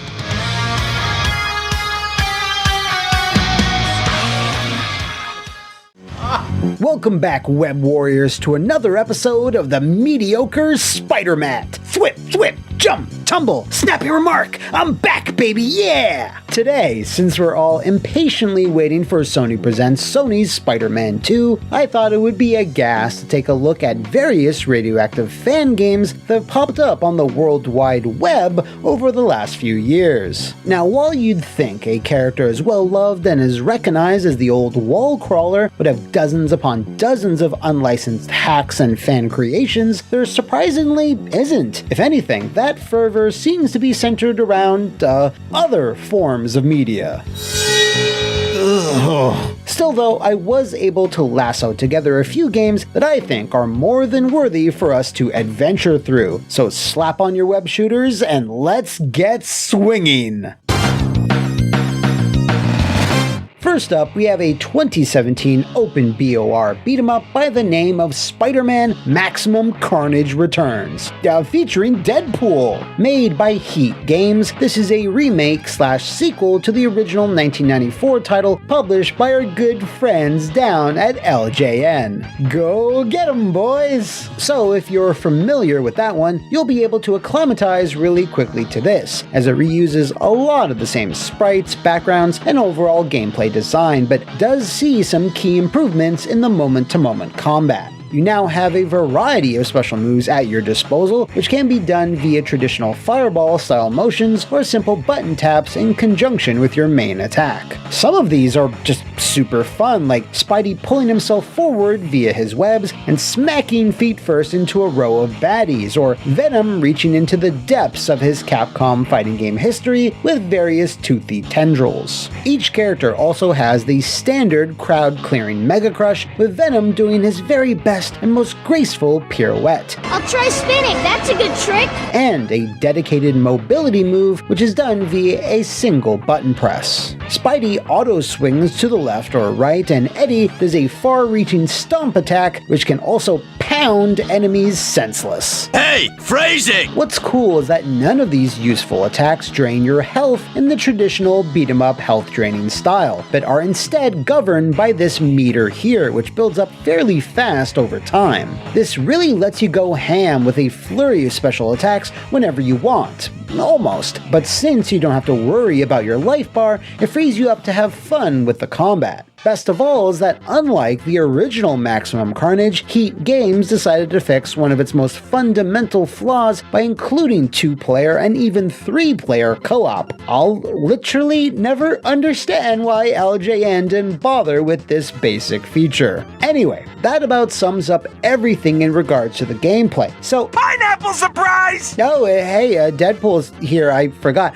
I sure hope you like his Marvel vs. Capcom 3 quotes, because you're gonna hear them quite a bit. And by quite a bit, I mean they never ever stop. Have gun will shoot! I'll fire in your face! Chili Fortunately, he plays just as well as the other two. He can do a Shoryuken, lob grenades, shoot guns, teleport, all of the Deadpool things. The problem is that he's so awkwardly inserted into the narrative here. I mean, he was barely a blip on the Marvel radar when Maximum Carnage kicked off in 1993, so I guess that Heat Games just really loves the guy. Honestly, the only factual step back is the lack of the hero summons, which are one of the better features from the original game. Now, the story is set up in such a way where those heroes don't seem like they're in play, and you do meet Black Cat in a cutscene, but still, there was no reason to get rid of them. In terms of presentation, it's a bit of a mixed bag of spiders. Ugh. Oh wait, did I already use that joke before?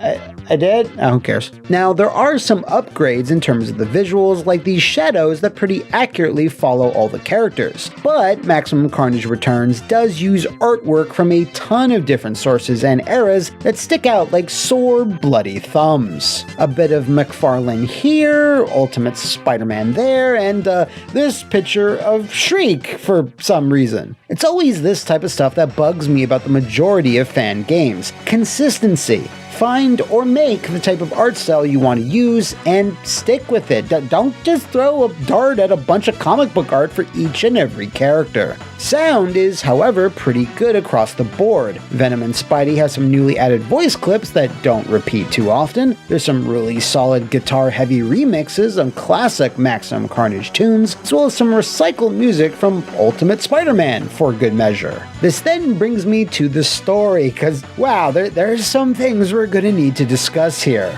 Every level or so, a conversation triggers between Spidey, Venom, and Mr. Poole, and yeah, it's clear that English is not Heat Games' first language. I can let a few spelling or grammatical errors slide, but oftentimes it's actually really hard to discern what's trying to be said here, and you can't skip or fast forward these sequences at all. Your mileage may vary between whether this is a bad or good thing, but this translation is so rough that I think it falls more on the WTF side of things. It cannot be! Carnage in the active again? He seems more crazy than before. It has killed people. Seems what time is it? With another purpose. What the hell are you talking about? Despite that, I would give this one a fairly enthusiastic recommendation. If you have a local buddy and good memories of playing Maximum Carnage, don't play Maximum Carnage. Play this instead, because of the co-op and improved gameplay. Obviously, an asterisk should be placed on those story cutscenes, but if you happen to be DTF with rough subs like these, then Maximum Carnage Returns just might be the total package. 4 non-existent Liefeld feet out of 5. Next up, we have the very impressive Spider-Man, a Spidey-focused fighting game whose most egregious flaw just might be its basic-as-hell title. What this basically attempts to do is be the lost Capcom-developed Spider-Man fighting game that we never got. You obviously have the Webhead and Venom sprites from those 90s games, but with new color palettes and vastly overhauled movesets. In fact, Spidey has a whole new mechanic where he actually runs out of webbing, which then changes his moves, but you can spend some of your super bar to replenish said cartridges. You also have a ton of new specials which both look and feel great, including a lightning quick webbed punch, a dashing slide kick, and a shitload of different hyper combos. Of special note is a defense-focused spider sense which automatically lets you dodge out of incoming attacks, and a hilarious photography-based super called One for JJ. The same treatment goes for Venom and pretty much every member of the cast, which, aside from Black Cat and maybe Morby, are all of the villainous persuasion. The sprites fit into the established Capcom aesthetic really well, and it was hard for me to tell where some of their parts or animations were from, which is always a good thing. Doc Ock can scale walls and summon an Octobot, Kraven can lay down traps and turn into a Lion Man, and both goblins as well as old Buzzard Butt here can soar above the stage like the cowards they are.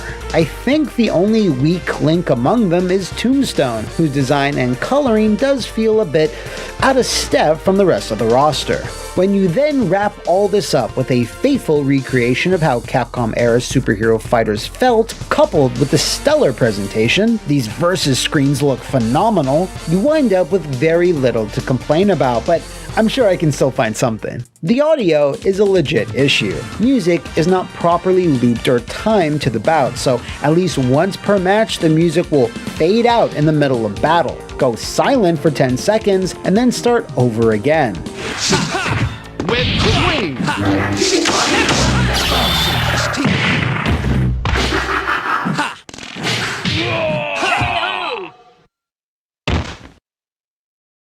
One?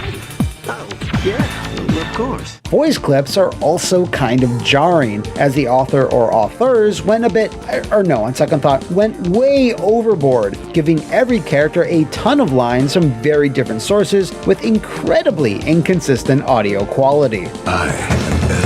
The noble hunt. Some of this speech even has snippets of music or other sound effects playing with them, which, I can't lie, hurts the presentation a little bit. There is one character who exhibits not only that, but other problems. Here we have Herman Schultz, aka who not only has way too many quotes, and not only has really annoying sound effects whenever he fires his gauntlets, he also has this fucking move. Let me know in the comments how to deal with this thing. It goes on forever and causes tons of chip damage, but really, aside from the sound, Spider-Man, the fighting game, is a web-spinning, butt-slapping good time. I know there's other Spidey Mugins out there that might be worth taking a look at. Let me know in the comments section below, but this one especially caught my eye. Not really sure why they went with the title screen of the Fox Kids 16-bit Spider-Man game, but I can't really be mad about that. 4.5 web cartridges out of 5. Our next game is something different, but at the same time, very familiar. Spider-Man Homecoming, a rather odd hack that attempts to adapt the story of the movie of the same name to varying results, or poor results, actually. That's not to say it's bad, it's just that this is an exact clone of Ninja 5.0, or Ninja Cop in Europe, which is an obscure little GBA gem that was developed by Hudson, published by Konami, and never saw a release in its country of origin. As to why it now has Spider-Man in it? Well, the original game featured a purple-clad ninjaman, a ton of hostages, and a grappling hook. Ah yeah, I can see you putting all the pieces together. Homecoming alters Mr. 5.0's sprite to the dumpy-looking spider guy seen here, replaces his sword attack with a stubby kick, and adds web shooting in lieu of ninja magic. Aside from some fantastically low-res stills of the movie, that's so GBA, it's literally the same ninja adventure. This is a bit disappointing because while you can certainly keep all the generic gun-toting gangsters as they fit within a Spider game well enough, it's a shame that the bosses, which include giant samurais, frogs, and warlords, received absolutely no changes or even color edits. Like, import some sprites from other GBA Spidey games. There's enough of them. Swap the big samurai into Rhino. You figure it out. This is a bit of a sticking point because the stages all feel appropriate for Peter to punch through as well. There's office buildings, factories, and an airport. So really, it's only those bosses which break the immersion of what you're playing. This is because the core gameplay of Ninja 5.0 does a really good job at making you feel like Spidey as you're crawling through vents and swinging onto platforms. There's also a neat power-up system that sees your lumpy Spider-Boy getting stronger and stronger, thus changing his suit color, thus changing your web shots to do more damage and cover more area. You can also do a screen clearing attack that, while very ninja-like, is still pretty close to a maximum spider, so I'll let it pass. Now, all of this is more of a testament to how enjoyable Ninja 5.0 is, and not so much the work that was put into this hack per se, but I wanted to include this one because I feel it's a great example of a modder looking at a game that already played well and works as a template for web swinging action. So whether it's the GBA original or this, you're gonna have some old school fun with Spider Ninja Man Cop. 3.9 fat spider dongs out of 5.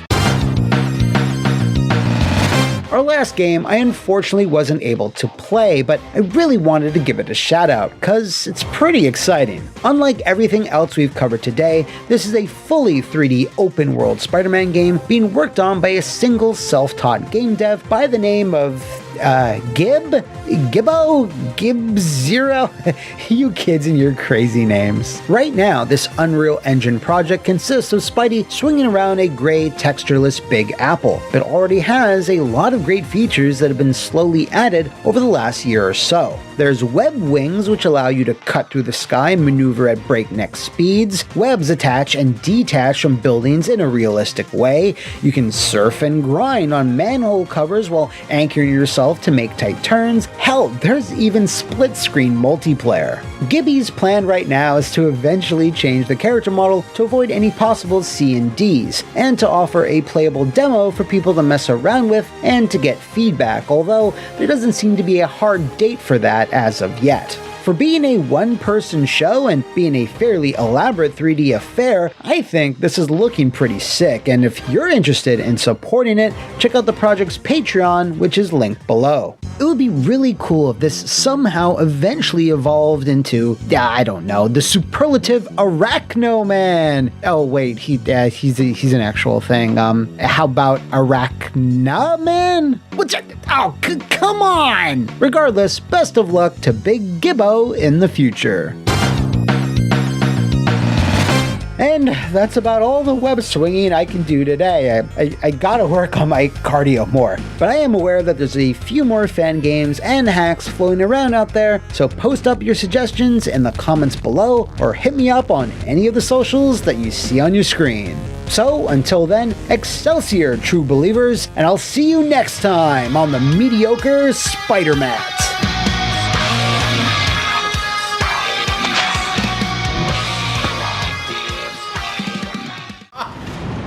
It's been a little while, wall crawlers, but allow me to welcome you once again to a bumbling and stumbling episode of the Mediocre Spider-Mat.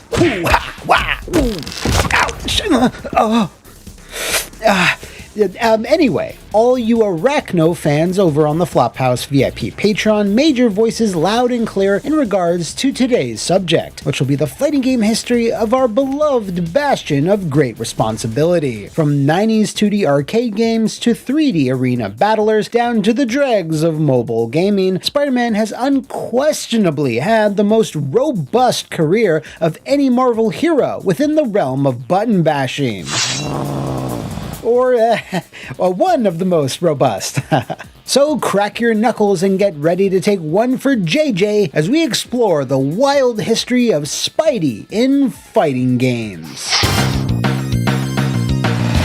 Things kick off incredibly well with 1995's Marvel Superheroes, Capcom's attempt at broadening their license with Marvel to include more characters beyond just the X-Men. Spidey was absolutely given extra special attention by Capcom's artists here, as MSH definitively set the template on how the character would look and feel in all subsequent games. The odd but still appropriate idle stance, his animations, his special moves, his quips, it's all there and it's all absolutely perfect. He can utilize his webs in both ball and throw form, anti-air with ease via the spider sting, and stylishly KO his enemies with the mighty Maximum Spider, something Cammy would later replicate with her Killer Bee Assault. There was just a certain je ne sais quoi in how Capcom brought him to life via their CPS2 arcade board. It was just a bit more fun and exciting than, say, Captain America or Iron Man. As for his ending, well, he makes it home to MJ, who then randomly tells him she's preggers. Peter's like, that's cool, I guess, and that's it. It would be a little funny if he just left as soon as she dropped that bomb on him. He would be all like, fuck this shit, I'm out. Overall, though, Marvel's superheroes represented a huge leap from the last time the Webbed Wonder appeared in an arcade game, which was the 1991 beat-em-up. And yeah, Capcom sure did a bit more justice to the character than Sega.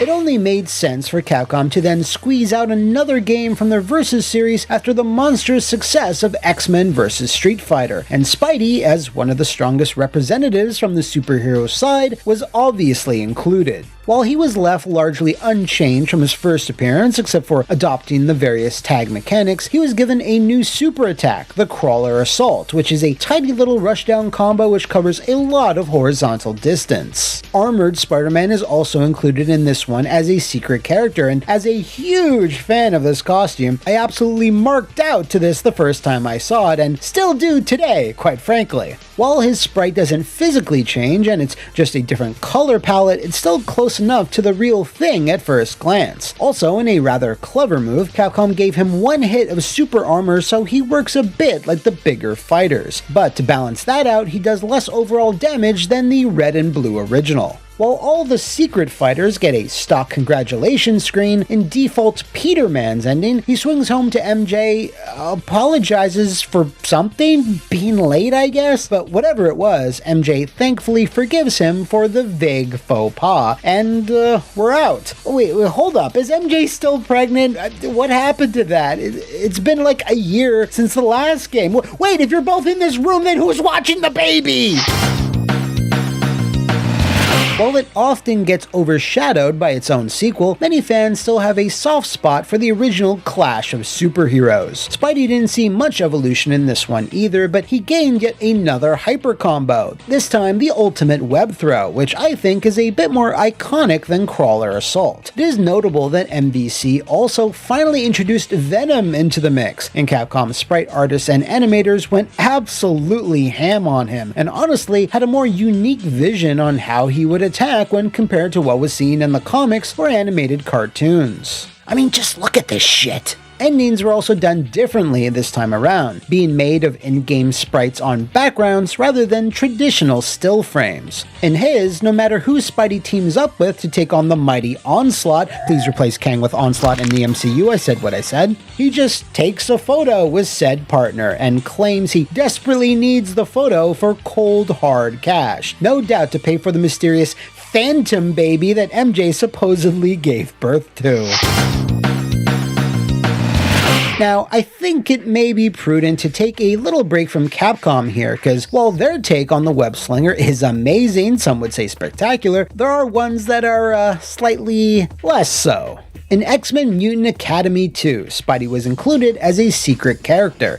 Why, you may ask? Well, because at that time, Activision had acquired the license to make standalone titles for both X-Men and Spider-Man, which gave them the opportunity to cross-promote, which they unashamedly did. His appearance here seems to use a model that's the exact same, or at least really similar, to the one seen in the then recent 3D games. They even got Rino Romano to once again provide the voice, although it lacks his most memorable line. I'm already at full health. The Mutant Academy series attempted to replicate Capcom's hyperfighting in 3D to mixed results. You can launch enemies, follow up with aerial raves and supers, and are given plenty of movement options. While the animation isn't nearly as fluid and as expressive, Spidey does have some neat tricks. He can flip and tumble, has lots of unique command normals, his air combos are performed while being upside down, and comes equipped with 3 supers, a multi-hitting combo which leads to a free air juggle, a kind of awkward counter parry super that rarely ever works, and finally a strike which leads to his opponent getting webbed up and stomped. While the Mutant Academy games have aged poorly when compared to Capcom's efforts, it's clear the dev team at Paradox tried their best with Spidey, as evidenced by the amount of quips during his throws and windscreen, and the inclusion of the black suit, a nice little bonus. I have to give out about his ending though, which is literally just a commercial for Enter Electro.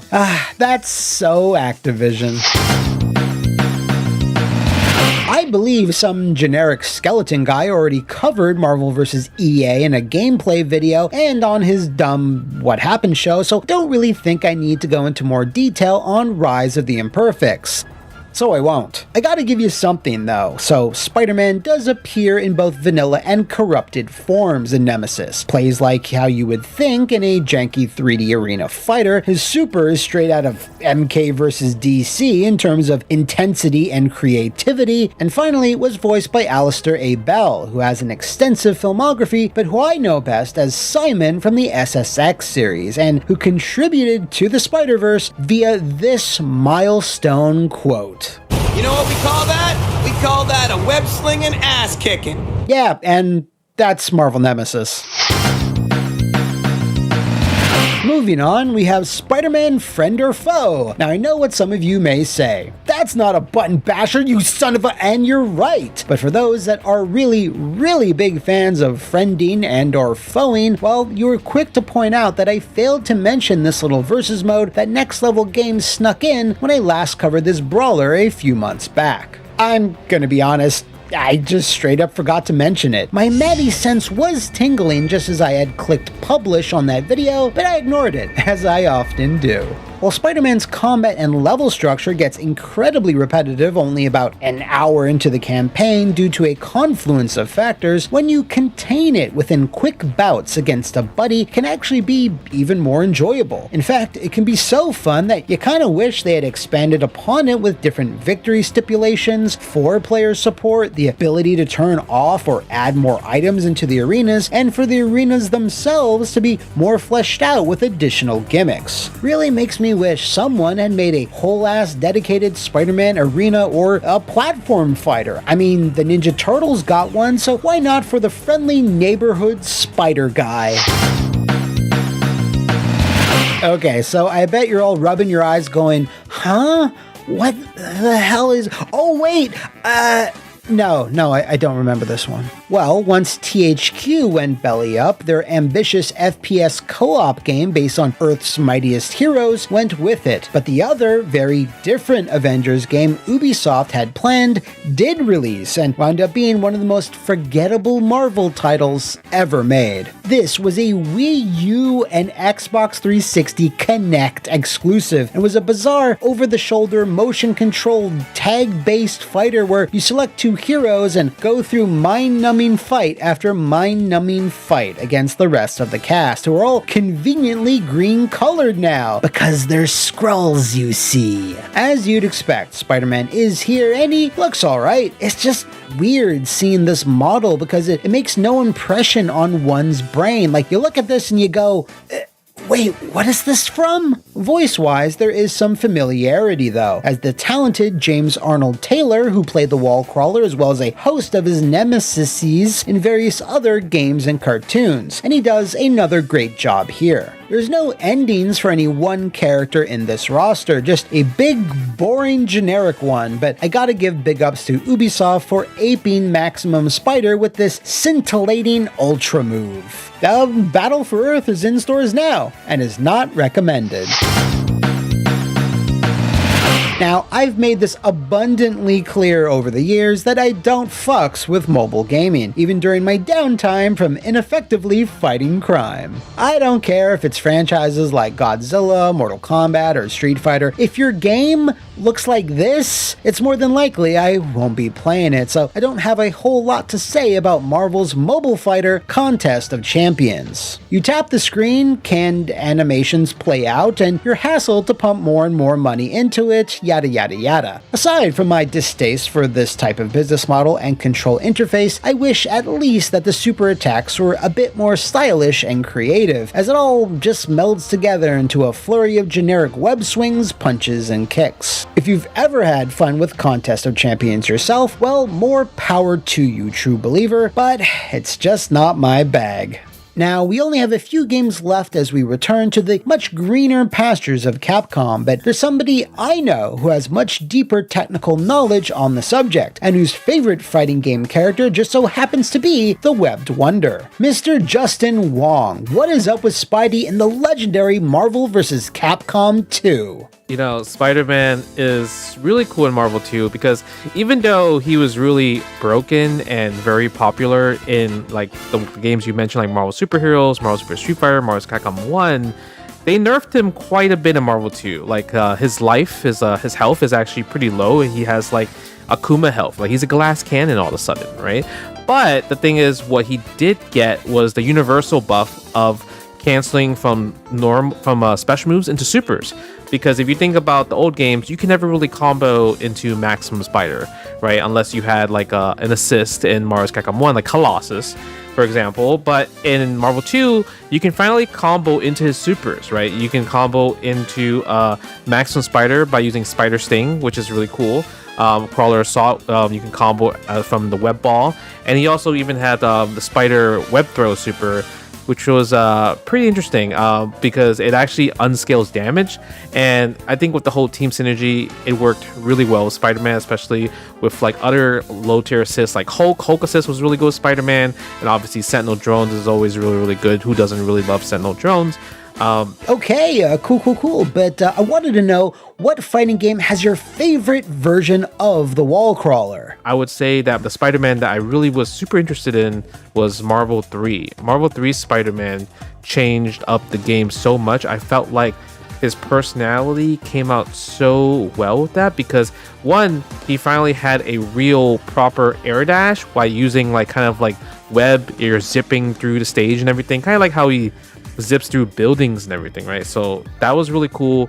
He had these web throw loops that you can just loop all day. So you even had the crowd like just chant "see you later" because he'll always say "see you later." So literally you have the crowd saying "see you later, see you later," and that was really fun as well too. And they finally made Spider-Man's web throw super and actually an actual throw super this time. It was never a throw super before, but now it's a throw super. So if you did get caught in the web, it's like a command grab, right? So they made him really cool with that one. Maximum Spider got a huge animation buff, which really puts you in the middle of the web.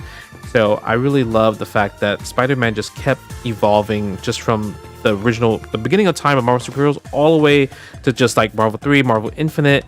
And man, you know, I already told you, Matt, he's literally one of my favorite fighting game characters of all time because he just does what a spider can. Alrighty, thank you for that. Well, why don't you tell us about our last game, Marvel vs. Capcom Infinite? Nah, I gotta get going. You know, I already mentioned Marvel Infinite already, you know what I mean? Yeah, that's fair. Well, aside from an uglier art style, there is honestly a very limited amount of things you can say about Infinite, considering it reuses a lot of the same animations and supers from MVC3, but I'll try to be positive, at least for the sake of little Max here. Aww. In Infinite, Peter is voiced very well by Robbie Daymond, who played the character in a few other random games, as well as the most recent cartoon. And I love the line, "With great power comes a great beatdown," which he sometimes yells during Maximum Spider. His new level 3 is also pretty decent, but it would have been nice if the Emerald Elf actually appeared during it. I also appreciate a lot of his colors and alt costumes, like Superior, the Negative Suit, and the Iron Spider. And while the story mode of Infinite is, Spidey is at least portrayed pretty well. He doesn't do anything too special, but he does interact with Mike Hagar, and that's something that I hold near and dear to my heart. As for his ending, he doesn't have an ending. If you'll recall, arcade ladder endings were cut from Infinite, which is just as well, because I don't think they could have topped Marvel 3's, where Jonah implies